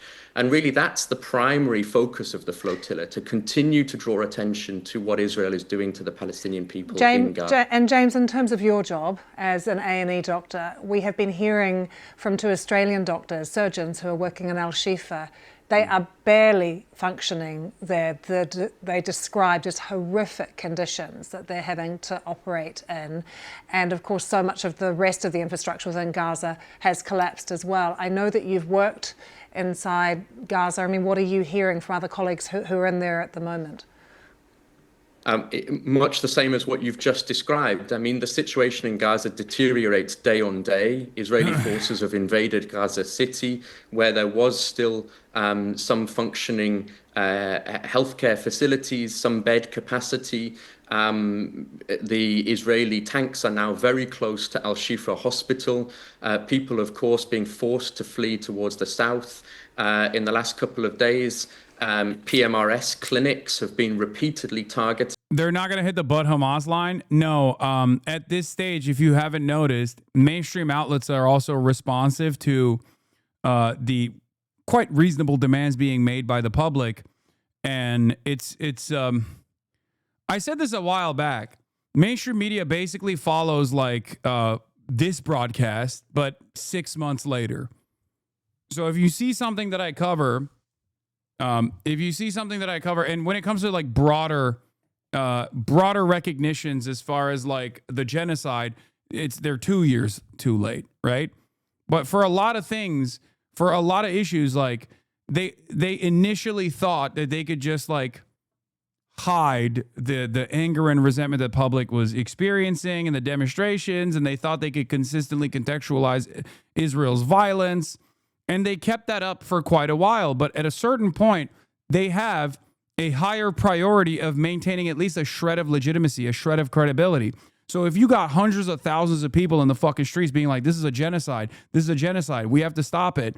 And they're just like, this is not a genocide, and there's no reason to stop it. You are all Hamas. Then no one is going to look at mainstream outlets ever again. And as a matter of fact, they've already eroded what remains of their credibility. But the tonal shift coming now is a consequence of all of the public pressure. Okay? That's it. That's the only reason. Because it's gotten to a point where the majority everywhere in the Western world has realized that this is a genocide. It's unacceptable, and we have to do everything in our power to stop it. So they have to literally say it's a genocide. I mean, look no further than the New York Times, right? When the New York Times wrote that silly article about me in the style section about how I was accusing Israel of, in air quotes, a genocide, that was a couple months ago, right? Now the New York Times allows me to write a fucking op-ed where I say Israel is doing a genocide, and they hyperlink it to another New York Times op-ed from a Holocaust scholar, a Jewish Israeli Holocaust scholar, who is also calling it a genocide. So, like, the permission structure has expanded. It's no longer an accusation. It's now the objective reality. Maybe there's still a difference in opinion on this stuff, but that means that 6 months down the line, they are going to also, once the Overton window is shifted in the direction of truth even further, they will then say, these guys are actually denying the Holocaust. These guys are actually denying the genocide. We're not there yet. And obviously, it's totally understandable and totally reasonable for people to say too little, too late. But I still see value in continuing to push these institutions that still have a lot of credibility among people who have a lot of power, for example, a lot of executives, a lot of older people, to change their tone. Because I recognize that every single person is necessary in this fight, because it's obvious that these guys are not going to change. These guys are not going to turn around and do this out of the kindness of their fucking hearts. They're not going to do it. And if this administration in the United States of America didn't recognize that this was a deeply unpopular issue, they wouldn't be doing stuff like this. Trump will sign executive order on domestic terrorism networks. They're doing this because their agenda is unpopular. A strong administration that has this broad popular mandate would see no need to stamp out discontent. They'd just be like, all right, shut up. Keep chirping into the fucking wind, stupid. Nobody cares. We're doing the wishes of the popular. We're abiding by the wishes of the Democratic majority. Do you understand? It is only in your weakest moments do you engage in this kind of like fascist control over flows of information. This is not a time to stop. It's actually a time to keep pushing. The Palestine Medical Relief Society, ongoing attacks on Palestinian healthcare and humanitarian workers, and of course on the entire population of Gaza, and still no tangible action from the... Sailing in international waters. Again, the flotilla comes under attack by drones. There was another one, yeah. We just experienced a fifth attack. We need to assess which boat was that. They're likely throwing flashbangs at our boats. It's very, very important that we stay on alert. Right now we are in a moment of full drone alert. We need to pressure the world for these attacks to stop. In addition to physical attacks, the boats also faced electronic warfare. And right now they're jamming our VHF, as you can hear. We do not know where this is coming from, the sound, but other vessels are experiencing the same thing. They're jamming our radio. As news broke, people tried to contact their governments for help. Israel just attacked United States military veterans on the global Samud flotilla. I need the U.S. Department of State to call Israel and tell them not to bomb U.S. veterans. As the sun rose, Al Jazeera's Hassan Masood confirmed the details. The fleet's ships were subjected to at least 13 attacks, during which repeated explosions were heard, targeting 11 of its ships. Human rights activists heading to Gaza say they're undeterred. Global Samud Flotilla, a peaceful, legal humanitarian mission, was targeted with more than 10 attacks. From the night prayers till dawn, these drones kept circling above us. This is psychological war to scare us and stop us from going to Gaza. We are not afraid, and we are determined. We will stand against this genocide. Earlier this week, a U.S. envoy confirmed in an interview for the first time that Israel was behind one of the initial attacks on the flotilla in Tunisia. Israel is attacking everybody. So if Israel is attacking Syria, Israel is attacking Lebanon, Israel is attacking Tunisia. And as Israel's attacks continue, yet another appeal from the boats for accountability and assistance. From an Irish perspective, I speak directly to the Irish establishment class, the media and political class right now. If anything happens to me or any of the other 21 Irish participants on this flotilla, we hold you responsible. I think I speak for everyone on this flotilla. We don't want to die. We don't want to be murdered. In the last week, Greek protesters have called on their government to cut ties with Israel. In Italy, thousands went on strike in a show of solidarity with Palestinians in Gaza. I'm telling you, man, they can't keep this up. It's going to get to a point where they have to make another consideration. They have to recalculate. Do we just erode all notion of liberal democracy and recognize that we are a fascist authoritarian government, and this is the same for every single country? Or do we actually listen to the totally reasonable and totally just demands being made by the majority population? This is why I keep repeating over and over again. This is the strongest we have ever been. Okay? This is the strongest we have ever been. That is precisely the reason why these governments are trying to actively make people fearful of demonstrating. Okay? I hear you, but despite this, it keeps happening. Okay, but it doesn't matter because a year ago, you would have never expected actual European countries to not only recognize the state of Palestine, which is, again, conditional, it's symbolic, it's bullshit for the most part, but also simultaneously fucking send naval vessels to protect a mass mobilization of humanitarian workers that are trying to cut through the unjustifiable Israeli blockade at a time when they are continuing to do genocide to the Palestinian population. That didn't happen out of nowhere. It takes time. I totally understand that as human beings, okay, we have a finite amount of time on this earth, and therefore we have a very narrow understanding of what it takes for change to be implemented. But these things do have the capacity to move very fast, and it's happening in ways that I even did not foresee. It's happening faster than I thought it was going to happen. You have to have patience in the face of unimaginable cruelty. There is no other way, okay? There is no fucking other way.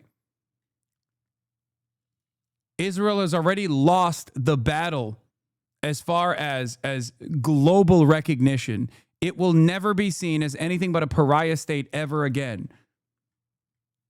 As I kept repeating over and over again, especially over the course of the past couple of months, I said, this is the most popular Israel will be today. And tomorrow, Israel will be even less popular. Okay? And the day after, it will be even less popular. And as long as discontent keeps growing, as long as people realize that this is unjustifiable, that they stay strong, they stay resilient, and they have to for the people, for the sake of the people of Palestine, for those who have been martyred, to honor them, and for those who are still alive, to make sure that their lives are preserved. You have to keep doing this.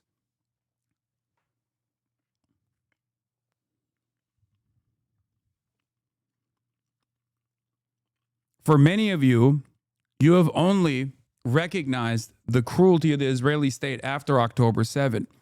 So for you, you look at this and you don't understand what things used to look like a decade prior. You have no understanding of that. So for you, you're like, what the fuck's going on? I totally understand why you feel the way that you do. But if you were around for the past 10, 20 years and you recognize this reality 10, 20 years ago, this is completely unprecedented.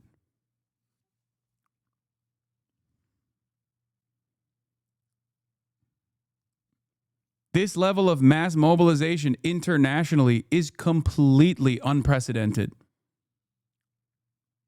It's directly cutting through the multi-billion-dollar lobbying and influence peddling network that Israel has designed with no pushback whatsoever over the course of the past 80 years.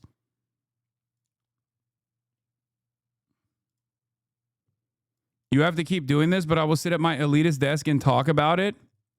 That's really funny that you're saying that, because I don't just sit at my elitist desk and talk about it. I fucking go outside and I go and talk at fucking rallies too. Not that it makes a difference for you, because you don't know that. Or even if you did, you just want to still present this as me just sitting at my fucking desk. Never seen you at one? Oh, so it must not exist. Are you a baby? Do you have no object permanence? You do realize that this means that you're an idiot, right? I am a baby. I can tell.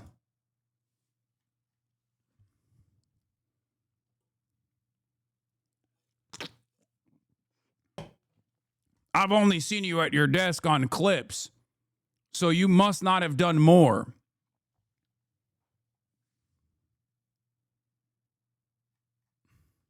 Calling for arms shipments to Israel to be stopped.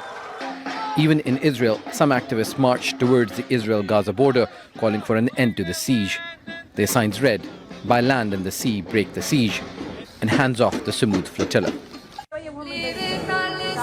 A sentiment that's growing around the world among people who feel their governments are complicit in the genocide. Sama bin Javed, Al Jazeera. Don't miss out. Get the full picture. That's where we're going to... Anyway. Now let's move on to some domestic incidents. Okay?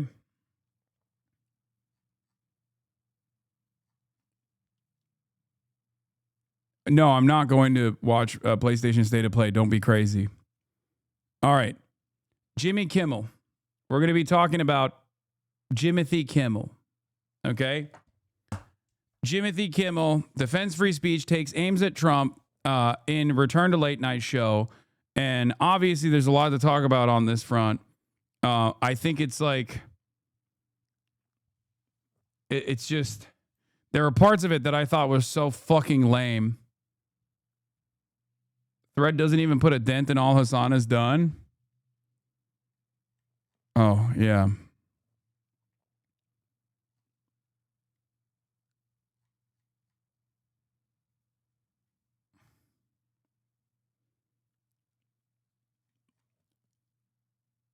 Let's talk about Jimothy Kimmel. For those of you who don't know, Jimmy Kimmel was taken off the air due to pressure from the administration in a direct violation of the First Amendment.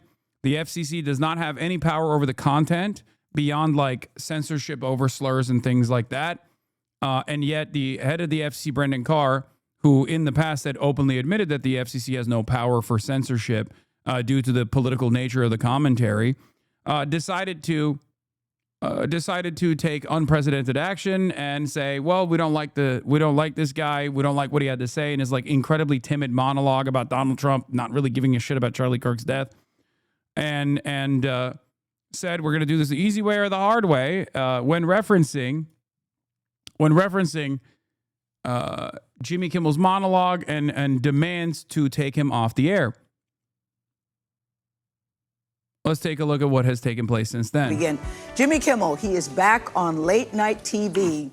I know you've heard about this nearly a week after Disney suspended him after an outcry over his comments about the man accused of killing Charlie Kirk. Now, in his monologue, Jimmy Kimmel did not apologize. He took some jabs at his critics, but he was still off the air in several cities where dozens of ABC affiliates refused to run the show. Jonathan Bigliotti has more from Los Angeles. Jonathan, good morning to you. I can't wait to hear the reaction to his return last night. And Gail, good morning to you. Last night's show was emotional. It was passionate. Ultimately, it was a tribute to free speech. Jimmy Kimmel has hosted nearly 4,000 shows. Last night's was perhaps his most consequential. This motherfucker cried, bro. He cried.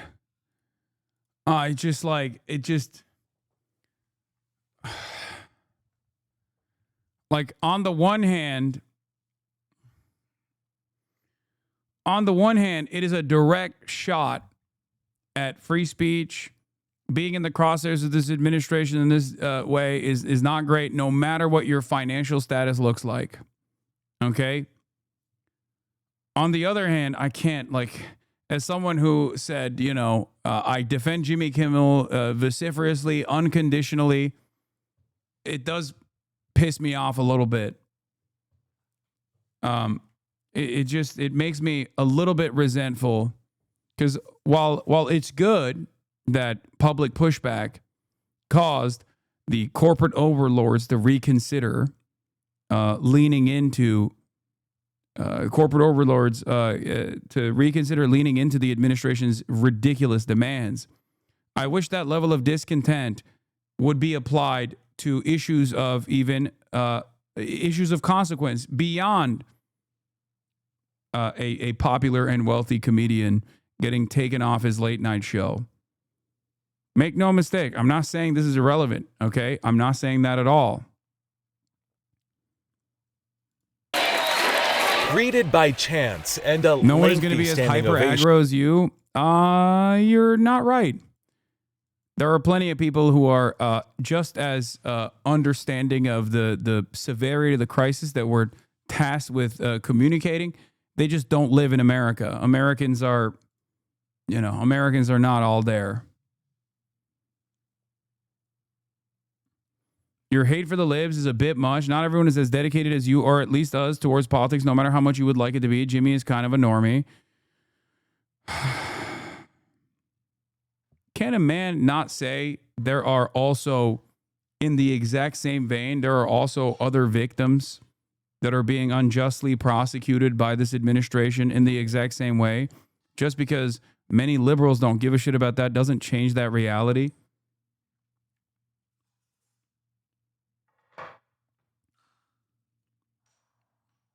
My goal is to try and get those people to understand that Mahmoud Khalil is also important. Okay?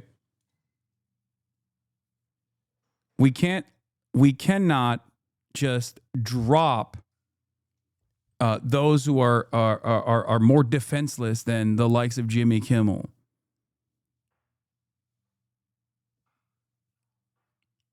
That's it.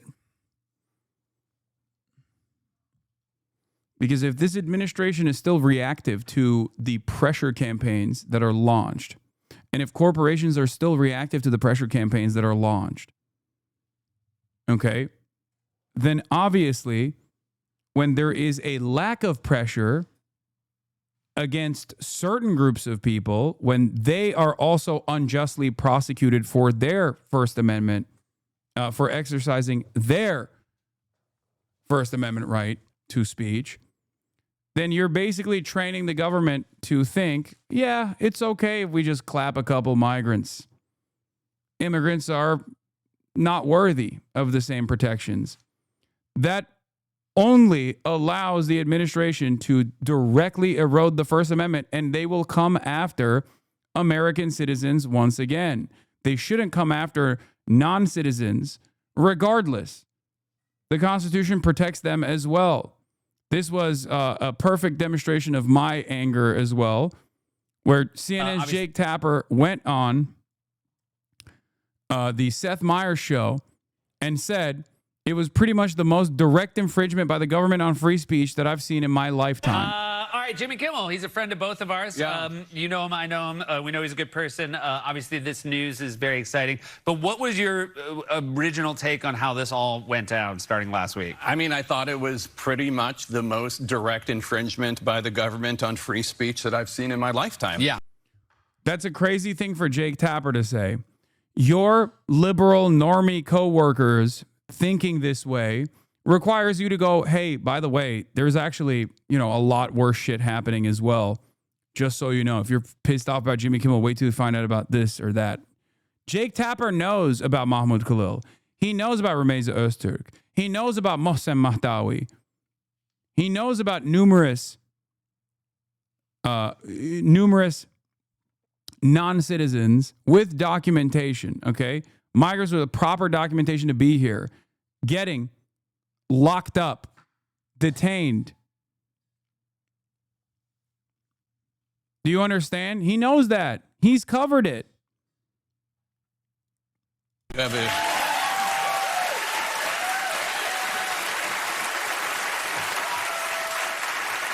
Networks are allowed to cancel shows. It happens all the time. But this was the FCC chairman saying, local affiliates, it's time for you to say you're not going to air Kimmel anymore. And then Nexstar, which the largest owner of local affiliates, needs approval from Brendan Carr himself to let this merger go through.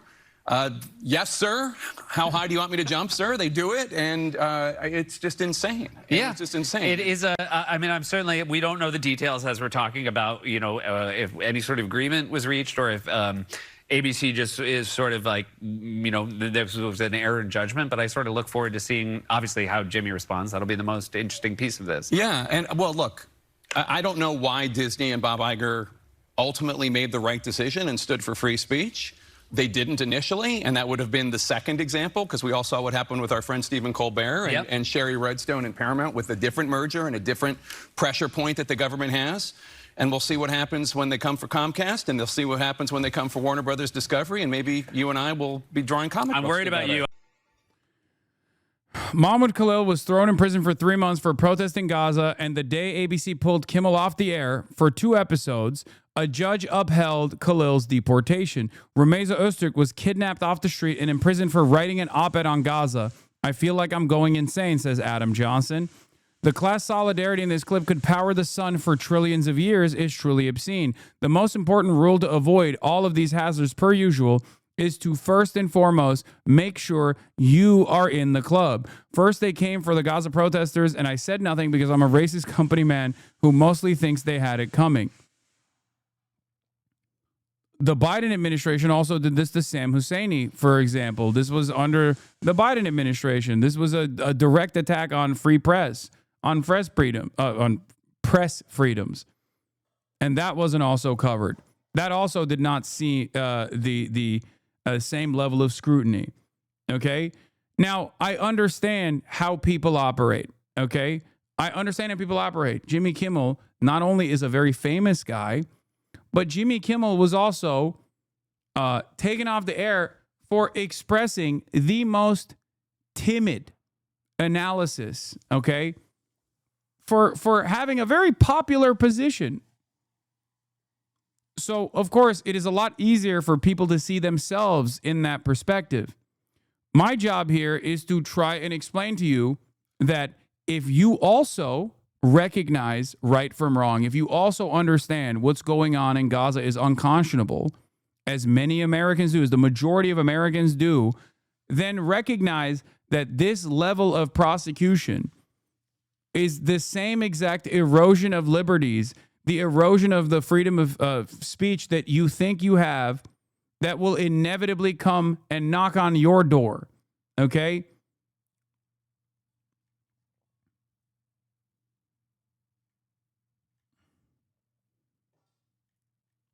I'm not just going to sit here and be like, they don't see non-white people as people or whatever. Okay, I'm not going to say that. But this is a good opportunity for people to try and recenter the conversation against the people that are expressing popular discontent that this administration is trying to pack up.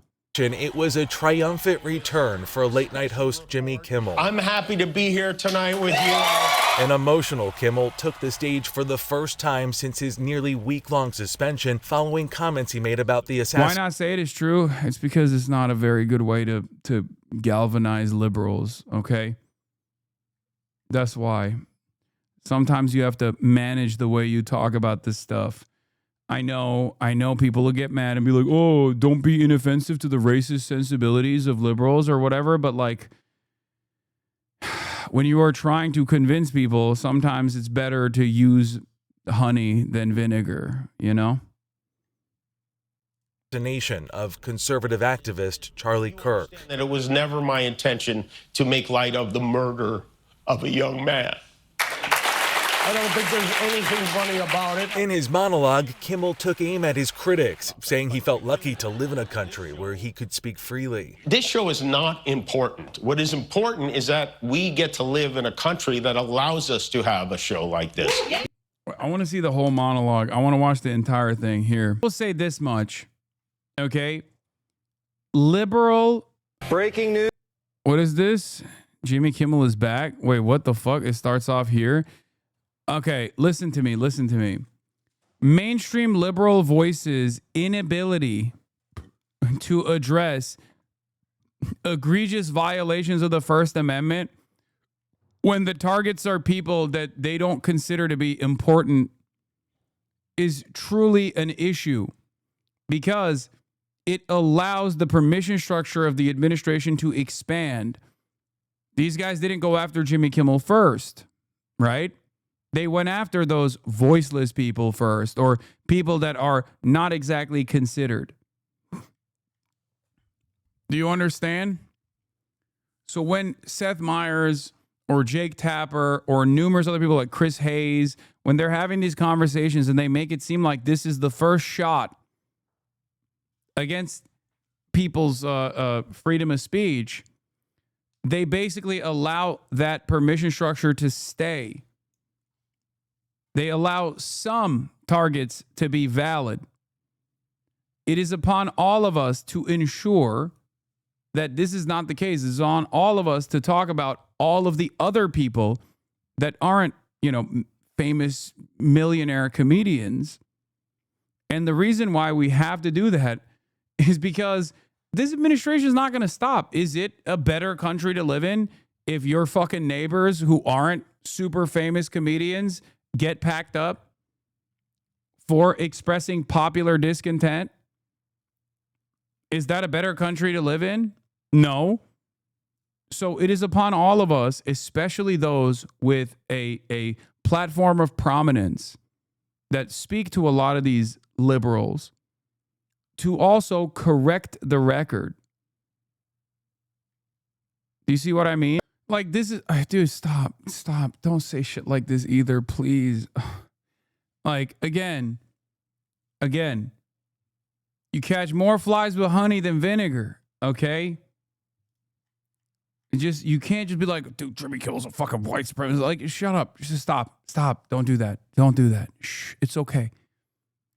Sometimes, even if you're directionally right, okay? Even if you're directionally right, it's better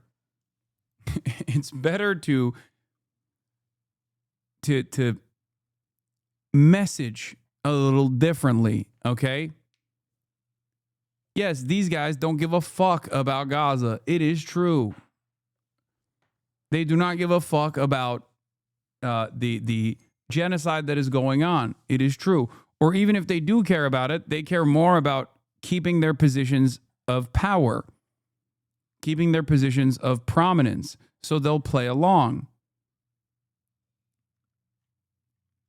But you don't, you can't just come across in this moment, especially when this is a big W for people getting together and being like, this is unacceptable, and then turn that into a... Bro, he loves crying, dude. He does. He does. He does love crying. It's ironic because a lot of the hatred that people have for Jimmy Kimmel is quite literally because he cried on camera about his son's like diagnosis or something, right? Didn't his son have cancer or something during COVID? And they fucking hated that. That's why they never forgave him. All of this like anger and resentment from the right towards Jimmy Kimmel actually comes from him crying one time.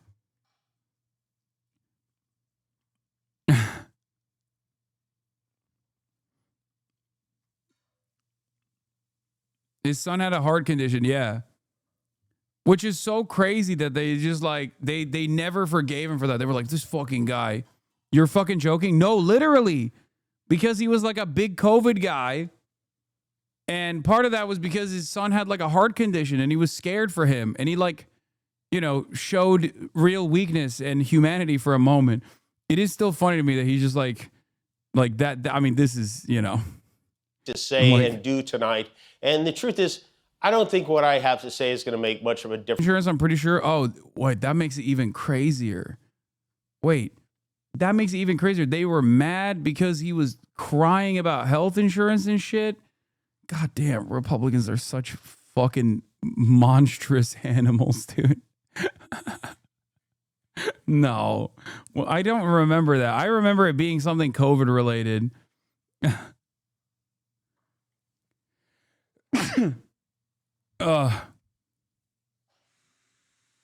He went full Dean. You never go full Dean. So stop.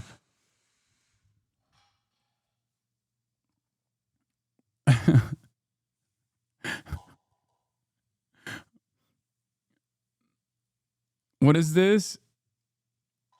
What is this? You have no way of understanding this, but having children changes you in this particular way if you're not a sociopath to begin with. Wait, what? I'm not making fun of him for crying about his child dying, dude, or potentially dying. What are you talking about? I'm making fun of the Republicans for literally making him public enemy number one.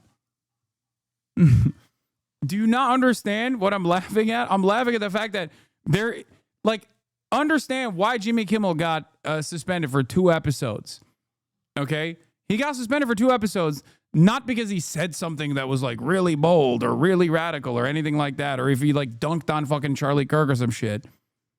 He got suspended because conservatives hate him, and the Trump administration is like desperately trying to find anything they can to make the conservatives focus on like another vector of hate.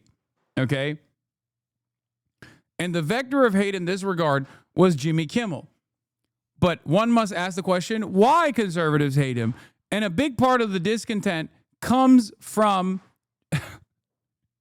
which is insane to say, him crying on a monologue because his son had a fucking heart condition and he was scared. That is an insane thing to get mad about.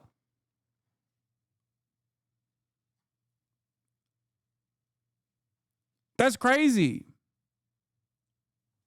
It was about healthcare because heart surgery saved his son's life, and he said everyone should have access to the same healthcare.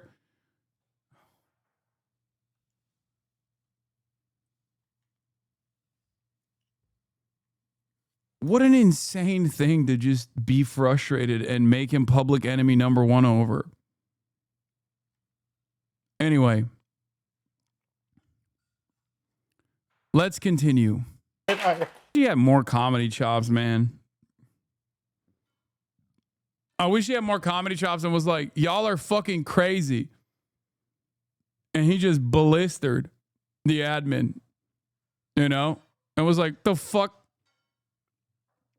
Turned around and literally was like, listen, this is a message for all the Republicans. If you fucking get rid of me and I don't know, put like Benny Johnson in my stead, do you think that your pockets are going to hurt any less? Wake up. He has an incredible opportunity to address the nation here. Okay? He can just turn around and be like, wake up. Yeah, you don't like me. Who gives a shit? I don't like plenty of people. Understand why this administration decided to exercise some kind of fucking petty vengeance against someone like myself. And then he did the compilation of all the Charlie Kirk AI videos, you know, and be like, do you think that's respectful to Charlie Kirk? I don't think so. Nobody seemingly gives a shit about Charlie Kirk. They just want to yell at you. They want to divide us on some invisible political boundary because every single person, maybe not myself because I'm a super wealthy comedian, my name is Jimmy Kimmel, but every single person that's tuning in has economic anxieties and frustrations. And they were so frustrated that they voted again for this fucking buffoon. And this fucking buffoon that has come into power has created this unique, unstable environment that is not addressing those economic frustrations at all.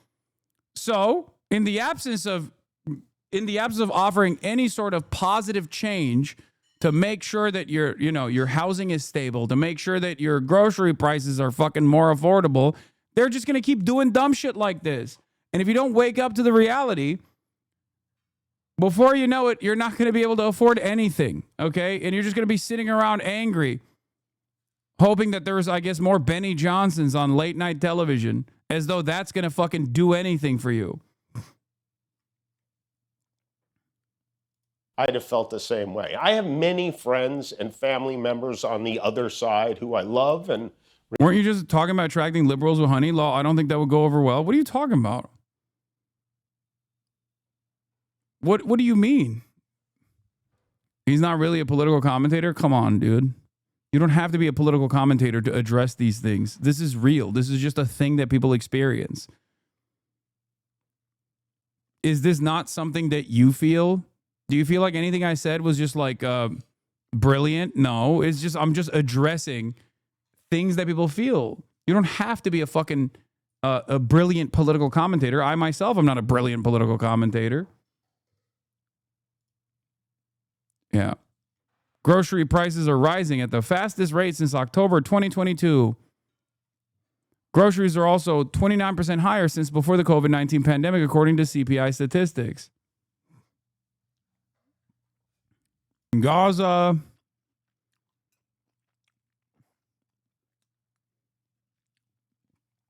the unimaginable and unprecedented level of control that advocacy organizations have, the unprecedented level of influence that the lobbying arm of the Israeli state has over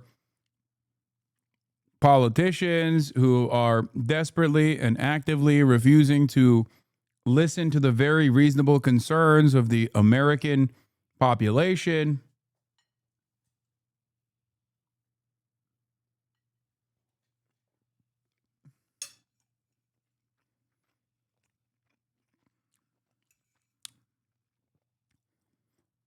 The attacks that the administration is making towards what it has declared anti-fascist. You know who's an anti-fascist? Your grandparents. They fought the Nazis. They were the original Antifa. You know, things like that could be cool to say, I think, in this moment. I thought we all hated Nazis. Now we're talking about criminalizing people who hate Nazis. Leads me to believe that there's only one thing that this administration wants, which one direction that they want mass mobilization to go. You know, if you're anti-fascist, then you're a fascist. Could be cool to say in this moment. Who knows?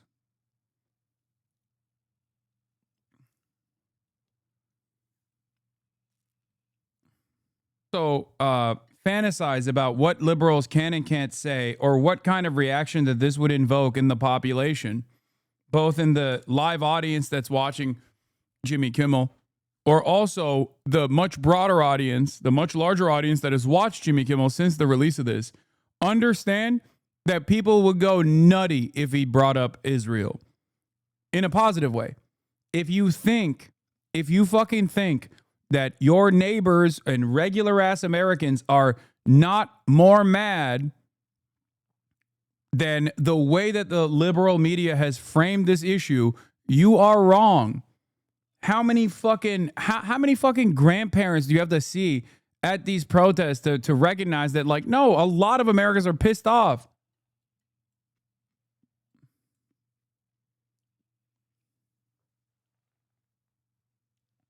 Americans are insanely angry about this shit. And it is up to a lot of liberal voices that have platforms of prominence, platforms of influence to recognize that discontent.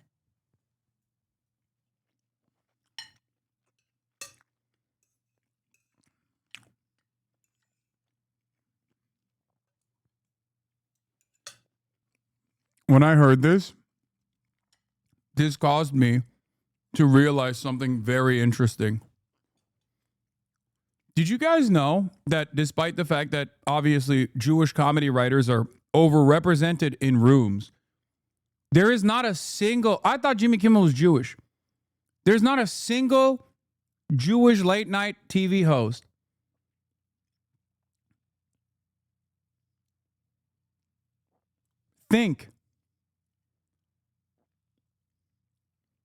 No, seriously, think. Jon Stewart is the exception, and he changed his fucking last name to Stewart so he would come across like a wasp. His last name is Leibowitz. Seth Meyers is not Jewish either. No, Seth Meyers is not Jewish. He has a bit about it. I don't think Seth Meyers is Jewish.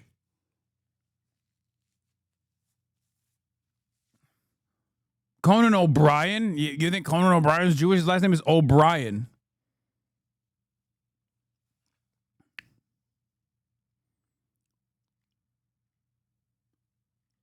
People are saying Bill Maher.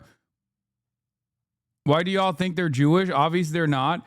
Did you know that there's not a single fucking forward presenting late night, like major late night TV show host that is Jewish? That's crazy to me.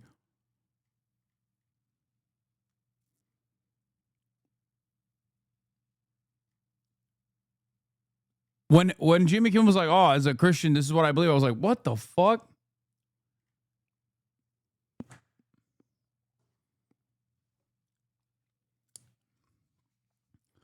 It just struck me as odd, and it made me realize America truly is a WASP supremacist nation. Once again, people are saying Jon Stewart. Yes, Jon Stewart. He literally changed his fucking last name. Okay? He literally changed his last name so he was more WASP adjacent or Catholic adjacent.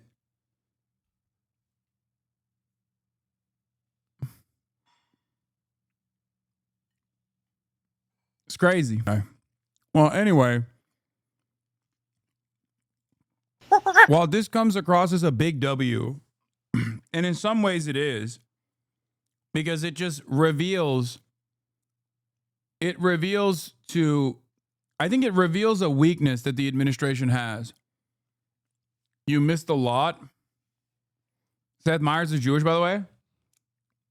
Am I mistaking him with someone else who has talked about how people assume he's Jewish, but he's not? I feel like I've listened to him in a podcast, but it could potentially be, no, not Seth Rogen. What's the guy who's married to Olivia Munn?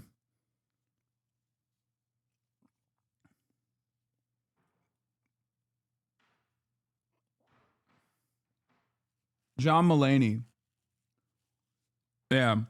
I think John Mulaney has talked about people thinking that he's Jewish maybe, but I think Seth Meyers is not Jewish. He's a WASP. His wife is Jewish, and he has actually talked about not being Jewish. But that his wife is, because remember, I'm a goddamn nerd for comedy. I love this shit. So I've listened to all of these guys. I've listened to all these guys talk about their background, talk about their personal experiences, and I'm pretty sure Seth Meyers has said that people assume he's Jewish, but he's not, but his wife is, and even made a joke about like leaning into it or something in entertainment, if I'm not mistaken.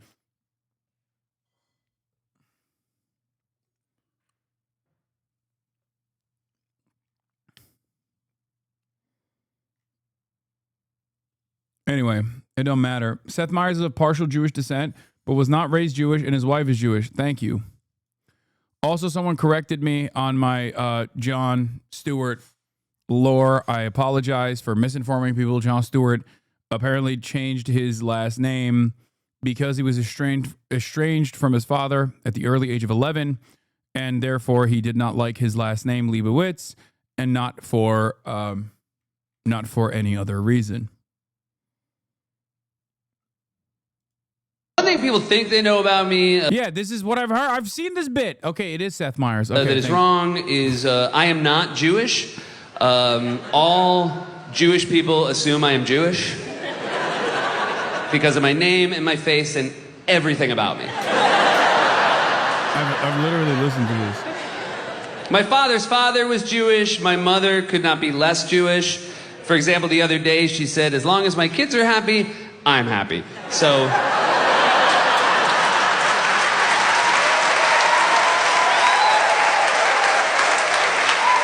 my wife is Jewish, and her parents were so excited when they first met me. They were so happy that their daughter had met a nice Jewish boy.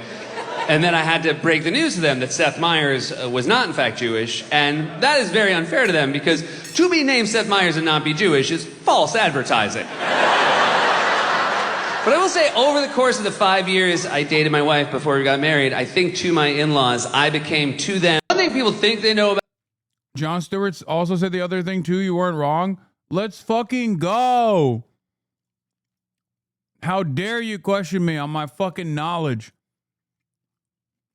How dare you?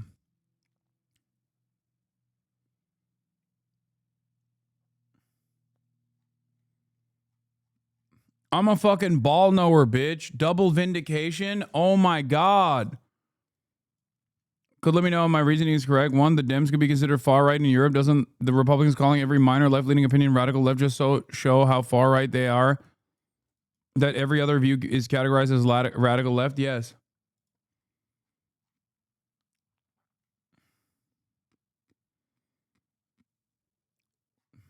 I know ball, baby. I know ball. All right. All right, here, we'll watch the fucking lame thing at the end here. Guillermo, do you know how many subscribers we have on YouTube now? 20.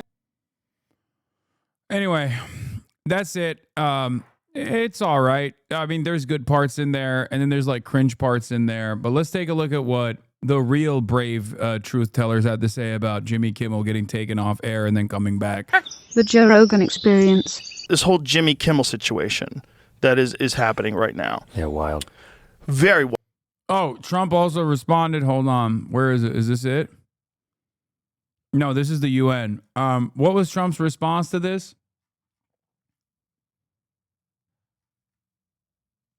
Does anyone have the link to Trump's response to this?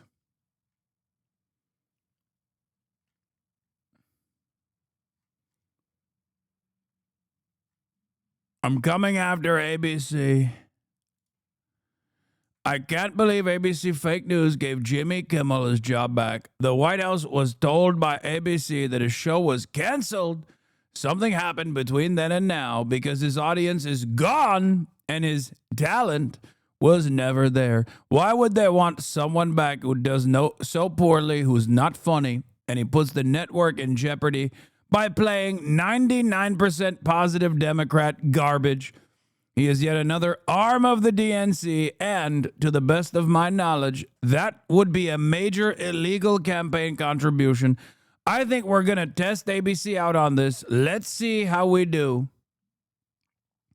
Last time I went after them, they gave me $16 million. This one sounds even more lucrative. A true bunch of losers. Let Jimmy Kimmel rot in his bad ratings.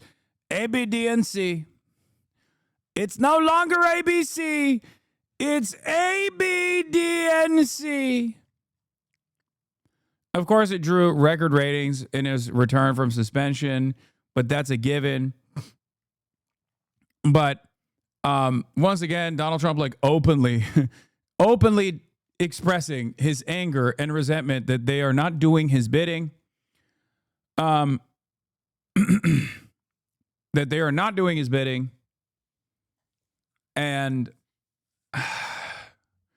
what do you say? I mean, this I guess this kind of is reminiscent of the petty grievances demonstrated by former tyrants, you know?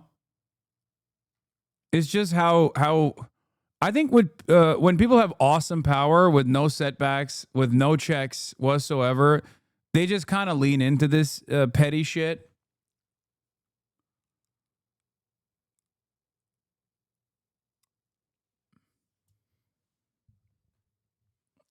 It's just, this is yet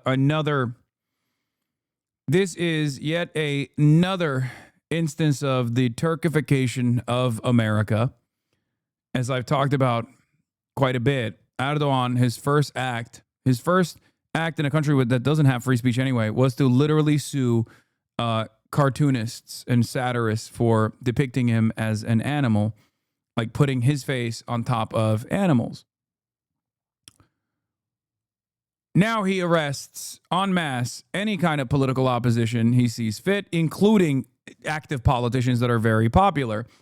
So it takes a while to get there, but this is why I am very fearful, and this is precisely the reason why I was talking about the Jimmy Kimmel stuff in the way that I did, talking about the dangers of this kind of thing, no matter how silly it seems, while also hoping to bring more people, now that they are paying attention to the censorship regime, bring more people on board to help them recognize that we have tremendous corporate consolidation in the media, and there are certain things that you are not allowed to say regardless, and Jimmy Kimmel basically demonstrated that.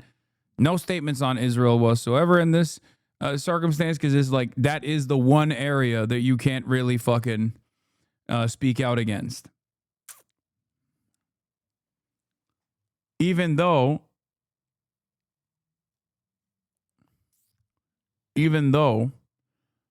it doesn't matter. There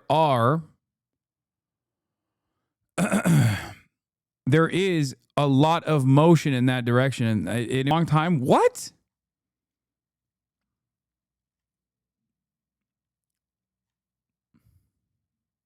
When?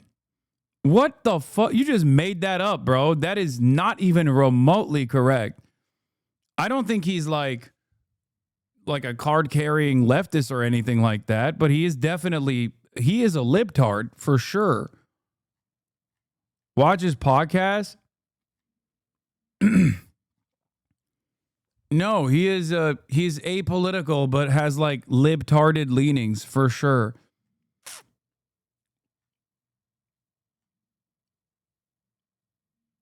You're wrong if you think that he's a Trump guy. What, you think anyone that is a fucking comedian that makes the easiest, bare minimum, lowest common denominator Asian jokes against his Asian co-host is actually a fucking Trump guy? What are you, crazy?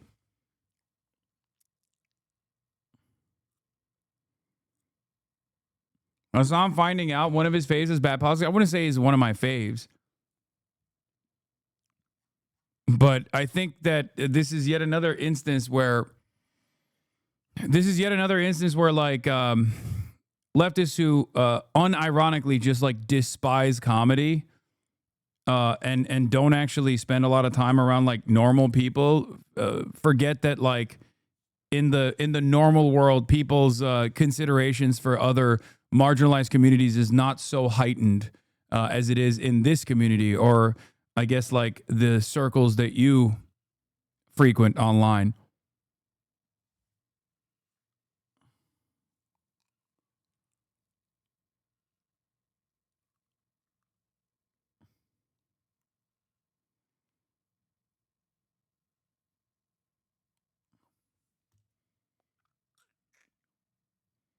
Yeah, they do this about Shane Gillis too, where they're like, oh, he's a Trump supporter. Bro, stop defending trash comedians. Oh my God, I don't care one way or another. I literally don't give a shit if you don't like him. Everything I've seen of his comedy, I have liked. I also don't fucking care if you don't like him. Yes, he is a reactionary that must be prosecuted. Okay.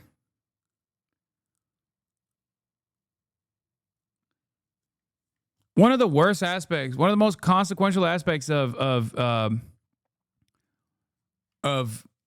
comedy in the podcasting era has been, well, one, it's like made comedy overall much worse. Okay. But one of the most consequential aspects have been that people who don't understand the medium at all have a say in this, and they unironically think that these people are demonstrating their sincerely held beliefs when they're attempting a bit. A lot of people don't understand that the personal politics of someone can be quite different from the way that they're presenting an issue. That's number one. But of course, I get why you couldn't comprehend that, because you don't think that this person is doing a performance, because the podcasting medium has basically changed that dynamic in its entirety. That's number one. And number two, when a comedian is putting out jokes, it's like a fucking musician putting out an album. Not every single part of the album is going to be bangers. Some of the fucking songs you're going to skip. There are very few albums that are all hits, no misses. However, when a comedian actually has a miss, you think personally that is a sincerely held belief that the comedian had, and now they're being reactionary. This is a real issue. This is why I always do the Hasanabi Autism Power Hour, where I try to describe to people like that this is how comedy works. This is how jokes work. Okay? A good comedian is capable of touching on sensitive issues without offending people because they're making them laugh. But if you are actually touching on a sensitive issue and you fail to make people laugh, all of a sudden you're a fucking racist. That's how it works. Okay? Once again, your album take is your absolute worst take. You just don't like music. Oh my God, bro. Come on. I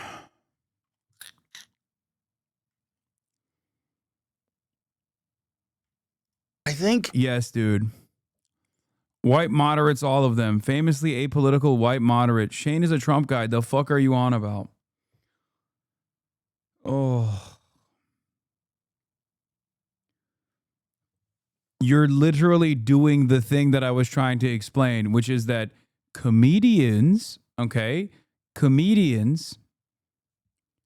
their output is not the entirety of their personal politics.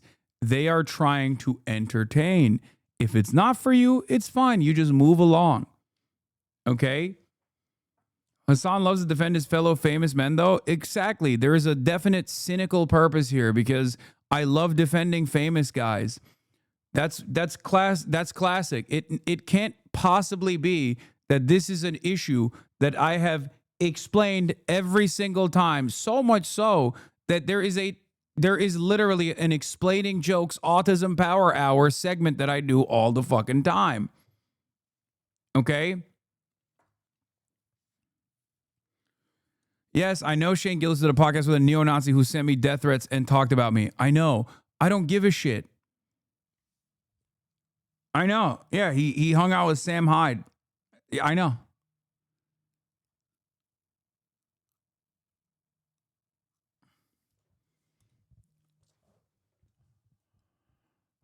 People want everything to be a fucking think piece. I know. It doesn't matter. Yeah, so did Adam Friedland. Well, I don't think he talked about me with Adam Friedland, but still. You're a comedy bro, a debate bro, and a gym bro, and a debate bro. Why do I watch? Because I'm not a debate bro. I am a gym bro, and I certainly am a comedy bro, though, for sure. A few years ago where you had to tell chatters to stop moralizing why they don't like stuff, we got to go back to that Lamau. I mean, I kind of mention that all the time. Why is your take about Dave Chappelle different, though? What do you mean? My take about Dave Chappelle is not different. It's the exact same take. Dave Chappelle literally could not let go of the transphobic side of his fucking commentary. So much so that his entire commentary turned into cancel culture and how the fucking wokes are ruining comedy. That is the poison pill for all comedians. Okay? That is the unironic poison pill. My anger and resentment towards Dave Chappelle is because of how prominent and how important of a comedian he was early on in his career, as opposed to what he has become. My expectations are much higher from someone like Dave Chappelle. That's what this is. Interesting. When did Roseanne get fired? And why did Roseanne get fired? Was it perhaps because the administration at the time was applying pressure from the FCC to fire Roseanne? That would be quite weird if that was the case, considering that it was under Donald Trump. Donald Trump was the fucking president, Joe. Did he fire Roseanne? Did he demand the firing of Roseanne? Or was Roseanne fired because she was saying insane shit? Calling a black woman a monkey and shit. Like, yeah, that's the reason. And the reason why Fox News fired Tucker Carlson was not because of pressure from any administration, but because the fucking owner of Fox News was frustrated with the level of prominence that Tucker Carlson had. And also, he was costing them billions of dollars with the Dominion shit that was going on. So that's probably a big reason when you lose $1 billion fucking dollars because you are knowingly lying about the outcome of a fucking election in an effort not to lose your fan base. Yeah, that's probably going to be a fucking reason. Don Lemon was fired and you never hear libs holding water for him. Exactly.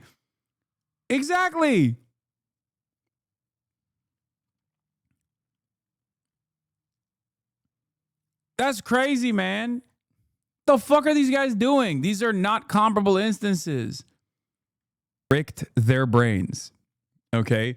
They have bricked their brains so hard that it is literally impossible for them to correctly analyze the situation, and they are too susceptible to misinformation. This is a major weakness. Okay?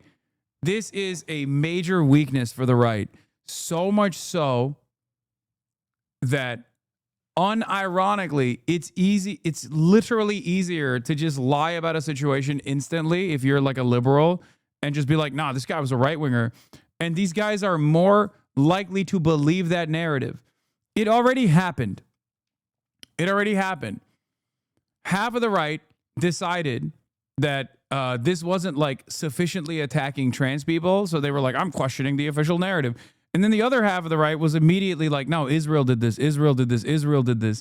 And that is part of the reason why. And then liberals were also immediately going, this is a groiper. So there was so much misinformation in the immediate aftermath of the shooting that they couldn't even come together on an official narrative that actually helps the purpose of the right here. Like to design this as like an Antifa operation that took place. And that's why we have to fucking... we have to deal with Antifa. It's so crazy. I never thought I would see the day.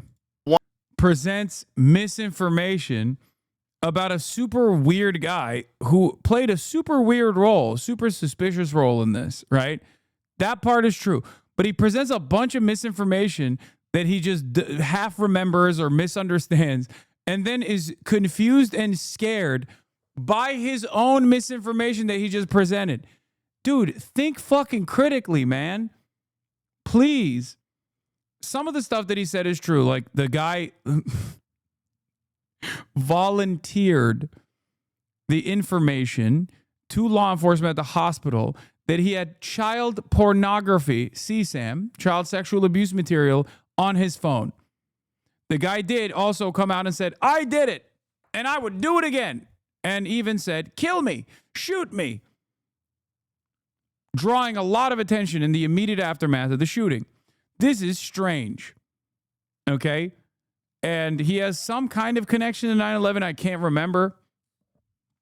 And also, he did do a bomb threat for a separate marathon, not the Boston Marathon bombing. Do we know if he had CSAM? Yes, he did. He said he had CSAM on his phone, and then the authorities looked through his phone and found out that, yes, he did have CSAM on his phone. It was crazy. So that guy is mentally unstable, and it's strange that in that moment, he actually offered protective cover to whoever the shooter was. Okay? That's weird enough in and of itself. But it's really funny that Joe adds a bunch of other shit that he misunderstood and then gets scared by it. No, he had a scope on the weapon. Bro, what is going on? There are weird things about the situation, but it is so hard. God damn, dude. There are already enough suspicious circumstances surrounding the incident, but it's so hard to accurately understand what took place when it's motherfucking Joe Rogan talking about this shit. Oh, he's talking about the Trump shooter. Oh, my bad. I misunderstood. He's talking about the PA shooter. I thought he was talking about the fucking Tyler Robinson again. Oh, my God. I'm sorry. I apologize to Joe Rogan for this dilution. My coworkers listen to this guy, Lamau.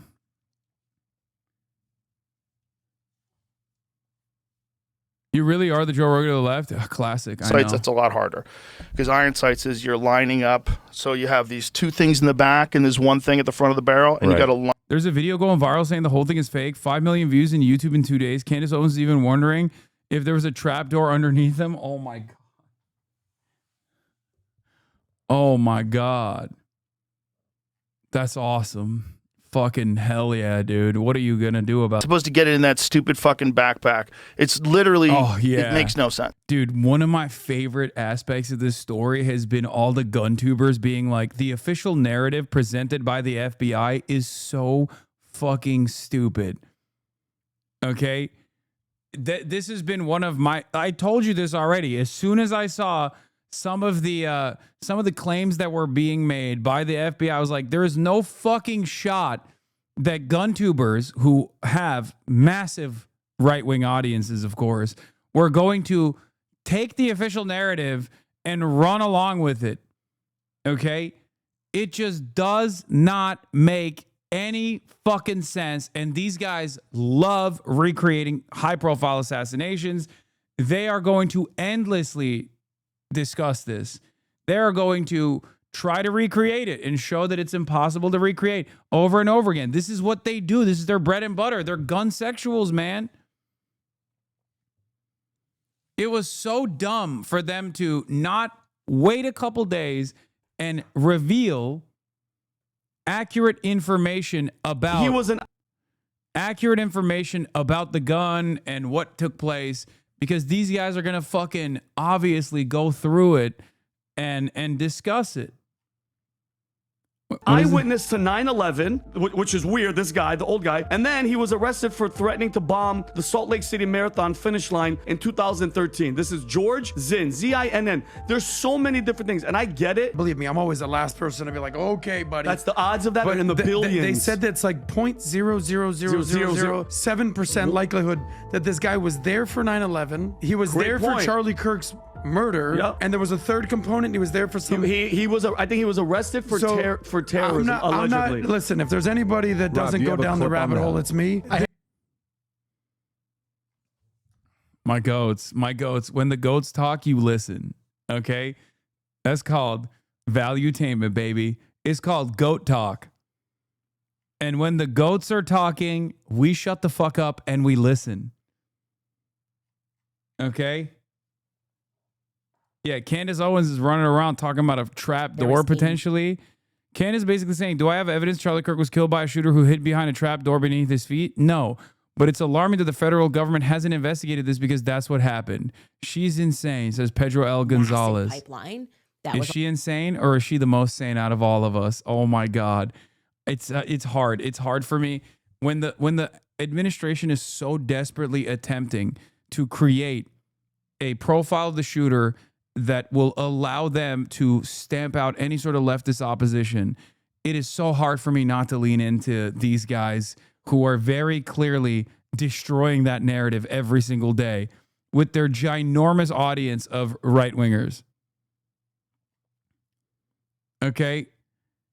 Oh, that's fucking hard for me. Hard for me to look at this, give horse, I guess, and say, no, the teeth are perfectly fine. I'm going to look at the gift horse in the mouth and say, no, the teeth, not so great. Almost exactly behind where Charlie was sitting. Here's that maybe it's a water pipeline. I don't know, but there it is under the flag.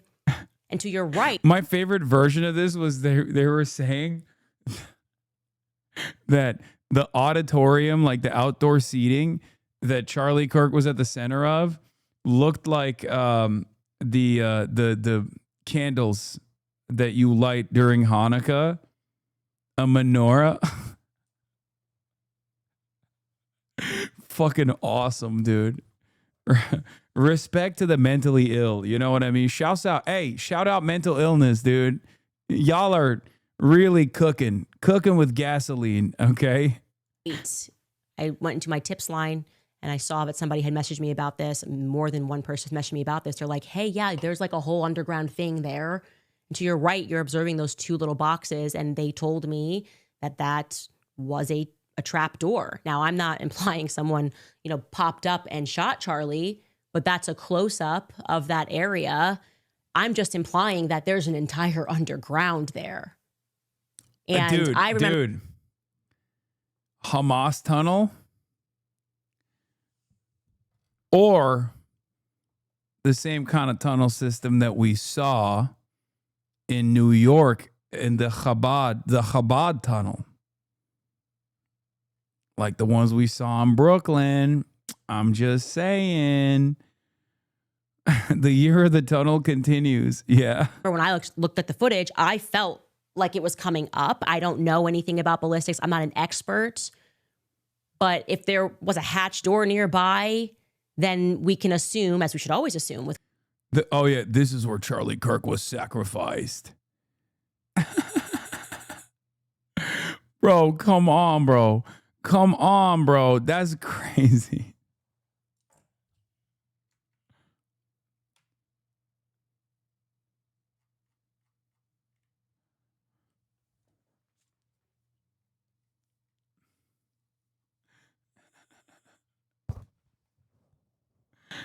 Oh, hell yeah. People have fucking lost their dang minds. There's not really much you can do in this situation. You know what I mean? Okay. All right. Let's keep it going. Colleges, obviously stadiums, there's always an underground path. So I'm wondering if the federal government has explored the possibility that somebody could have been under Charlie and done that while everyone's looking around and thinking that a shot went off from here, if that was just maybe like decoy number 2 and actually Charlie was shot from beneath him, which then could maybe explain why there was no exit wound. Again, I'm theorizing because I have a right to. I have a right to think.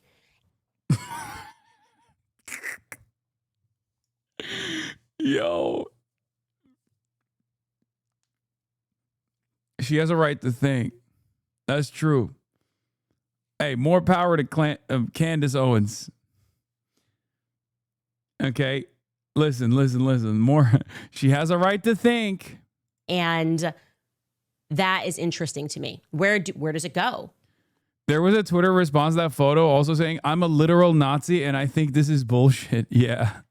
Where do the tunnels underneath UVU lead to, right? That's an interesting question. Maybe everyone's looking up when we should be looking below. You can't stop calling her Clandis. I don't know what you're talking about. I never did. This is an issue of utmost importance. Breaking. Candace Owens was able to speak with the man who recorded the alleged footage of Tyler Robinson on the roof before the shooting. His testimony completely contradicts everything we've been told by the FBI.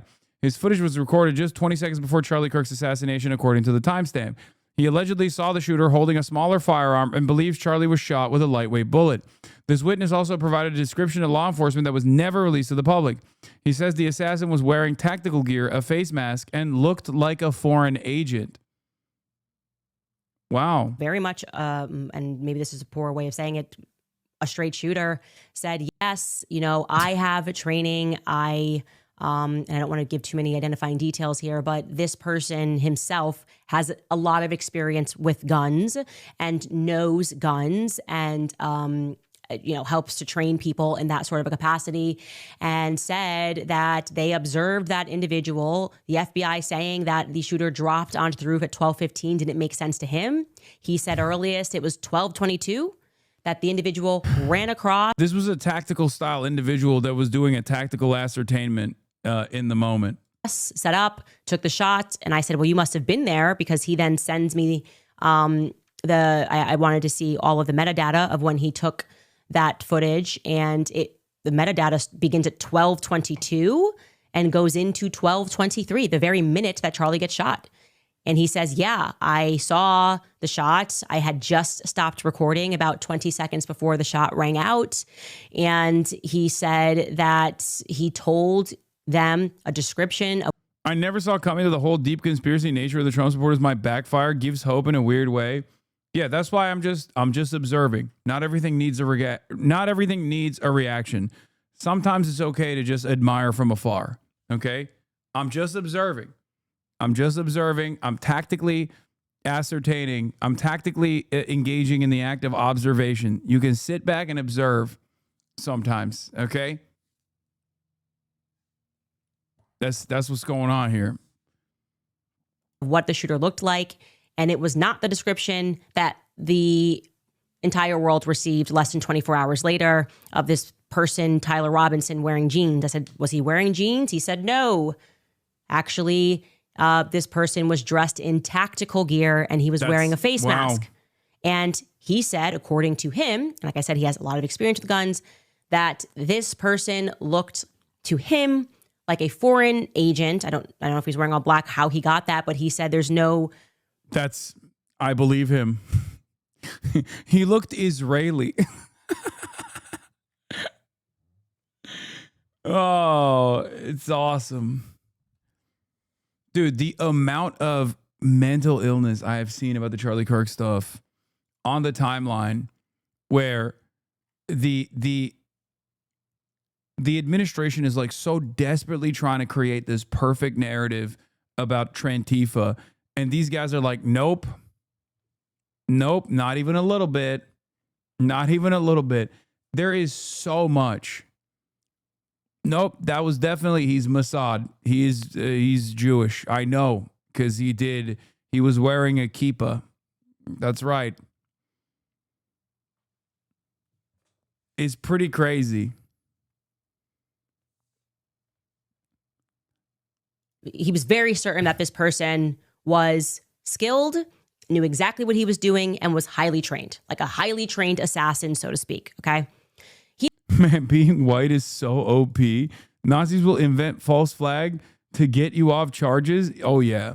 No, you saw what happened once they found out that he wasn't just any kind of white guy, but he was the type of white guy from like a MAGA loving Mormon family. Everybody literally was like, oh, fuck. Oh, fuck. Oh, shit. Oh, God. We got to pray for his soul. We got to pray for his soul, man. Like, we got to pray for his goddamn soul. Okay, you understand me? It's amazing. That's all it took.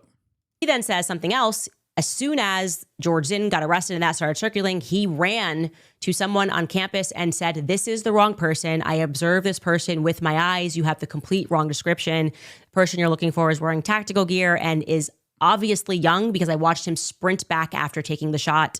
I saw this with my own two eyes. And for whatever reason, that never made its way out that we can see of a description of a person wearing tactical gear. We're kind of left with this idea that he was wearing the now infamous veterans shirt with the American flag on it and some jeans. So he also said something that we had not heard, which is that he knows guns, and the gun that the FBI found was not the gun that he saw. That the gun that he saw was smaller. And I'm going to read you directly a text message that he sent me, again, protecting his identity. He said, watching the video of the impact, hearing the sharp crack instead of a big hunting rifle's boom, and seeing what looked like a shorter rifle platform, albeit with the absence of the shape of a standard 30-round magazine, the assassin may have used a 10 or 20-round magazine, only expecting to shoot once or twice. I would guess that he was shot with a Hornady V. No, I can't watch that, bro. That one has 5 million views.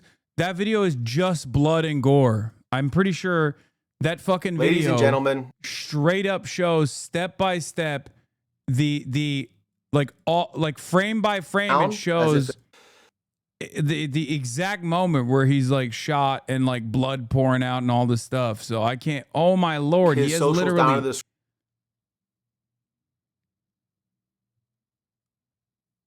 There's a photo of another random guy who's been shot as well, talking about how, oh, fuck, it has 5.2 million views in 2 days, though. I kind of want to watch it.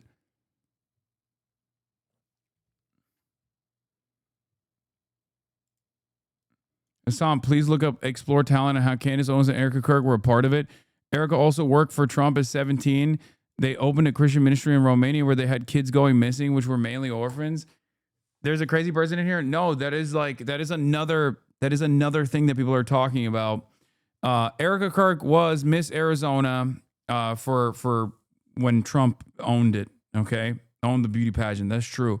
I'm not entirely certain about the Romania connection, but I do know that she did move to Arizona because her parents were working for the Department of Homeland Security. So that part is correct. The Trump connection, I guess, is correct, but I'm not sure about the Romania angle. But her parents were in the DHS. They got a job in Arizona for that reason. And that's why she moved to Arizona. And they did meet for the first time ever. Her and Charlie Kirk actually met in line to take a flight to Israel. That part is also correct. But I'm not so certain about the... Can you watch the Rain Day Bro video? I can't because it has fucking so much gore, man.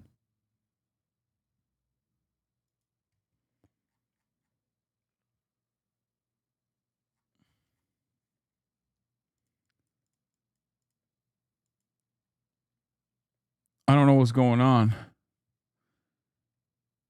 What was the additional context that made the weird cop speak Discord make sense?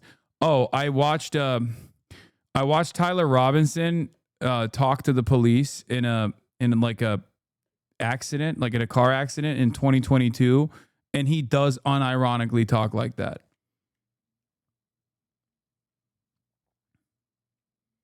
It's not even a joke.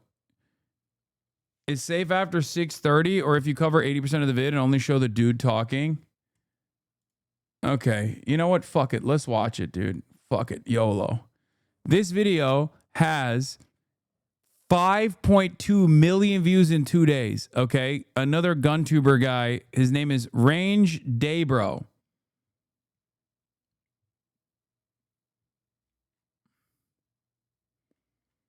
I'm not going to show you the actual incident because he like straight up shows it. I think he shows it like, I don't know exactly when he shows it, like maybe around here. But I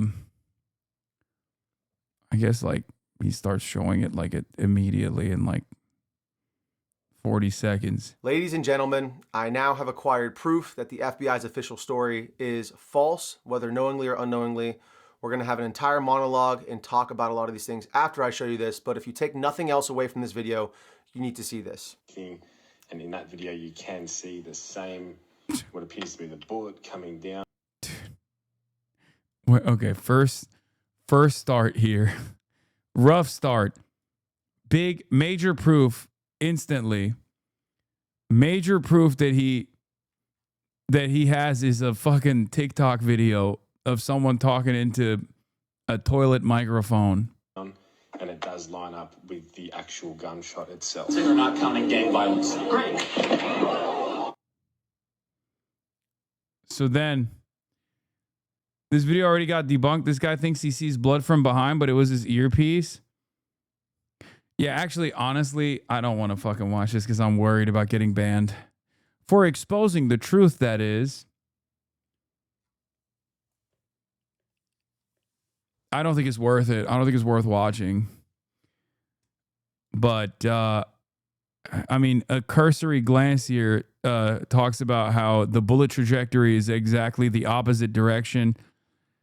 And that's his assessment, is that, like, there's a second shooter, and the guy that they got is a patsy. And most of it is actually showing the blood and gore and stuff. At 6:30, he shows a pic of the second shooter here. We'll just show Ladies and gentlemen. He believes that there's a second shooter. Okay? He believes that there's a second shooter. And that part starts here. Charlie Kirk. I want to take a look at this photo next. This guy's talking about this bush up here in the top left of this photo, and he zooms in on it, and he's stating that it does look suspicious. It does look suspicious. It looks like there is a person right here, and it looks like there is a rifle right here that the person is holding. A hand here, support hand, sort of very blurry image, but you can clearly make out that this is not just a bush. This is a human skin tone right here, and this correlates with human head and hair. And does he actually go back to the shooting at all? No. Okay, from this point on, he doesn't show a rifle in the exact kind of crucifix shape of an AR-15 with an optic on it mounted up. So good on this dude for finding this photo and looking for, like he said, hours of going through photos and videos until he saw this. This would 100% line up with the actual shot that we've now proven was not taken. Chatter to the set, please close the fridge. Thank you. How the fuck did that fridge open? It was open this whole time. What the hell's going on? Hasan!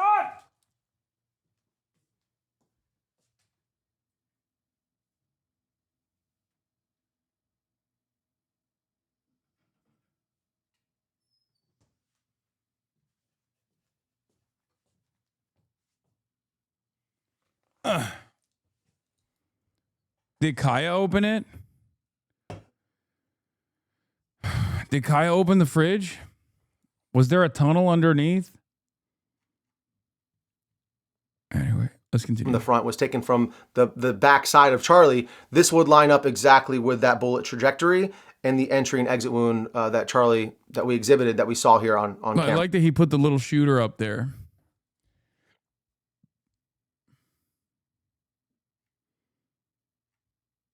So, guys, this is a very heavy topic. I do not want to believe that this is possible, that the FBI either knowingly or unknowingly missed this. And I'll leave that up for you guys to speculate on. I'm not accusing anybody of anything. All I know is that 100% Charlie was not shot from the front. It is very clear that he was shot from the side, most likely by this bush up here, this man in the bush, whatever you want to call him. It has been very clear to me. That's the big evidence?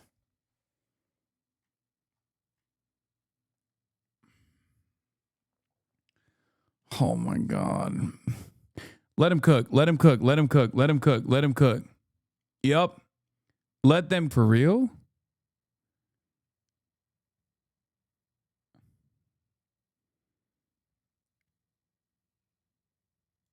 Are you blaming Kaya?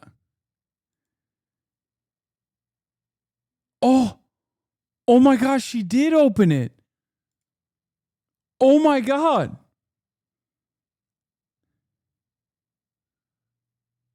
Oh my God. The mad lad. Look. Do you see? Look right here. Look right here.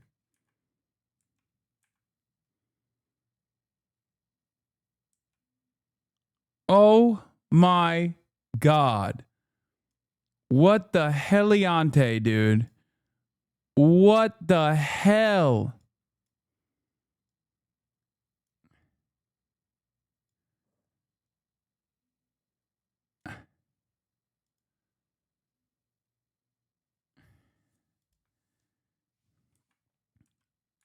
Look.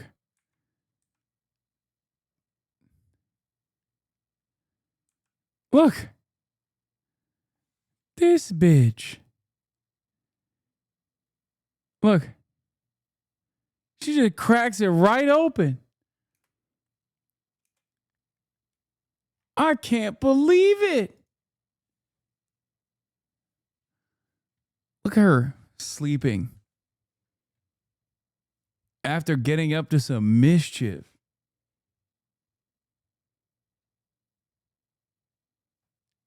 Sleeping comfortably.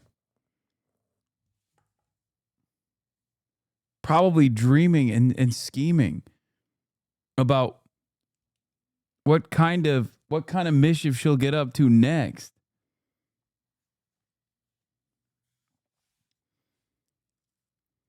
Kai is being framed by the admin.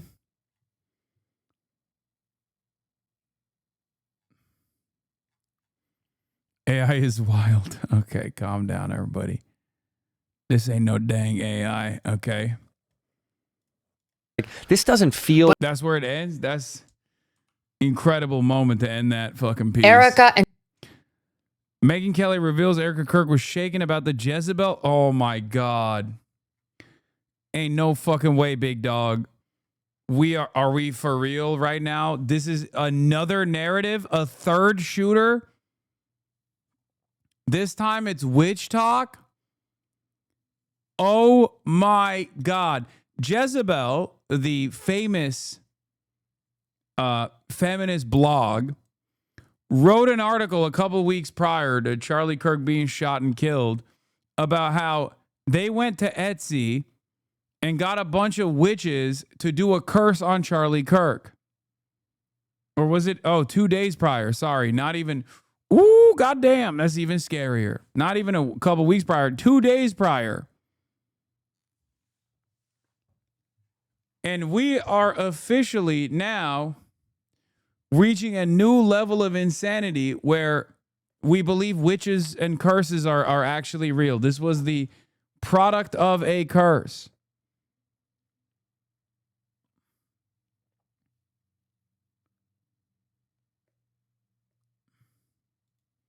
What is this?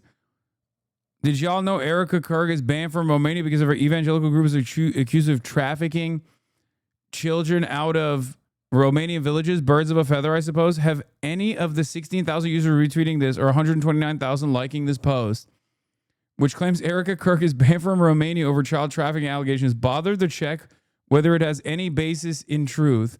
Because I have, and it doesn't. It's totally made up. Yeah, the part that is not made up is that they actually met on a trip to Israel. The part that is not made up is that Erica's parents got a job at the DHS, Department of Homeland Security, which is why she moved to Arizona, as I told you. And the part that's not made up is that she was also Miss Arizona.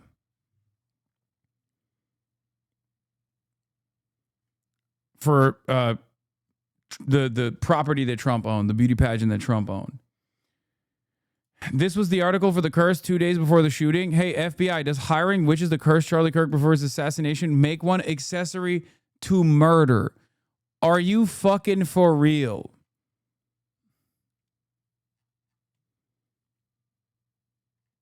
The article was revealed 2 days prior, but I believe they hired the witches like a couple of weeks prior to the article's full publishing.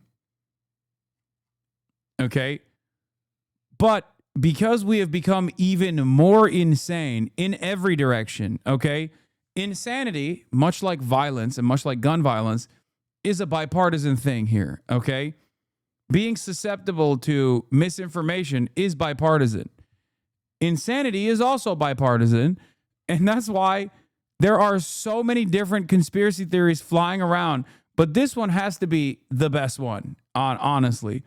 The idea that like witches are capable of killing people with curses is so medieval age coded. Like I used to joke about how like we're becoming medieval peasants. Like we have the brain of a medieval peasant, but this is unironically medieval peasant shit. Charlie Kirk heard about these curses. We're gonna have to unfollow. Can't jeopardize the coven. Okay, I'm sorry. To witch talk, I know there's hella fucking Wiccans in this chat. I know you have cast protective spells over me, and I love you for it. Keep up the good work, please. Okay, keep up the good work, and don't listen. If this might trigger warning to the Wiccans in my fan base. This might come across as I'm making fun of the mysterious ways in which you make the world turn. Okay, and that news genuinely rattled Erica in particular. She knew Christian teaching on this subject. She loved Charlie, absolutely. And she was scared when she heard of the curses Jezebel had called up. So much so that she and Charlie contacted a friend who I believe she said was a Catholic priest, but definitely a friend, and asked him to come over and pray with them over Charlie the night before he was murdered. She eventually worked it through, and so did Charlie. That, as she later told me, weapons will form but not prosper. That Satan and those witches have no power. Doesn't this mean that witchcraft is real? Like you have to believe it, right? Like this kind of is a point for the witches, no? Like kind of an L for prayer. Like no disrespect to anybody involved, but like doesn't if you're bringing this up sincerely, aren't you kind of saying that like witchcraft trumps the Bible? She was waiting impatiently. And Christian prayer? Like, isn't this the admission here?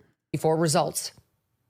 The witch, they reveal, promised on August 23rd that, quote, you will see the first results within 2 to 3 weeks. This was 18 days before Charlie was killed. Not satisfied with this curse, the amped up one alone, Jezebel reached out to a, quote, third witch.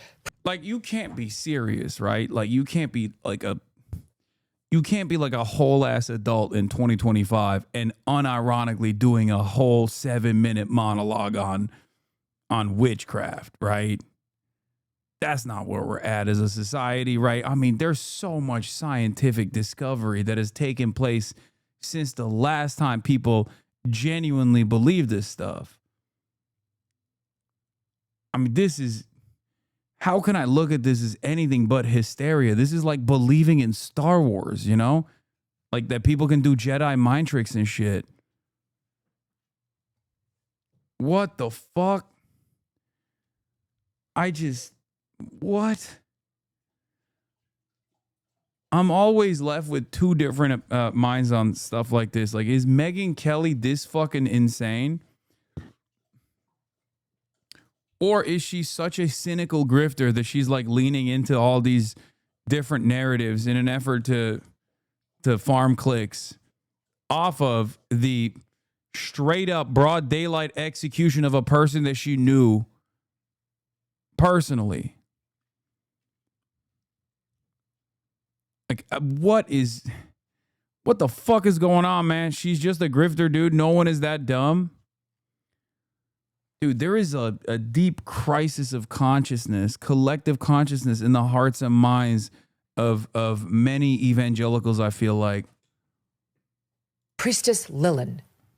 Jezebel opined, if enough people cursed a single person, would the results be stronger? Quote, like, this is an article that is meant to be in jest. Like, obviously, they're not writing this with sincerity. Okay? Many such articles have been written about Donald Trump, for example. Like, this is not new. This is not a new meta at all. When I asked her if she'd noticed more political figures being targeted these days, she said yes. The next day, Lilin sent the Jezebel writer proof of the hex she had cast, quote, a photograph in flames, the edges slowly curling inward, engulfing Charlie's ridiculous, scrunched up little face. She whispered, I imagine, writes the Jezebel reporter, trust the unseen. Chills, writes Jezebel. Like, do I get arrested for not taking this seriously now? Is that like the next meta? The Trump administration is going to put you in jail if you think witchcraft related articles are not serious. Like, is that where we're headed towards as a society? Is this the good direction?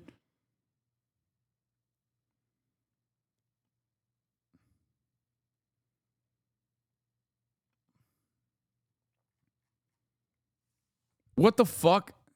Are we going to start stoning women? Are we going to bind them with massive stones to see if they float? And if they die, then, I guess. But if they float, then they're a witch. Like that type of shit. The Salem witch trials, burning women at the stake.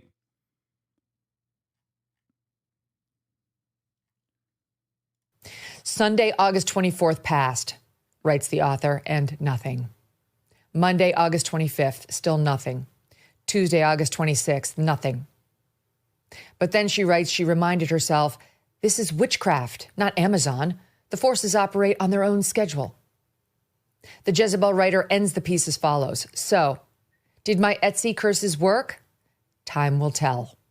The forces move in mysterious ways. And as the priestess Lilin reminded me, spell work is a collaboration between the caster, the client, and the universe itself. For now, we can only trust in the timing of the great unknown. To you, Mr. Kirk, may the rash come swiftly. 2.5 weeks after those curses were requested and cast, 2 days after Jezebel published that article, Charlie was killed by an assassin's bullet. I know what you're thinking. This is a bullshit Etsy curse. Why are we spending time on this? I'm going to get to that in a minute. Stay with me for now. After the shooting, Jezebel took down the article, quote, on the recommendation of our lawyers. They underscored that the piece was meant to be humorous, intended as satire, and that they made clear they wished Charlie, quote, no physical harm, which is not the full story now, is it? At the same time, they said of the article, quote, we stand by every word, which means they did want him cursed. They wanted everyone to hate him. They wanted it to be powerful, and they wanted Charlie, quote, punished for years of regressive rhetoric. They also made clear that taking down the article was, quote, driven by an abundance of caution for our staff.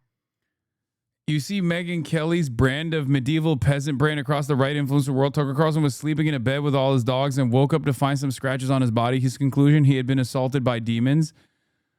People used to believe the internet would usher in a golden age of reason, but instead it's ushered in a golden age of medieval peasant brain.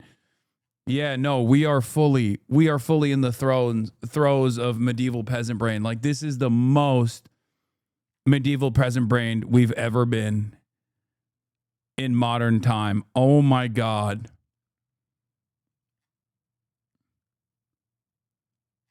This is so nutty, dude. Oh, please, if you read the article, the effects of the curse were like make his head slightly larger every day and shit like that. I don't need to read the article to know that the Jezebel franchise did not actually successfully put a fucking evil hex on a prominent political commentator, okay? It's the fucking Jezebel. It's like getting scared of an Onion article, okay? What the hell? Like, yeah, it's a fucking satirical feminist blog. What are we doing, you know?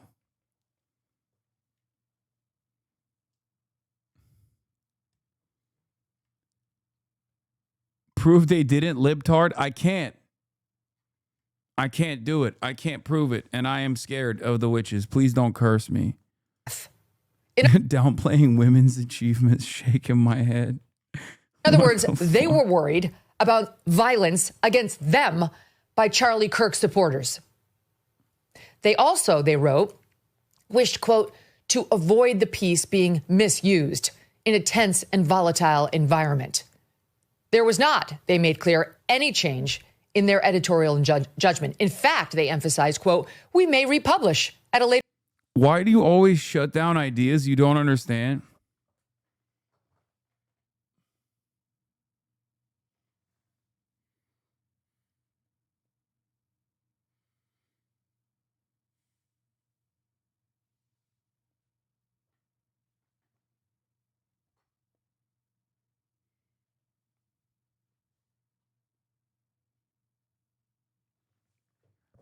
That's bait, right? I don't know. Ethantium. Like, understand what? Witchcraft? Like, you unironically are like, why don't you understand witchcraft? Like, you're saying Etsy witches killed Charlie Kirk. Like, straight up. You are saying right now to me, in all sincerity, this is not rage bait. You have one option to pull out right now. I'm giving you the exit ramp. Are you in all sincerity telling me that Charlie Kirk was assassinated because of witchcraft?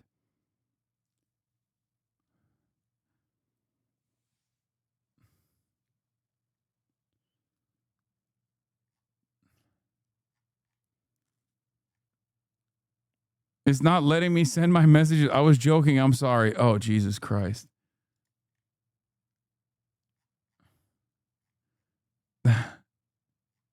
Date. They then rambled on about the country's gun problem and the heated political divide in the country and free speech, noting they do not actually condone political violence. Now, again, you may be saying to yourself, why are we talking about Etsy curses? None of the reason why they are saying that is because there's insane people like yourself. Obviously, if they condoned political violence, they would be writing an article about how they hired an assassin to kill Charlie Kirk rather than hired a bunch of Etsy witches to hex Charlie Kirk. Obviously, they don't condone political violence. The article itself is supposed to be in jest.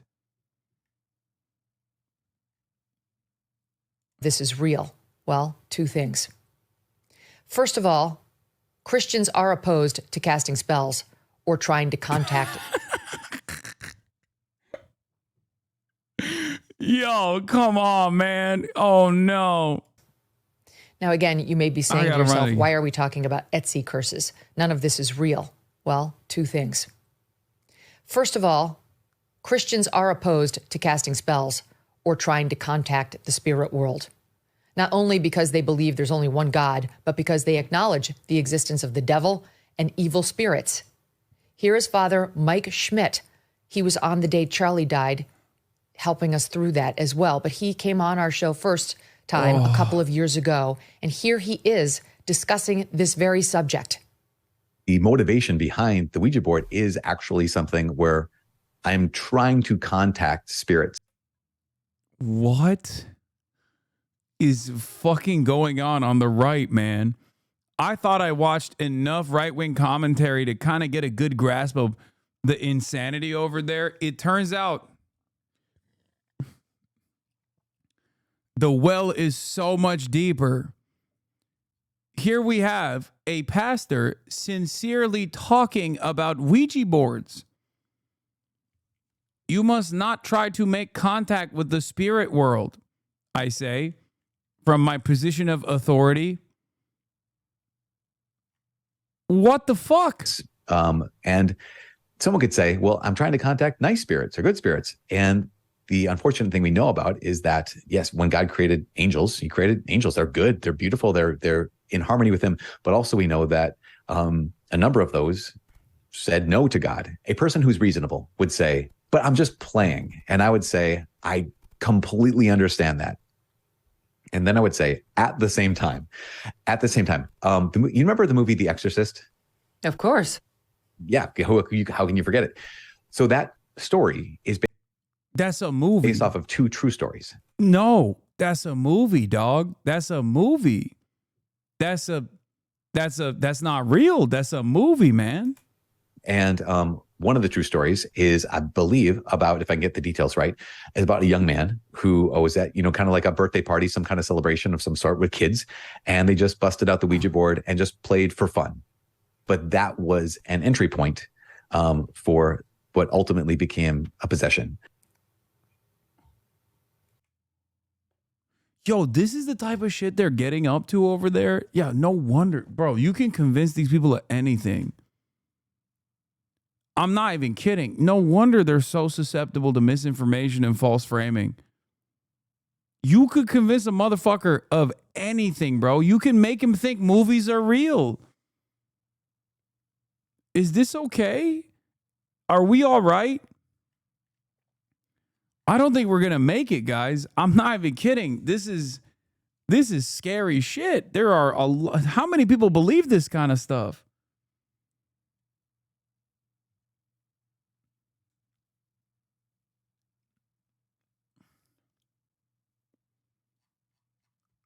What the fuck? In other words, you're playing with fire, messing with this stuff. There actually are demons in this world. Calling up the spirit world. You're disrespecting the believers in your community, bro. As a Muslim, we believe into witchcraft, not the magician of Oz ones. But come on, the fact that we know a lot of our era doesn't mean we know or can explain everything. So we need to remain humble. Doesn't mean to believe any freaky statement, but just like, okay, I can't prove it's unrelated, but I'm okay you believe that. No. There's a limit to that. This is my limit. You've arrived at my limit, okay? I've never shit on someone for believing in God or, holding on to their faith in the spiritual journey, all this stuff. Okay. But there is a limit to it. Once you get into the realm of demons and spirits and like a guy touched a Ouija board one time and the devil came, that's insane. That's an insane claim, man. What about jinns? Yeah, bro. I was afraid of jinns when I was a baby, okay? When I was a child. When I was a kid, when I was a little kid, okay? That's when I was afraid of jinns. I'm 34 fucking years old, man. What is happening? You live in a boring reality?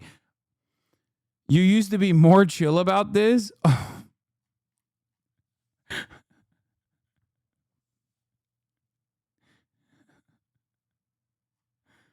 I dare you to say Candyman 3 times in the bathroom.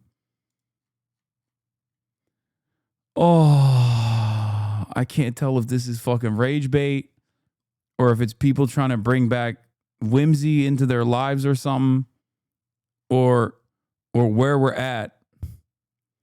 I thought the right wings were cooked, but seems like a lot of us are too.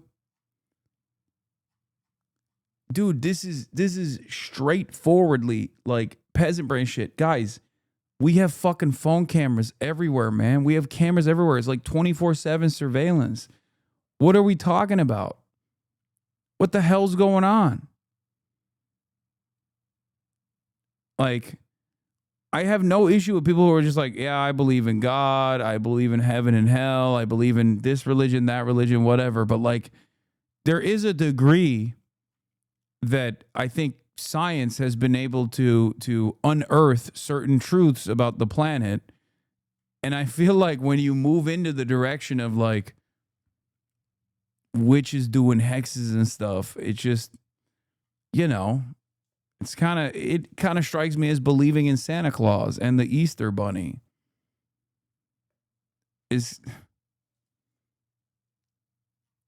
What the fuck? In particular, the devil's spirit world, can actually have real world consequences. It's not something to mess with. Many Christians believe this. This is dangerous. It's not a game. It's literally evil. Second, this is what I really want. Bro, she's just straight up mad about witchcraft. Like she's saying it's a dangerous thing to play with. What the fuck? She's sincerely addressing the witches. She's offering blistering critique at the witches who did this. like a person who unironically believes this shit. At first, I thought it was cynical, but now I'm beginning to think like she straight up believes this. All and the people at Jezebel and Etsy to know. Erica and Charlie Kirk heard about these curses, and that news genuinely rattled Erica in particular. She knew Christian teaching on the subject. She loved Charlie, absolutely. And she was scared when she heard of the curses Jezebel had called up. So much so that she and Charlie contacted a friend who I believe she said was a Catholic priest, but definitely a friend, and asked him to come. Wait, Catholic priest? Whoa! Hold on now. Hold on now. That's devil speak. Ain't no way. Ain't no way they called a Catholic priest. I thought Charlie was not an unfaithful Jedediah. He was a man who was an evangelical Protestant. The fuck you mean they called a goddamn Catholic priest? Excuse me. Don't Protestants believe Catholics are also like they're going to hell, right?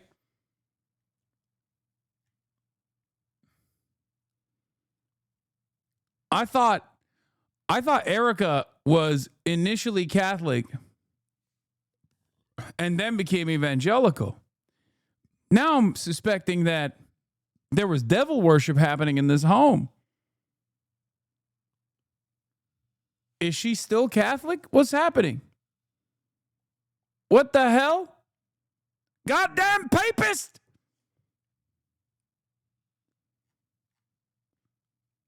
Catholics do the exorcisms.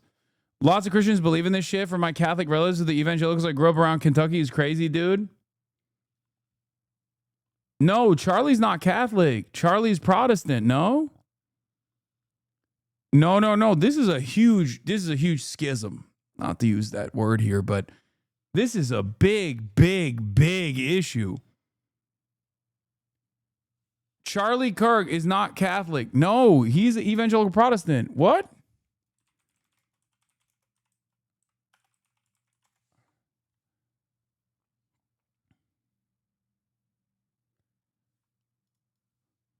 Angelus, Charlie Kirk, to California bishop. I'm this close to becoming Catholic.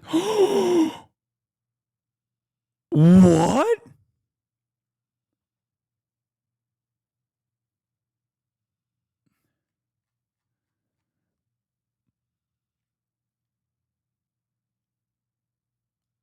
To this day, I experience a special kind of joy when I learn someone decided to become Catholic, whether they be a celebrity or someone I know personally. Why is this just talking about John Wayne, man? I will never know if my dad would have thought of the late Charlie Kirk in the same way he thought about John Wayne, but I'm sure he would have taken notice of certain tells. Charlie Kirk was tipping that he just might have crossed the Tiber one day. Now we will never know, but I know of two distinctive events that took place prior to his murder. One was a recent video Kirk made suggesting to his Protestant co-religionists that they did not give the Blessed Mother her due. It was a video that could have been shown in a Catholic school religion class. He even suggested her example was a Christian temple applicable across other denominations. Blaspheme! Blasphemy!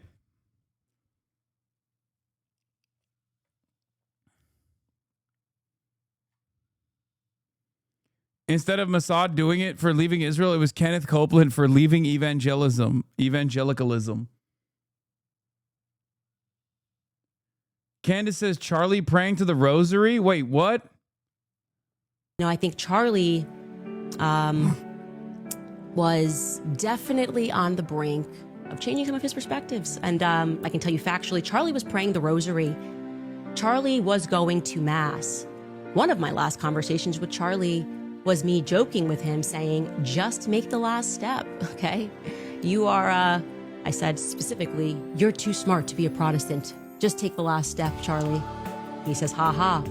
Speaking about Mary, and typically when those steps start taking place. We saw this last week, but I didn't understand the significance until I saw another article talking about Charlie Kirk potentially taking the next step towards Catholicism, which is unacceptable. He was this close to losing the divine grace of God. What the hell?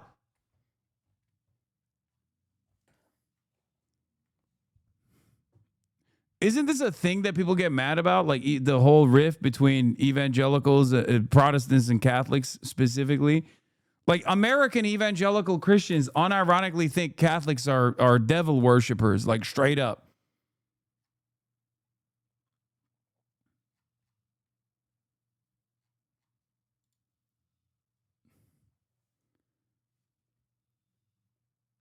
What if this was the shooter's motive? We worship the saints, which is blasphemous. Blasphemer!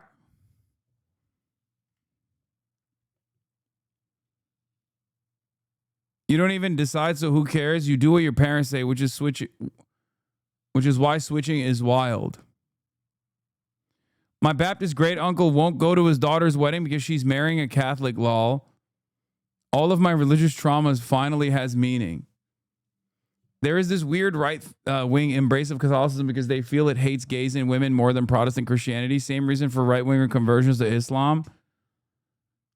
I don't get it because, like, most normal Catholics that I know spend most of their lives shedding the Catholic teachings that they've experienced. And it's almost like that Catholic conversion is like for the specifically for the zealotry of a convert, where they just straight up, like, have they met normal Catholics? The fuck?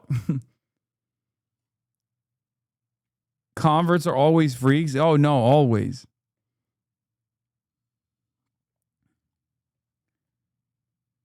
Cradle Catholic does not equal converted Catholic.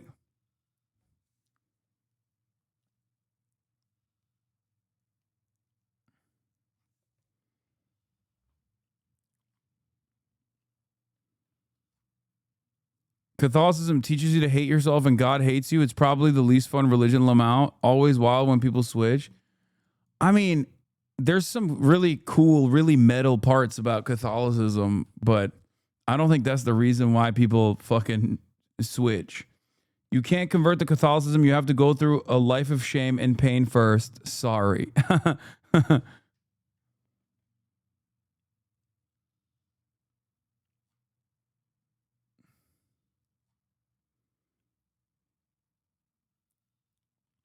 As somebody from Alabama, people just see Catholics as Christian plus. If you switch, it's a big deal, but you're still going to heaven. This is him saying why he's not Catholic. I have three major theological disagreements with Catholicism. It's not a mystery. I talk about it publicly. The first of which would be the infallibility of the Pope and the whole process and the idea of the Vatican.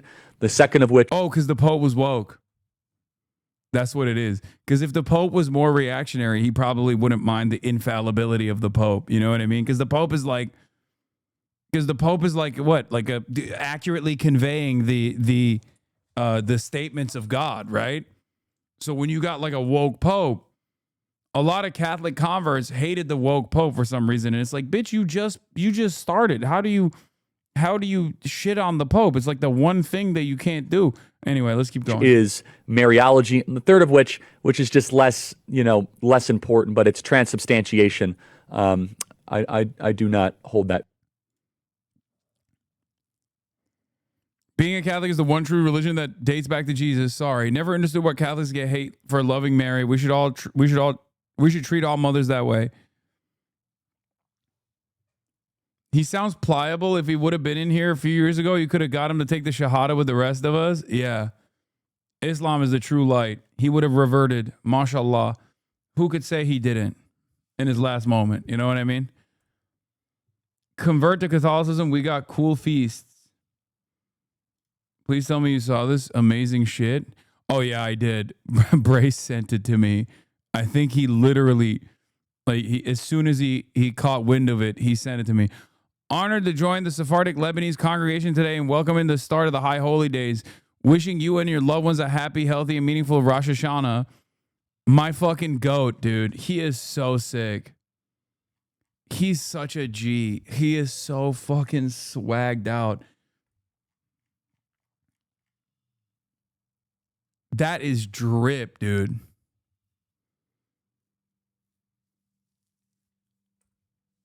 I feel like you could wear this to on other occasions as well.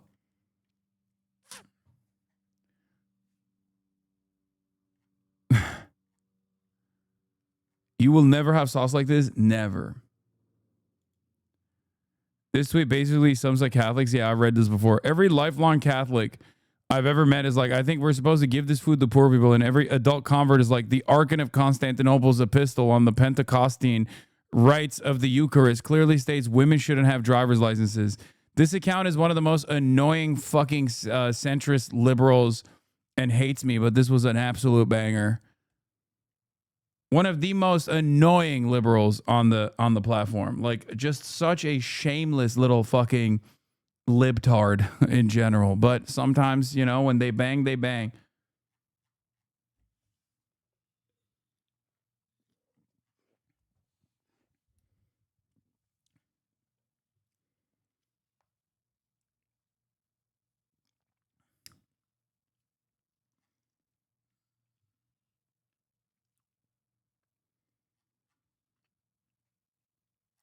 Anyway, that is, I can't believe we took these many different side steps from one singular Megyn Kelly video about witchcraft. Remember, we were talking about witchcraft and how witches were responsible for Charlie Kirk's assassination, which is now the third conspiracy that has hit the towers. And it's fucking awesome. Congratulations to the Christians. But in this process, while she was describing this, Megyn Kelly accidentally revealed that Charlie Kirk and Erica Kirk called in a Catholic priest, which led me to go down this rabbit hole about Charlie Kirk being on the verge of converting to Catholicism. And a lot of people were like, no, you don't understand. Charlie's Catholic. He's not. I was right. He was an evangelical Protestant Christian. Okay. How dare you? This is heresy. I believe his wife was Catholic, however. And I thought that his wife had actually also converted to evangelical Protestant Christianity. But it may have been that she just kept a lot of the Catholic elements in her belief. Come over and pray with them over Charlie the night before he was murdered. She eventually worked it through, and so did Charlie. That, as she later told me, weapons will form but not prosper. That Satan and those witches have no power. Of course, God's will is the one that matters, and his blessing over Charlie was real and palpable. All you had to do was spend time with Charlie to know that. But why torture a family like this? A Christian, believing family. Why do this vile thing to a young couple, parents to two babies, living in accordance with the gospel, deeply in love, yes, political, but doing nothing other than speaking publicly about their views and their desires to make other people's lives better? Who would do such a vile thing? Jezebel, that's who.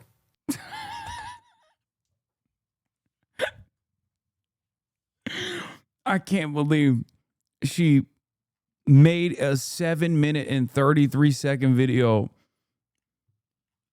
about a feminist blog jokingly hiring Etsy witches to put a curse on Charlie Kirk, and she made it seem like this was somehow responsible. That's crazy.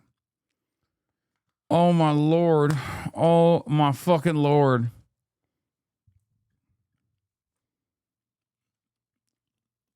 We done did it now. Wait, they're trying to get the witches off Etsy now? Let's cancel evil. Thanks for the reporting, Megyn Kelly. Etsy, please check your inbox. Jezebel, your publication is trash.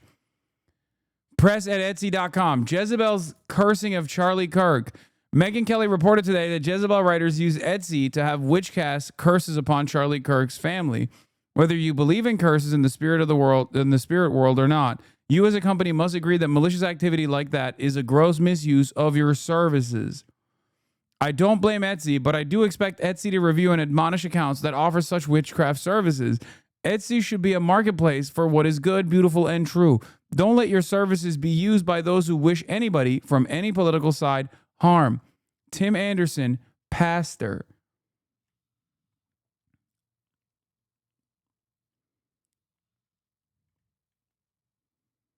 Boycott Etsy until they fire all involved. At Etsy, this is unacceptable. At Etsy, what your company is doing with witches, curses is absurd. You deserve a boycott with the bullshit with Jezebel spells, rhetoric over Charlie, and faith. You are mocking Christians. I hope the liberals can keep you going. What you choose to do to Erica Kirk and family is wrong. Amen. I like at Etsy, but in good conscience cannot support a company that allows garbage like this on their site.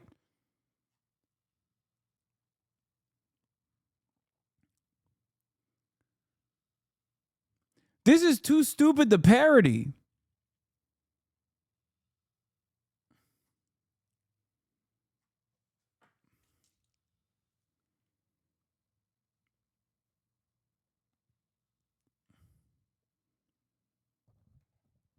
Do they not realize how many Mormon moms with cry cuts have Etsy shops? Are you starting to understand American atheism? I'm just confused because, like, maybe I was sheltered living in big cities when I was growing up in Turkey, but I unironically feel like, weirdly enough, Muslims were more chill about, like, insane shit like this. I'm not even kidding. Horrifying. This Etsy witch is offering a horde of 5,000 demons, most powerful revenge spell, curse, demon, magic, dark spell, vampire spell, psychic reading. It's time for witch trials for Charlie. Only hard for me spell. My God, these people are sick.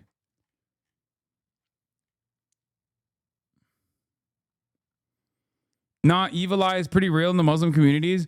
Brother, I have evil eyes as well, okay? Nazar, or like a modest belief that people might wish ill upon you, so you have like a safeguard, is nothing in comparison to like losing your mind over witchcraft like this.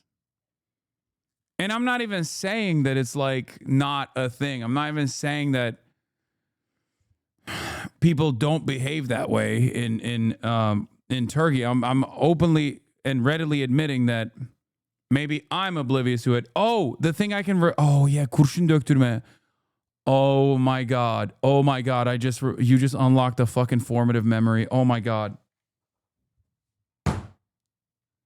Lead.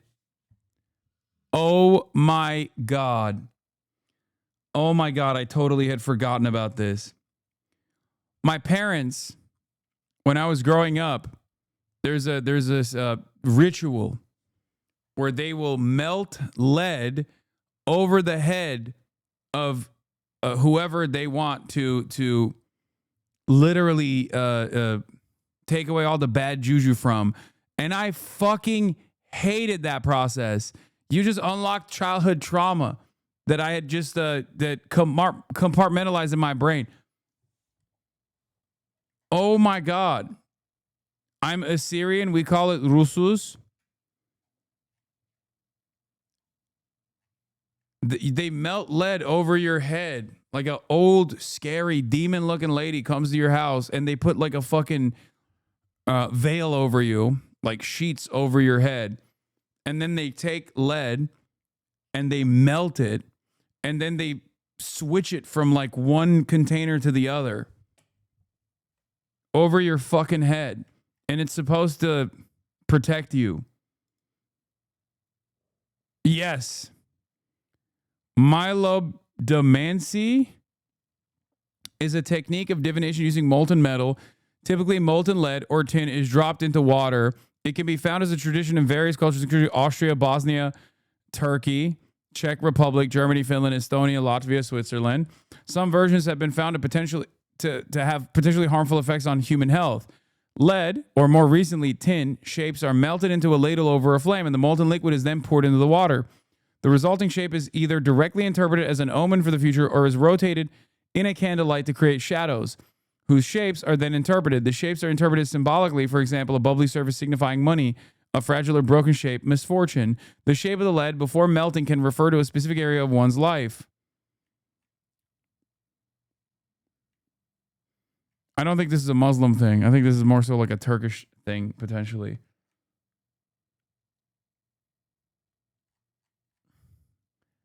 I fucking hated that shit. What? Elon Musk is no longer following Charlie Kirk. Oh my God.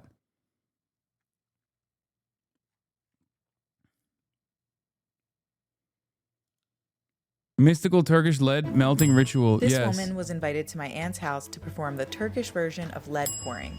This is a pagan ritual where molten lead or tin is dropped into cold water over a person's head. The ritual often begins with a prayer from the Quran and several maneuvers to open our energy for biohealing. After this stage, we were not allowed to cross our arms or legs because that would impair the flow of energy. Your PhD having parents did that to you? Yes, bro. They're fucking nutty. People can be nutty, even if they're brilliant, even if they're very well read. That's what I'm saying. Do you not understand?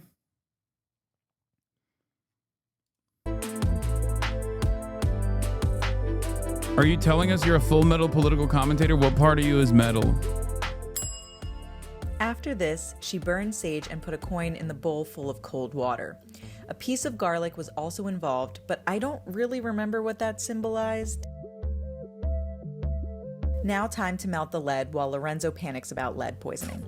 When it's liquid, we put a blanket over low and prepare to dump the molten they put a metal blanket into over your cold head. water and interpret the shapes when it cools. Straight lead. In a nice ladle. Yeah. To be honest, you missed 1/3 of the American populace fearing its children were becoming demonic when Harry Potter arrived. To be honest, I think you just overcorrected when you left r/atheism spaces. Ask Caroline about it. I'm not even exaggerating. I've heard this before, yes. And then the lead's going to go in the cold water, and she's going to read the shape. Yeah, sure. This is done to provide insights into the future and absorb the dark energies of that person. Yeah, no, that scared the fuck out of me when I was a kid, bro. Straight up. Don't be scared. That was very close. It felt very close. Wantep sana da yaptılar mı lan? Amerika'da bile yaptılar ha? Wantep, did you do this? Did your parents do this shit to you too?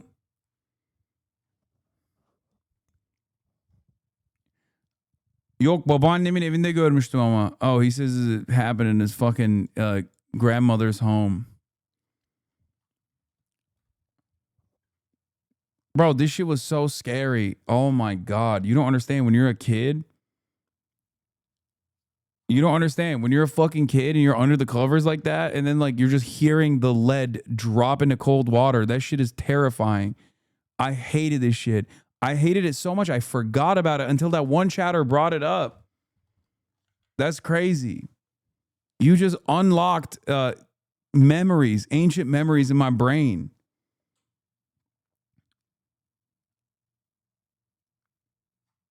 That's wild. Anyway, what a fucking crazy time to be alive, man. Thank you. Bernie Sanders talking about there are two Americas. All right, old man. Fuck.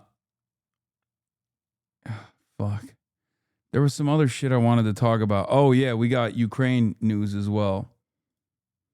But before we get to that, look at this. The White House hanged photos of every president.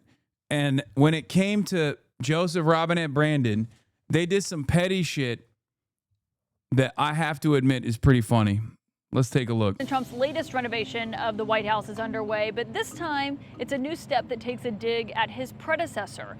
Along this colonnade that stretches by the Rose Garden that ultimately leads to the Oval Office, there's a new video that the president's aides posted today of what they have dubbed the Presidential Walk of Fame. There are gold letters above it, and there are these gold frames with each containing a black and white image of all the presidents that came before President Trump. As it stretches down the line, you see Democrats and Republicans alike, from Jimmy Carter to the Bushes to President Obama. But one president... That's the craziest dig, because like these guys used to hate Obama because he's black and therefore the Antichrist. And they even gave Obama an official portrait. But the smoke they have for Joseph Robinette Brandon, photo dude. stands out in particular. That is President Biden's, because instead of seeing an image of President Biden, they have instead replaced it with the image of an auto pen. Of course, President Trump has been fixated on President Biden's use of the auto pen. He actually even ordered an investigation into it, implying that the things that his name and his signature were attached to were not actually decisions that Biden made himself. Of course, we've heard from President Biden on these accusations from his successor, and President Biden has said anything that has his name on it, decisions on executive orders, pardons, and the like, that was a decision that President Biden says he made himself. That's pretty funny. I can't lie, dude. I mean, he's so fucking evil. And in many respects, he's so goddamn evil, but he's so funny sometimes. Like, this is one of those moments, man. I can't believe it. Unbelievable. This is so stupid. The replies, oh shit, okay. Jeffrey Epstein, Benjamin Netanyahu.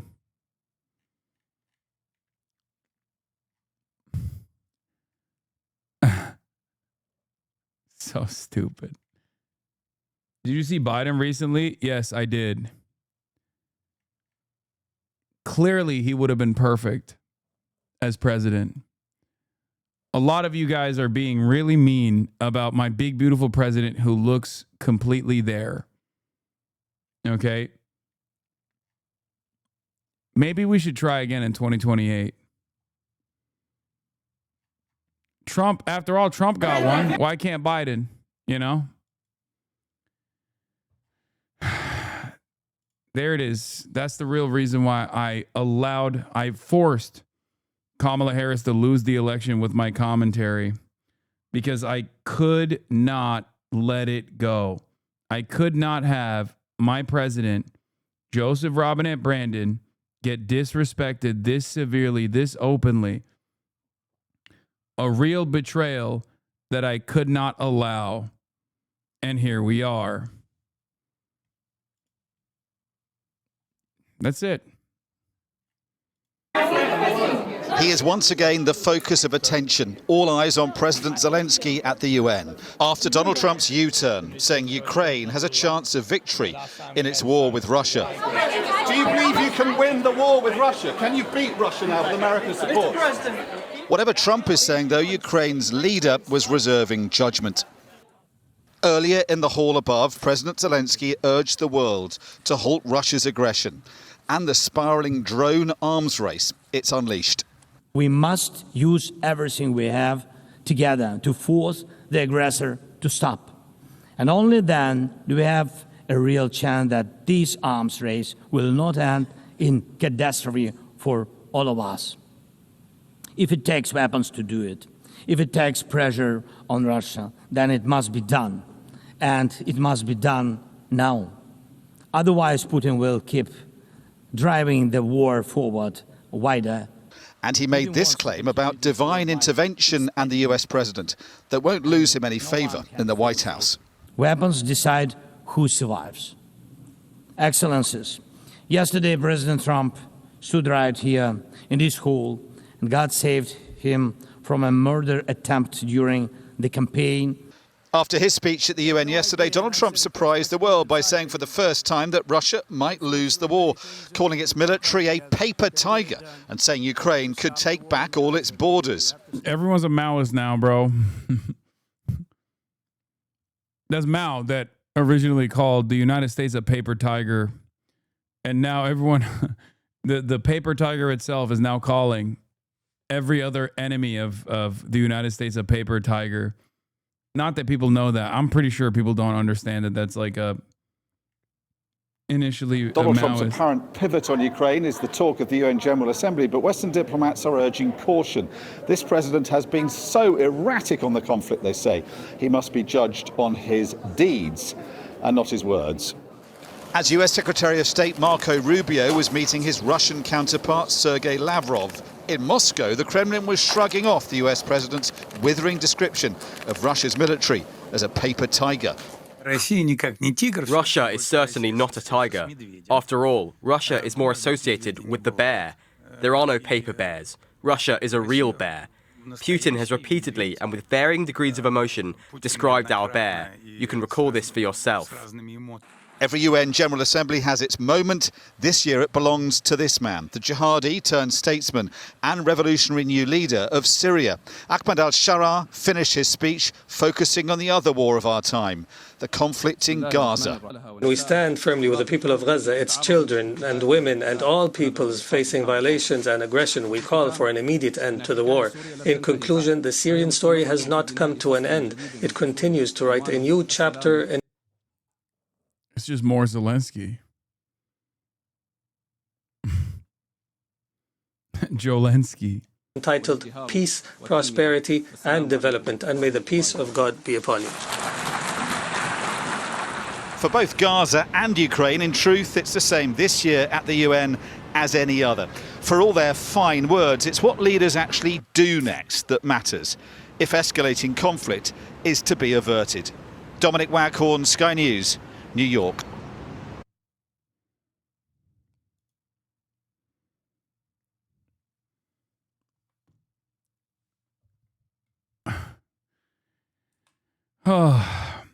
One of the wildest things that Donald Trump said was that not only is he going back to the Brandonian response to Russia, but he is also quite literally taking the maximalist position, saying that Ukraine has the capacity to take all of the land. I'm not so certain how that will happen. I'm sorry. Zelensky saying to avoid violence is literally just the same as Donald Trump calling on people to stop being best friends with pedophiles, sex traffickers. I can't take it seriously. You mean Jolensky? Can you explain why people don't like the Syrian president? I don't quite understand, to be honest. I'm missing something. Yes, the thing you're missing is that he was the former leader of Al-Qaeda and straight up beheaded motherfuckers and had a $10 million bounty on his head. You can literally go back. Like, they didn't even delete those tweets.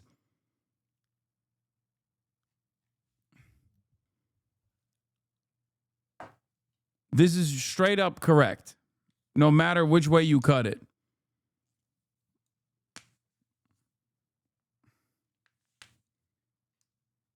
The bounty was on his head a year ago. I mean, he no longer has, I don't think he has the bounty on his head still, but.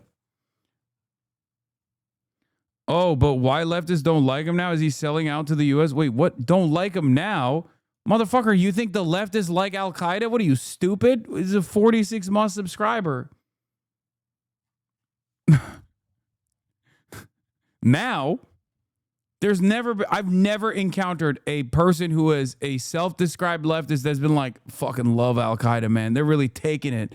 They're really sticking it to the man.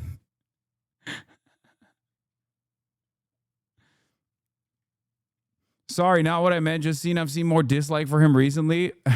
Sorry, didn't mean to say that leftists like Al-Qaeda. No, the reason why people dislike him is because, or didn't really talk about him in the past, is because he was the head of HTS, okay? A former Al-Qaeda, then an op to Al-Qaeda, Islamist movement, Islamist militancy in Syria, okay? But with a big push from Turkey and also all of the initiatives that America and Israel conducted in the region, basically undermining or at least like taking the attention that all of the Iranian proxies had in the region with decapitation strikes, they saw an opportunity to strike and take out the Assad regime, which was also very brutal in and of itself. And then in the aftermath of that, Jolani became the de facto leader of the Syrian government. Initially, it was supposed to be a transitional government and there was supposed to be democracy. It's not going to happen anymore. Now it's just he's the president. And everyone is like, he's an institutionalist. He shaved. He cut his hair. Let bygones be bygones. He is, he's only former Al-Qaeda commander. It's not that big of a deal. And now all of the same people are presenting, all the same exact people that say like Hamas is an Islamist, fundamentalist, jihadist group like ISIS and Al-Qaeda, which is already not true. Okay, it's a nationalist liberation group. Those very same liberals are spending every waking moment talking to us about how this guy is actually a reformed institutionalist. But Evan Hill has a great take on this. He says, I'm not sure we'll ever get a better summation of the forever wars than this. Decades of war and death only for Petraeus to address President al-Shara with honorifics at a think tank event. If you're a special ops Punisher guy, what have you even been fighting for? Salam alaikum, Sayyid Rais. Ahlan wa sahlan. And Sharaf Nasadi. Not the first time Al-Qaeda and CIA has done a collaboration in New York, if you know what I mean. Hey, yo, I'm just saying. They had some crazy collabs, you know?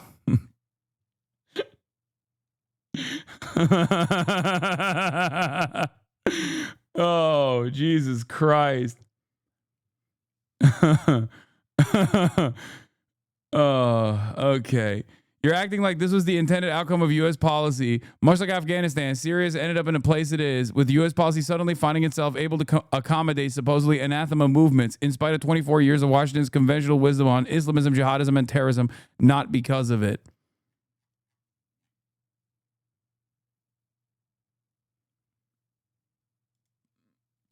It's just funny because it's like this is a lot of stuff that has taken place.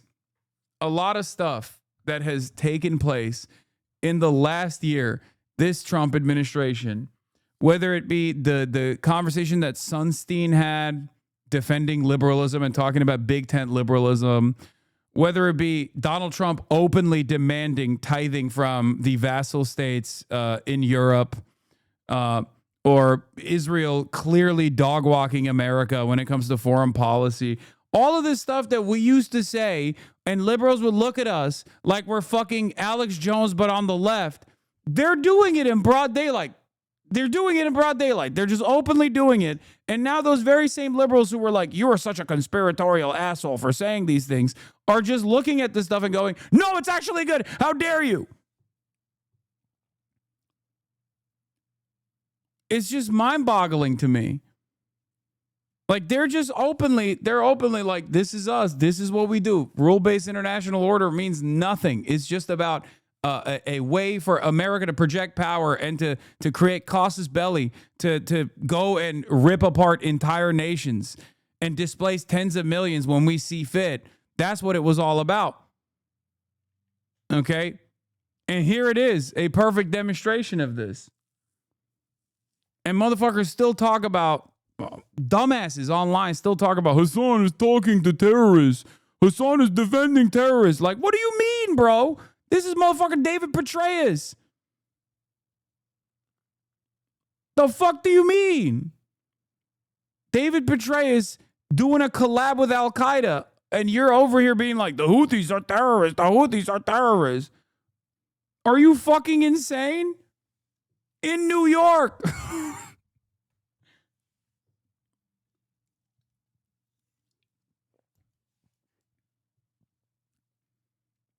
Yeah, here's the U.S. Embassy in Syria in 2017 offering. We remain committed to bringing out AQS figures in HTS to justice. Mohammed Al-Jablani. So many people don't even know this, too. They just think like, they just don't know. I've had a conversation with like normies about this shit. where I'll be like, did you know this guy was Al-Qaeda? And they're like, what? They can't believe it. They're like, that's unbelievable. I know it doesn't matter, but it was Al-Qaeda, not ISIS. Either way, he's not the person I'd pick either, but he's the person we have, and he doesn't Al-Qaeda. He hasn't done Al-Qaeda shit yet. He's reformed, man. He's reformed. It's just funny because, like, I'm talking, first of all, I'm talking more so about the designation and how these groups are utilized in the region for destabilization, okay? And how, like, even Israel in Gaza has worked openly with ISIS affiliates, right? They have no issue working with ISIS affiliates. Israel has also collaborated with ISIS or ISIS affiliate groups in Syria, right? But then October 7 happens and they're like, Hamas is ISIS, Hamas is ISIS. Like, what the fuck am I supposed to do with this information? Sometimes it feels like I'm the only motherfucker that doesn't like ISIS or Al-Qaeda. You know what I mean? It kind of feels like the CIA, the American State Department, the Israeli government, they don't actually hate ISIS at all. You know what I mean?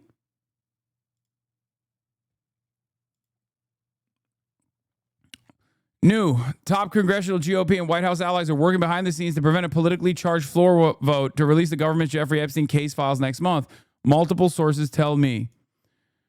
Oh my Lord. Al-Qaeda is on our side in Syria. Jake Sullivan to Hillary Clinton, 2012. State Department memo obtained and published by WikiLeaks. Imagine being one of the thousands of Americans who were told you had to risk your life to destroy Al-Qaeda, only to die doing so, and then watch your own government welcome a longtime Al-Qaeda leader to your own country and have General Petraeus gently ask how he's holding up. If you don't understand that America's fucking war on terror was simply for it was blood and soil politics, and it was simply for material gains for the super wealthy in this goddamn country. If this image is not a wake-up call for you, I don't know what the fuck to tell you. You're a dumbass, okay? All of the racism that you're hopped up on is the only thing that keeps you going.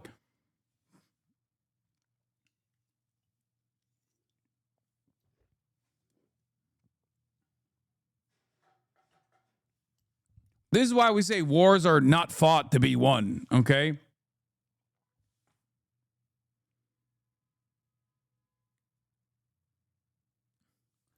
Can you explain why Hamas, a resistance group, while Al-Qaeda is considered terroristic, both are consequences of imperial action? Easy. Asked and answered. 1, affiliations with not only the CIA, but also State Department allies that have no business in the fucking regions that it operates. 2, a colonial interest in taking over territory that it does not belong to Al-Qaeda or ISIS, okay? Hamas has never operated outside of the boundaries of historic Palestine. They've never done that. Never done that at all. It is a nationalist, emancipatory movement against Israel, which is a settler colonial operation.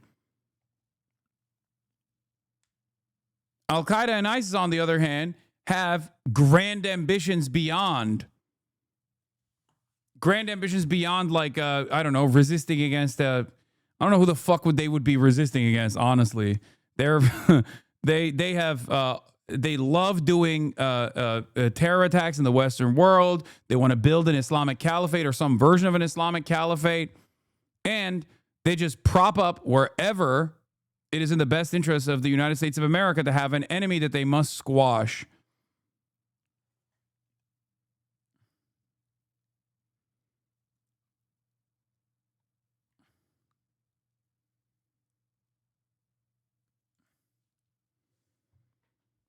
In the month marking 9/11's anniversary, former CIA Director David Petraeus tells the former Syrian al-Qaeda leader and now Syrian President Ahmed al-Sharaa, a.k.a. Mohammed al-Jalani, that your success is our success.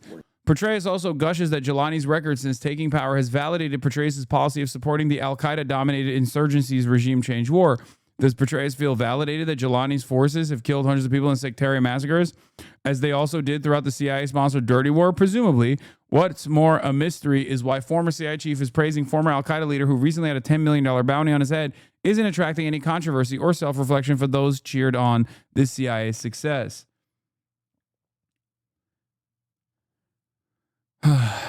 The sectarian massacres that he's referencing are well, if you listen to what Jolani has said, outside of his control, but it was the same forces.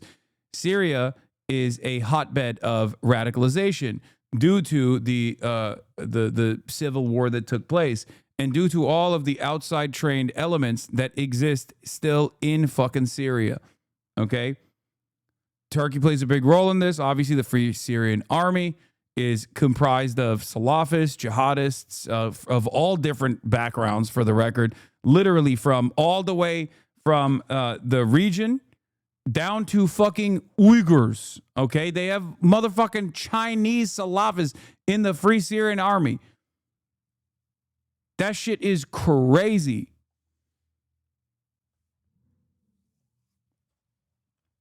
It is a hotbed of sectarian violence.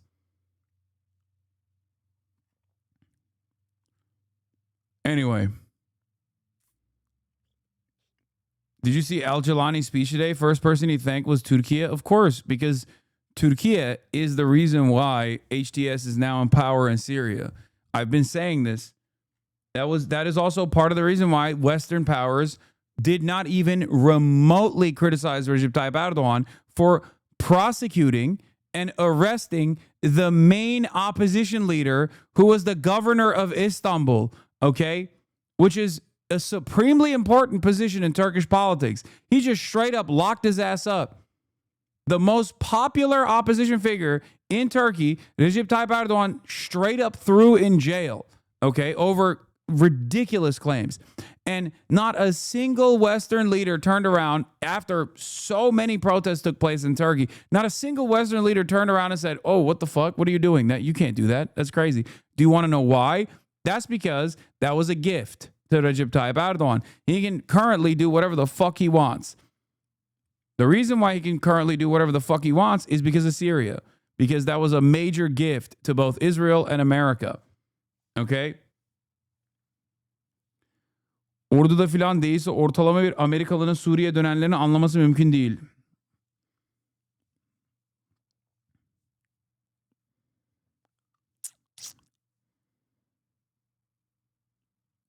Anyway. Man, you must never want to go back. I do. Of course I do. I want to go back. I want to see my fucking family. But it's, you know, that doesn't mean I'm going to lie. A new HRW report on Syria documents widespread abuse by government force, including summary executions, deliberate destruction of property, and abuse of detainees. These findings show that these crimes unfolded within a framework of centrally coordinated military operation directed by the Defense Ministry, whose officials continued to coordinate deployments even after the mass killings became public. The Human Rights Watch report, March atrocities demand senior level accountability from the Human Rights Watch. They're talking about the Syrian transitional government.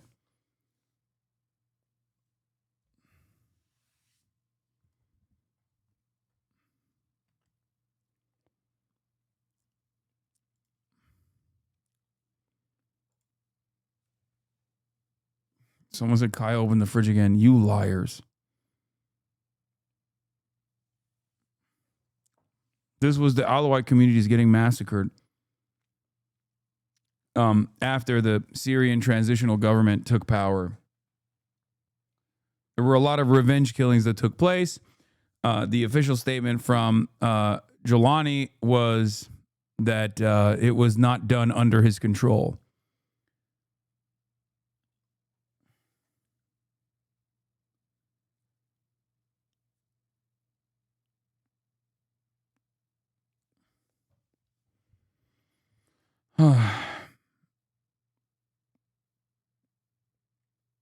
There's also the Druze. Turks want to take out the Kurds. Israel wants to use the Druze population in Syria to their advantage. It's Syria is a fucking powder keg. Okay? I've been saying it. It is a goddamn powder keg waiting to fucking explode, with numerous regional actors salivating at the prospect of taking over control over Syria in its entirety. The HTS-backed government is thankful for Turkey, it seems, but If you ask the Turks, they're not happy about it either because, like, I think one of the things that they did, a symbolic thing that the Syrian government did that they were very pissed off about. I'm not so certain exactly how this took place, but apparently they put a visa fee on Turks going to Syria, which was like $200 or something, and a lot of Turks were pissed off about that.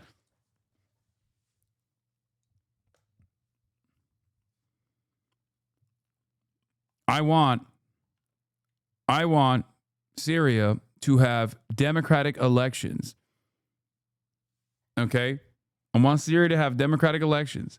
I want Syria to be a sovereign nation. And these sorts of initiatives don't give me a lot of confidence that Syria will ever have a moment of peace.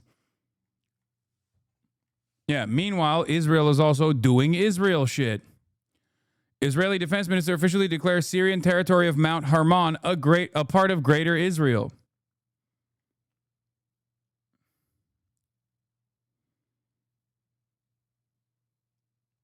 Also, if you remember, Israel literally bombed fucking Damascus like a couple months ago.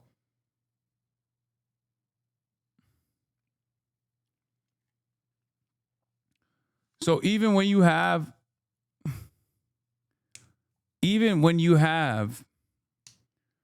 an American-backed puppet state that is in control of Syria, it's still receiving unlimited death and destruction from the other regional allies of the United States of America. I don't know if al-Shaddad was involved in the massacres.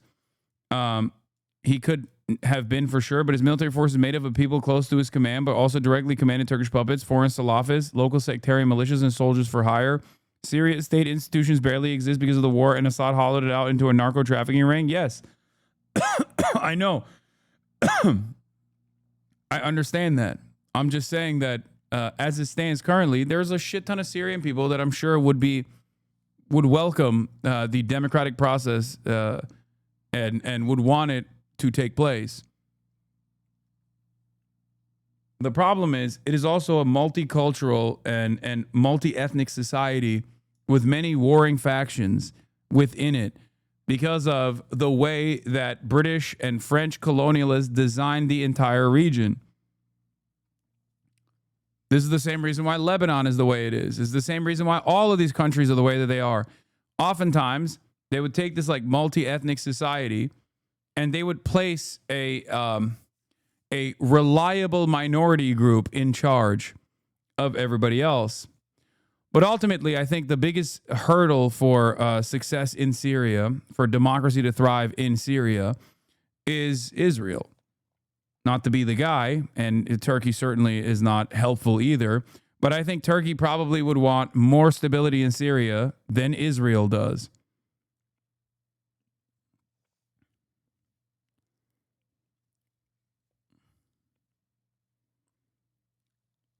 Anyway.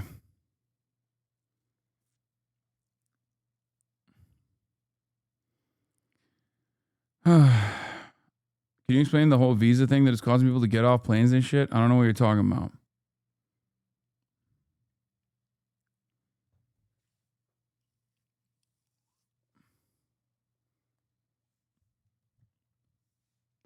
Oh, the H-1B thing? Yeah, and the electoral system they set up does not exactly encourage confidence. As far as I understand, it's an electoral college based on local leadership and delegates instead of direct election.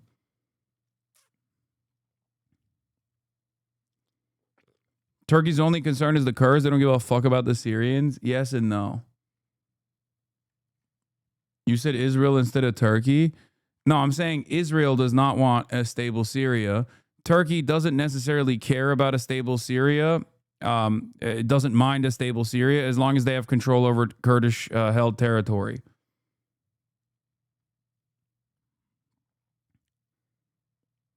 Kamala talked about Gaza after being interrupted by protesters 3 times. Harris addresses Gaza in her dissent to the Biden admin in this video clip, but also those who didn't vote for her because of that help led to Trump's winning. We are here right now. Didn't have to be this way in terms of the blank check this president is given.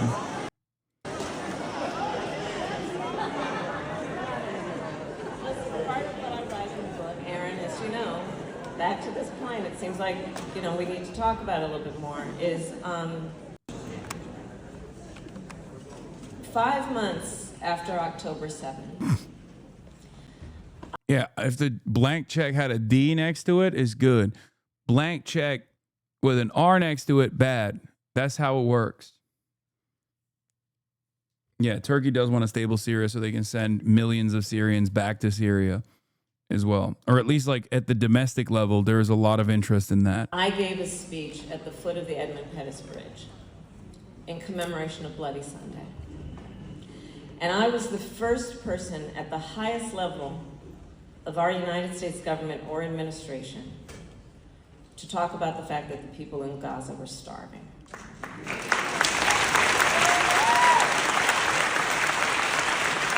That was a year and a half ago. Yeah. Good thing she didn't say shit after. And also sent Richie Torres to fucking Michigan and Bill Clinton to Michigan. And also said she wouldn't change a damn thing outside of getting a Republican in her cabinet. And also paraded around with Liz Cheney.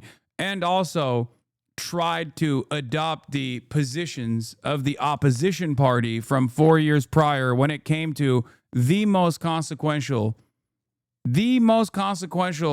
broad standing policy, immigration.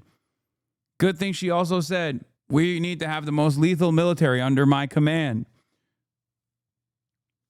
You know, all of those things combined on top of, I'm going to be a small business. My mother was a small business. Here's $50,000 in tax credits for small businesses was her major fucking policy provision for all of the economic hardships that every American was experiencing. And it turns out people were too stupid, I guess. It's so crazy that people like, what are we doing? Why do liberals have this tendency to only demonstrate party loyalty against their left flank when they don't deserve it? I promise you, if Republicans were this aggro about not offering anything to their base of support, they probably would revolt. They almost did with the Jeffrey Epstein shit, and that's like marginal. It's crazy. Republicans do a very good job with redirecting the attention of their base to culture war issues, culture war narratives that they fucking dominate the airwaves with. They badger you all the time. They make mountains out of molehills. They create problems where none exist. They invent new hysterics and then declare war on said hysterical frameworks that only they are tasked with defeating. They create a narrative environment that makes people feel like they are the only victors here. Democrats, on the other hand, play fucking defense against those completely made up narratives, no matter how stupid or hysterical they may be. And then sometimes they adopt the framework of their opposition. This is a mistake. I've said over and over again that my anger and resentment for the Democratic Party stems from their closeness to the Republicans. The very fact that they do not fight the Republicans. Kamala Harris was a perfect demonstration of this method. It was a perfect demonstration of the failure of this method. And yet, 9 months after the fact, we're still stuck relitigating this failed franchise for some weird fucking reason. And liberals still eat this shit up. I don't get it. Half of the liberals that you know, half of the normie liberals that you know, on the one hand, still abide by this undeserved loyalty to Kamala Harris and the establishment Democrats for some indecipherable reason to me. Don't know why. But those very same liberals are also angry at Hakeem Jeffries and angry at Chuck Schumer. They think Kamala Harris is this perfect president and ran a perfect campaign, while simultaneously they recognize that the current Democratic Party is not doing enough. These two things are contradictory to one another. Kamala Harris is exactly of the same mindset of the current Democratic Party that's not doing enough. That's precisely the reason why she didn't say shit for months while she was writing her book.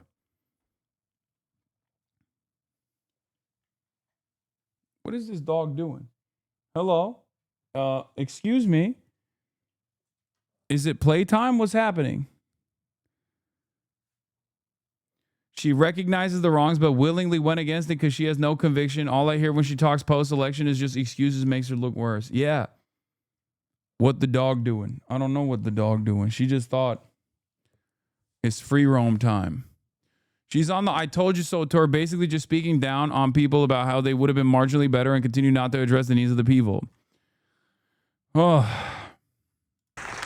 And to talk, and people in our administration can tell you what my voice was in those rooms, in those closed rooms in the Oval Office.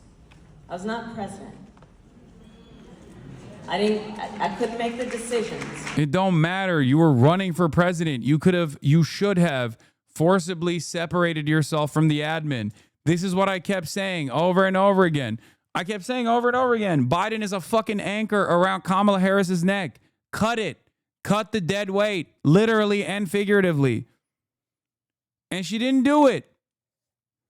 And she still defends that position, even though the Biden admin literally shit on her after the fact. It doesn't make no sense. Kamala Harris explaining in her book why not a single Palestinian or Arab American was allowed to speak at the DNC. Harris continues to write and speak lots of words and say nothing. None of this means anything. The issue was never abstract humanity affirmation of Palestinians. It was not a yoga retreat. It was supporting policies that ended their mass killing, which she refused to do. There have been speculation that Chicago might erupt in violence as it did in 1968 during the Vietnam War. That hadn't happened. Minion's team had worked closely with Chicago police, everyone on the same page regarding the importance of respecting free speech and practicing de-escalation if things got heated. The Gaza protests outside the convention remained mostly peaceful. Inside, also, Minion had made sure that every delegation had a veteran whip, someone with long experience of conventions, taking the temperature of their delegates and working for solidarity. But there was tension and some bitterness that we had not given a speaking slot to a Palestinian spokesperson.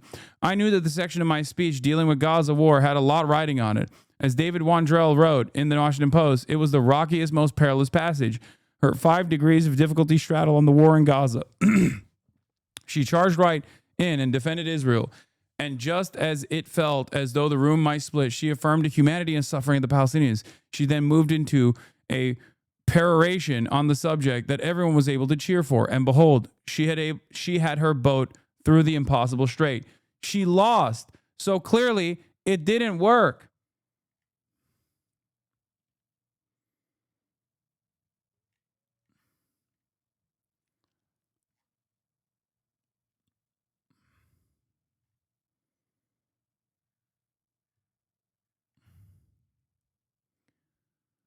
Oh.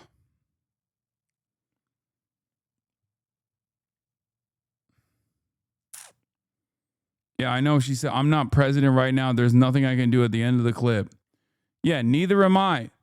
But that doesn't stop us from trying, does it? Neither are the thousands of people in this community.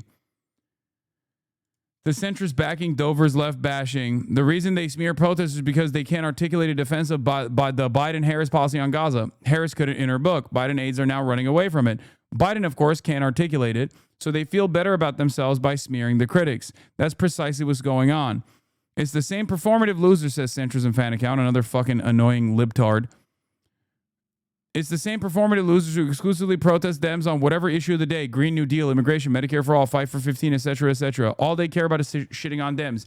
These guys have designed a reality where they think their inability to address the demands being made by broad subsects of American society in the base of support for the Democratic Party is actually something that they must avoid. They must ignore. These guys are simply spoilers. I don't understand it. They just literally write it off as these guys only have smoke for the Democrats. Okay? I don't. I have smoke for the Republicans first and foremost. That's why Republicans fucking hate me. That's why they talk about how they want to murder me all day, every day. I have smoke for the goddamn liberals for their closeness to the Republicans when there is no reason for them to do so. Okay? And I was right. We were right. That's the craziest part about this, is that we were right. The people saw the Democratic Party leaning closer and closer to the fucking Republicans on so many issues, and they didn't like it. That kept them from voting. And we're still relitigating it like as though there was something even remotely defensible about what took place in this election. If they took it seriously, if they took the threat of fascism sincerely, they would have done something about it instead of staying the course and trying to win by their own grand design, which was an abject failure. This failed notion that they were going to convert and flip Republican moderates. It didn't work. And it's obvious as to anyone with a brain, they want Republicans to win. It makes them happy. Name a single issue that they've actually achieved anything. An issue where what they were advocating was made better. You can't. The only achievements they have is electing Republicans and making every single pet issue even worse. Oh, God. You only do this if you are only invested in team sports. Okay? Why not just be a Republican then? This is what I don't understand. Why not just be a Republican? Republicans dominate, okay? They won the election. I guess the only solution here is to be a Republican, right? Become a registered Republican. No, you want to lord over some kind of moral superiority or intellectual superiority over the fucking unwashed masses of evangelical Christians while simultaneously abiding by whatever fucking whims they have. There is no issue that you won't cave on. There is no issue that you won't capitulate on. They're even fucking saying this about abortion. There is no reason. There is no reason to cave on abortion, right? It's a deeply unpopular issue for the Republicans. And even then, you got Center for American Progress's very own Neera Tanden talking about we gotta elect, Ezra Klein said, we gotta elect pro-life Democrats. There's nothing we can do. It's like, who, what, why? Why is that a fucking issue? It's an objective worst performer for the motherfucking Republicans, and you're deciding for fun, it seems, to cave on that too? What is there that remains that separates the Democrats and the Republicans at that point? It doesn't make any sense. And then they turn around and say, well, look around. Look at how awful the Republicans are. It's like, we know that they're fucking awful. So stop agreeing with them. They're awful. They're manic. They're hysterical. Why the fuck would you abide by their framing? What are they asking when they say exclusively protest Dems, like you protested Trump to say immigration? Would they want you telling their base to vote for Trump because he changed? Well, but the thing is, these guys don't protest anything, okay? So, of course, they're oblivious to the fact that we protest Trump every fucking day, okay? I've gone to a shit ton of protests against Donald Trump. None of these fucking pieces of shit have actually attended a single goddamn protest. All they want to do is protest the left. Even when Trump is in charge, they still want to protest the left. So it's pure projection what they're saying. Do you not understand? I've never met a leftist that has been like, well, the centrist liberals lost this election, so I guess our job is done. What can we fucking do? I've never met a leftist that has said that. They have been out there in the fucking streets, okay? PSL is there every goddamn day. The administration is literally putting a crosshair on them, saying that they're a foreign-funded, possible terrorist organization, and they're still doing protests.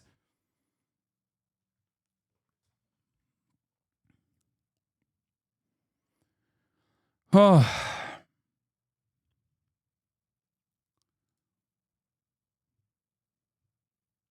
The reason they smear protesters is because they can't articulate a defense of the Biden-Harris policy on Gaza is correct. Throughout all of 2024, the Biden campaign barely even tried to articulate a defense of his Gaza policy while he was running for president. They just scolded protesters. The president was so proud of it, but was barely willing to speak about it publicly. In order to win elections, the fundamental principle of democracy is that you are supposed to listen to the demands being made by voters, okay? Some demands are going to be ridiculous, like on the right. People make demands like, abortion restrictions or fucking killing every Guatemalan person or whatever the fuck, right? Those are ridiculous demands. Those are the demands of your opposition, okay? Those are the demands of your fucking opposition. You're not supposed to listen to that. And you're supposed to say, okay, you're a freak, right? Move on. But the demands coming from your side, you have to listen to. And not only do you have to listen to the demands coming from your side, your base of support, but you also need to set an agenda that is as broad encompassing as possible. A universal program, for example, to say, to be associated with. Universal health care is a great example of this. You could just say, I'm going to give every fucking American health care, okay, that you're going to pay with your tax dollars. We already pay a lot more right now than we otherwise would if this entire system was socialized, okay? Universal child care, universal health care, universal schooling, all the way up to fucking college. These are things that you could put your name next to, and you would win a lot of favors with a lot of people, especially if they start beginning to trust you, that you will actually earnestly advocate for this and fight for this, okay? But Democrats don't want to do that. And in the absence of that being a way to run and win favors with the crowd in a popularity contest, you have to keep finding new ways of saying, well, we got to cave on this thing because the right has won on this issue. We got to cave on this other thing that the right has won on. You don't even present them an argument to be reactionary against. You allow the reactionaries to lead the conversation. You end up fighting in their territory. This is super simple shit. I don't know how the fuck the Democrats refuse to hear this out. It almost feels like they've bludgeoned their heads with like extreme centrism for so long that they just have an inability to hear this out. This basic, fundamental concept of the democratic process. Votes are not taken for granted, okay? You are not entitled to the votes of the population. If you think you are, you're going to keep fucking losing. And that's precisely why we've lost twice to an incompetent charlatan who is a thin-skinned, egomaniacal, narcissistic, fascist piece of shit. A monster in every right. You can keep yelling at the left for trying to get you kicking and screaming to advocate for things that would be good for you, would be beneficial in the long run, and it's good policy and it's good politics. But ultimately, you just have to do it. And if you don't do it, we're just going to keep losing. And things are going to deteriorate even further. Oh.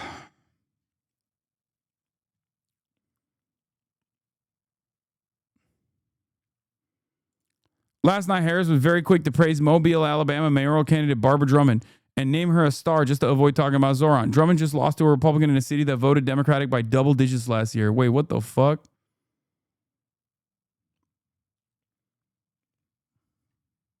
She got hit with the curse. I'm not even saying this reflects poorly on Drummond. It just shows that Harris has no idea what she's talking about when she anoints someone a star.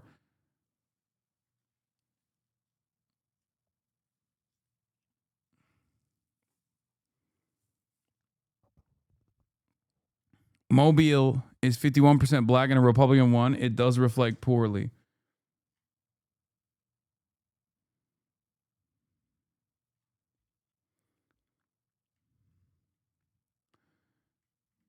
Oh.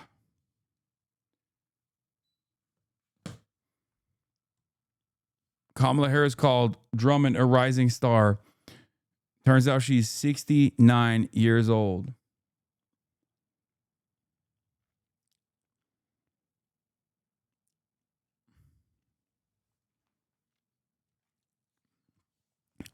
The Democrats are relying on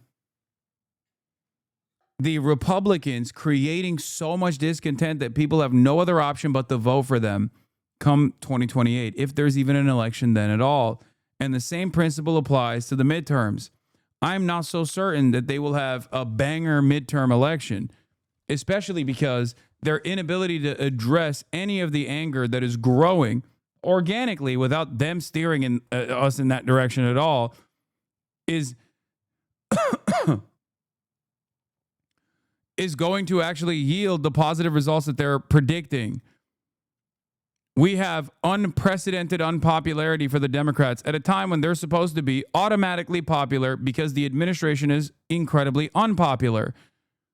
This is an alarm. This is a warning sign. This is a warning sign. The very fact that the Democrats are not automatically popular here, when there are certain Democrats who are, like the Zohran Mamdanis of the world, right, implies that there is a major issue with the way that the National Democratic Party is perceived by everyone. It doesn't really matter, however, because no matter how many times I fucking talk about this shit, everyone's still going to go, la, la, la, la, la, I can't hear you. You just hate the Dems. You just want the Republicans to fucking win. I don't.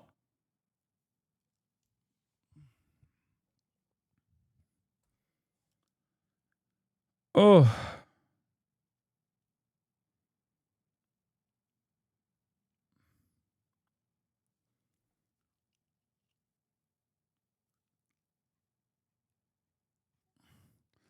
Where's that Chuck Schumer quote? I saw that. It was crazy. I don't want to personally go after people, but it just has to be noted that Dover has for years smeared Palestine protesters with misinformation like he's doing again here, and his mother is an editor for Al Gemeiner, a pro-Netanyahu rag.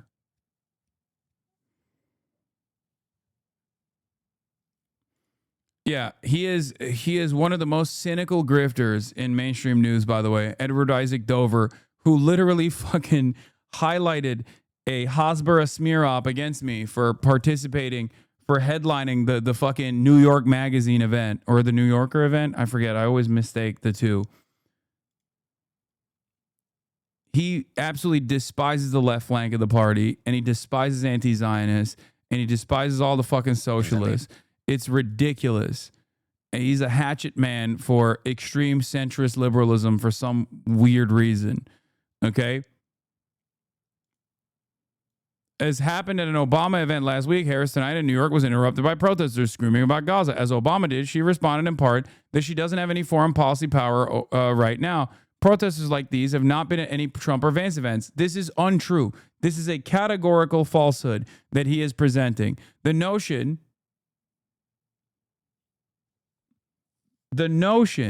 that these protesters are not at every single fucking Trump event. These protesters are not literally taking it directly to Trump like Code Pink did just a couple weeks ago when Donald Trump said he's going to fucking have them arrested is ridiculous. Pro-Palestinian protesters interrupt Trump dinner in D.C. That was Code Pink. Watch, J.D. Vance heckled as he meets National Guard in Washington, D.C. Stop Gaza genocide. Protesters interrupt Marco Rubio. I believe this was also, again, Code Pink and also Ben and Jerry's.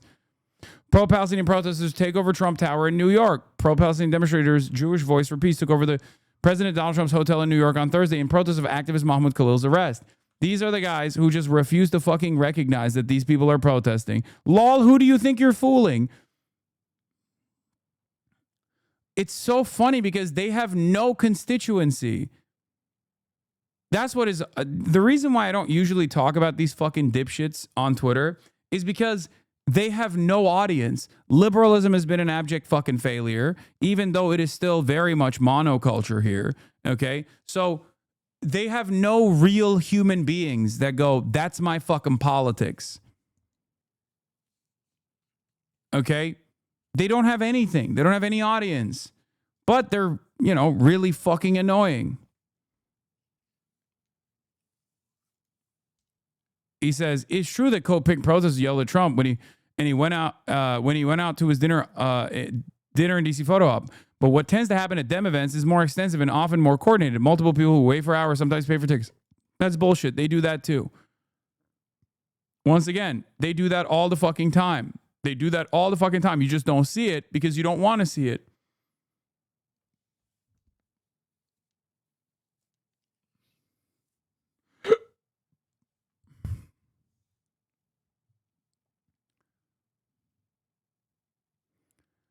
So goddamn annoying. Anyway, here's Chuck Schumer's method for victory. Let's take a look. Look, people are upset in general. They don't like the Democrats, they don't like the Republicans, and they don't like Trump even more than they don't like the Democrats. But here's what's really interesting, Joe. Right, but the polls don't show that, though. That's my question to you. Well, his numbers have gotten much, much worse.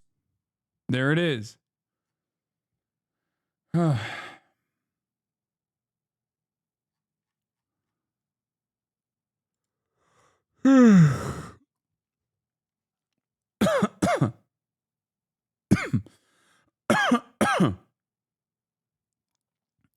During Biden's presidency, Biden and Harris spokespeople denied that the two had any disagreements over Gaza, by the way. Remember that.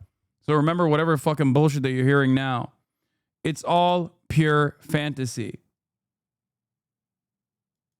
The fact that Democrats only tie with Republicans on respect for democracy, the only issue they really lean into consistently, just shows how inadequate and failed the Dem leadership has been. Which party has a better plan from Politics and Poll Tracker? Crime, 40% Republicans. Immigration, 40% Republicans. Foreign conflicts, 35% Republicans. U.S. economy, 34% Republicans. Gun control, 32% Republicans. This is not because this country is busted in the brain and they're all reactionary. It's because the Republicans actually have a base. The Democrats have lost it. Understand? People look at these polls and misunderstand something fundamental here. They think, oh my God, people just really like the Republicans. We must become more like the Republicans. And in the act of becoming more like the Republicans, they lose even more favor within their base. This is why I always say we need bold and radical change in this fucking country. The reason why, even though Donald Trump is very unpopular, the Democrats are even less popular is because of this reality. They've like shied away from addressing any of the needs of their fucking base or anyone that's in the margins, by the way, which is a much larger percentage anyway. It's a plurality.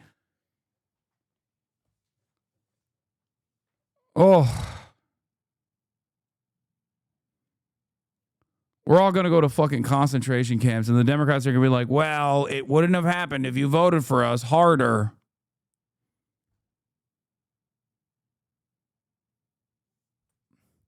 Republicans know that as long as they can maintain that reliable 25 to 30% psychopathic base, that Democrat unpopularity with the rest of the country, due to their inability to examine critically and address the needs, the immediate needs of the population, due to their unwillingness to address the immediate needs of the population, they can get away with winning marginal victories.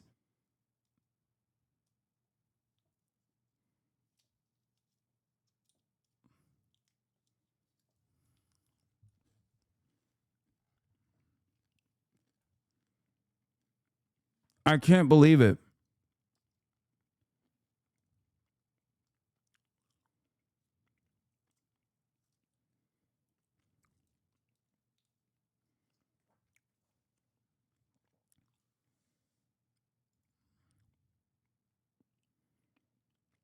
Dems are pretending we have to move further right, while even our more socially conservative neighbor is led by a pro-Palestine Jewish socialist who's polling at 80%. I wonder why. I wonder why she's polling at 80%. Maybe because they have a robust welfare state, that they have the robust welfare state expansion policies that they've implemented even before she actually came into power, that she's certainly continued. Perhaps that's the reason. Mexico is not more conservative. What? Really? You're going to tell me Mexico is not more socially conservative? Get the fuck out of here. Of course Mexico is more socially conservative broadly than America. Come on now. It is. It is. It is. I mean, it's just America is very socially conservative as well. It's a pure Catholic country, almost entirety. Shut the fuck. It's not loser ass fuck. This doesn't mean that there aren't progressive voices. We are culturally Catholic, but people do not believe in magical beings. Wait, what? First of all, the last guy quite literally did, and I loved him for it. Okay, what the fuck are you talking about? AMLO straight up said duendes were real. What are you talking about? That has nothing to do with what I'm saying anyway. What the fuck? It's the funniest thing to say.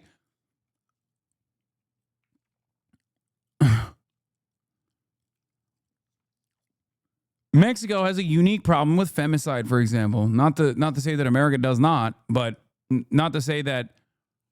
But the people are not anti-abortion, for example. Okay, neither is America. What are you talking about?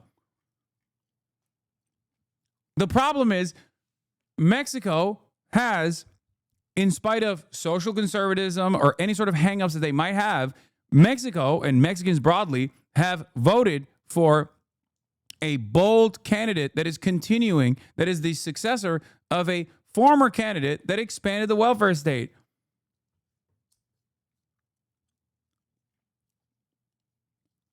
My point is, in a country that is experiencing a lot of femicide, they still voted for a woman. Now, of course, the other side also had a woman, let's be fair.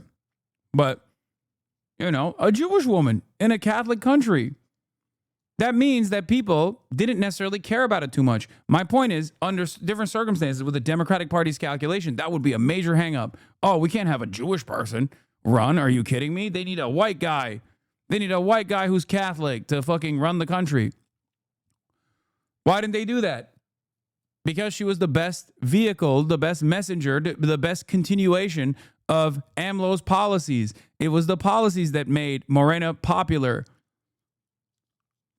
That's it.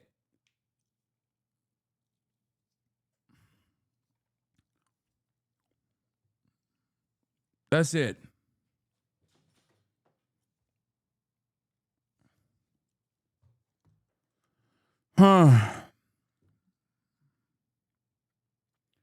American liberals are coping by saying they didn't know Mexico was so progressive. Like, in some ways it is, and in some ways it's way less progressive than America, but it doesn't fucking matter. Please do not let these shadows confuse you. The misogyny in Mexico is insane. I'm baffled at chat right now. I know, it doesn't matter. But Mexico is politically left-leaning, but also socially fairly conservative. But it doesn't matter because social conservatism doesn't fucking matter when you're producing material results for people's immediate needs. That's the point I'm trying to fucking make. Why are people so dense? Why is this so difficult to comprehend?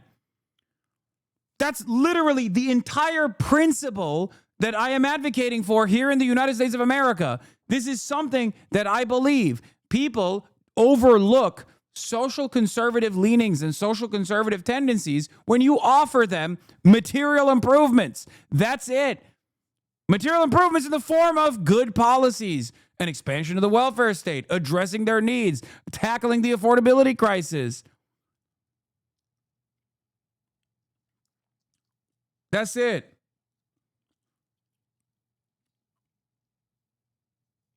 I'm Mexican, and I'm telling chat that Hasanabi is wrong on this. Dude, Ayotzinapa is having its anniversary in a couple days. The revolutionary spirit, even in today, is everywhere because Morena listened to the people. One of the Morena pundits is on the flotilla. She showed interest in talking with you. I can translate. See your white-sican ass out of Flexican business. Stay out of the Flexican business. Shut the fuck up. It's not. You know nothing. Okay, first of all, I think people are misunderstanding something that I'm saying. Like fundamentally misunderstanding something I'm saying. People's personal social conservatism is not reflected in their politics if you have a party that cares about the economy, okay? That is proof in the pudding. The argument that I'm making is that they don't make it someone else's business. They don't give a shit when they're voting. That's just how human beings are. Like, no matter how transphobic someone might be, if you go up to them and say, hey, you are saddled with medical debt, I'm going to fix that. You're not going to go, oh, well, are you going to punish trans people as well? Because if not, I'm out. No human being thinks like that, okay? They vote with their pockets. There's a reason why Zoran is doing better than any other candidate with the conservatives, with the exception of fucking Curtis Sliwa, who is the literal Republican in the New York race. He's a fucking brown Muslim socialist. His name is Zoran Kwame Mamdani. Why the fuck's he outperforming Andrew Cuomo, who's basically a Republican, and Eric Adams? How? How is he way more woke, way more progressive than those guys, and he's outperforming those guys? One must think there's probably a reason for it, because conservatives want fast and free buses too. It's that simple.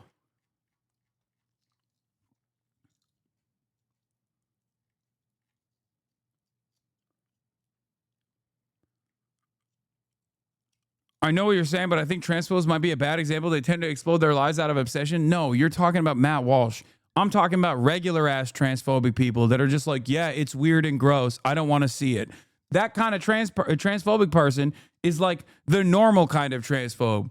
The one that like could be easily convinced if there was a chill ass fucking trans coworker to be like, oh, I thought you guys were subhuman. It turns out you weren't. My bad. That is like the norm. Okay. Normal people don't fucking hyper obsess about trans people all the goddamn time. They don't think about it. That's a fucking insane thing to do. You are comparing Matt Walsh with like an average working class person who just kind of is weirded out and scared by the existence of trans people because it kind of bricks their previous binary antiquated concept of gender, like their understanding of gender. Ultimately, those people can very easily be convinced. If you are a party that can be humiliated by the opposition to only care about giving Guatemalan transgender migrants bottom surgery in prison, and that can only happen if you have no discernible policies that people can associate you with, then yeah, people are gonna be like, what the fuck is this shit? Why do they care about this? Why don't they care about me?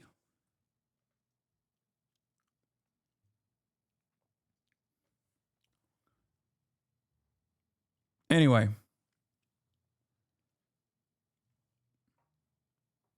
There's a reason why Bernie Sanders is so goddamn popular. Okay?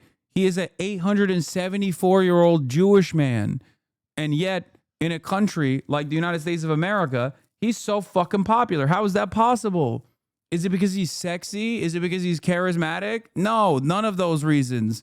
It's because he is an earnest communicator that seeks to address the material harms that American working class people are experiencing. And he's been punished by the establishment for it for years and years and years. That's why he's seen as like an outsider, even though he's been in politics for 700 years.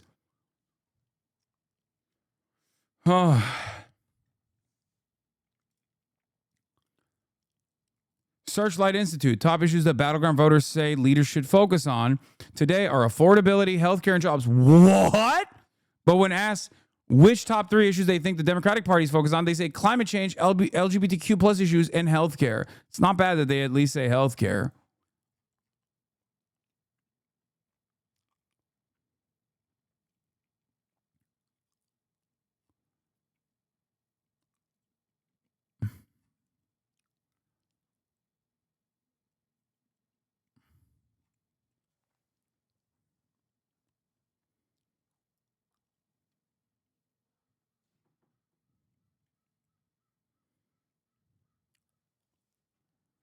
Why didn't Bernie get the Dem votes in the primaries in 2016? Oh my God, do not open this fucking can of worms again. Because the instruments of the party and the base of support that votes in the... Number one, the base of support for the Democratic Party that votes in the primary elections is the most loyal, blue no matter who, establishment Democrat aligned, more conservative voters as opposed to the general election. Okay? That's number one. And this is a reality that many people do not understand. They also consistently act as though that's not the case because those are the people who care about like whatever the Democrats have billed themselves as defending. Okay? That's number one. Number two, those guys are incredibly malleable. They are very susceptible to the framing of like MSNBC, New York Times, and things of that nature. Okay? So they are at the mercy of whatever the fuck they say is electable. And they kept repeatedly saying, in spite of so many polls that showed this wasn't the case and that Bernie would have had a 10-point lead on fucking Donald Trump. That's you want to know something that's fucking really blackpilling, okay? In 2016, numerous polls were conducted on Bernie Sanders' performance and Hillary Clinton's performance against Donald Trump. Bernie Sanders was outperforming Hillary Clinton by 10 points against Donald Trump. And yet, all of the narratives were Bernie's not electable. Bernie's not electable. He's too radical. He's too radical. He's too radical. So they badgered people over the head with how shitty Bernie was going to be.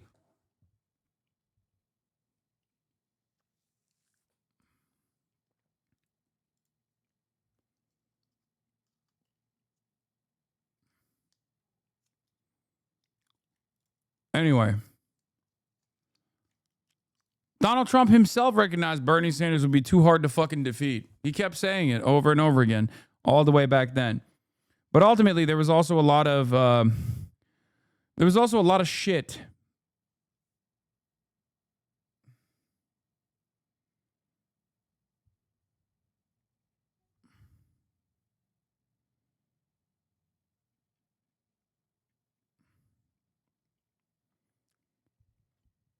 Ugh.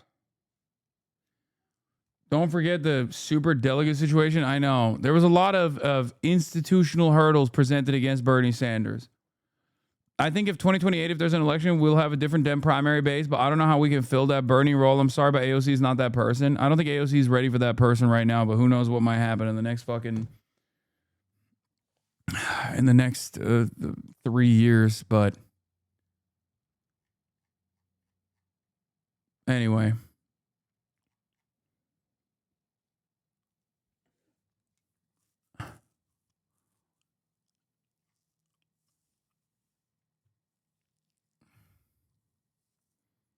Do you see Ryan Walters pledging a Turning Point USA chapter for every high school in Oklahoma? I fucking don't know what to say to that. Are you okay? No, I'm relitigating age-old wounds at this point that I have spent my entire political career having to address over and over again. So no, I am not okay.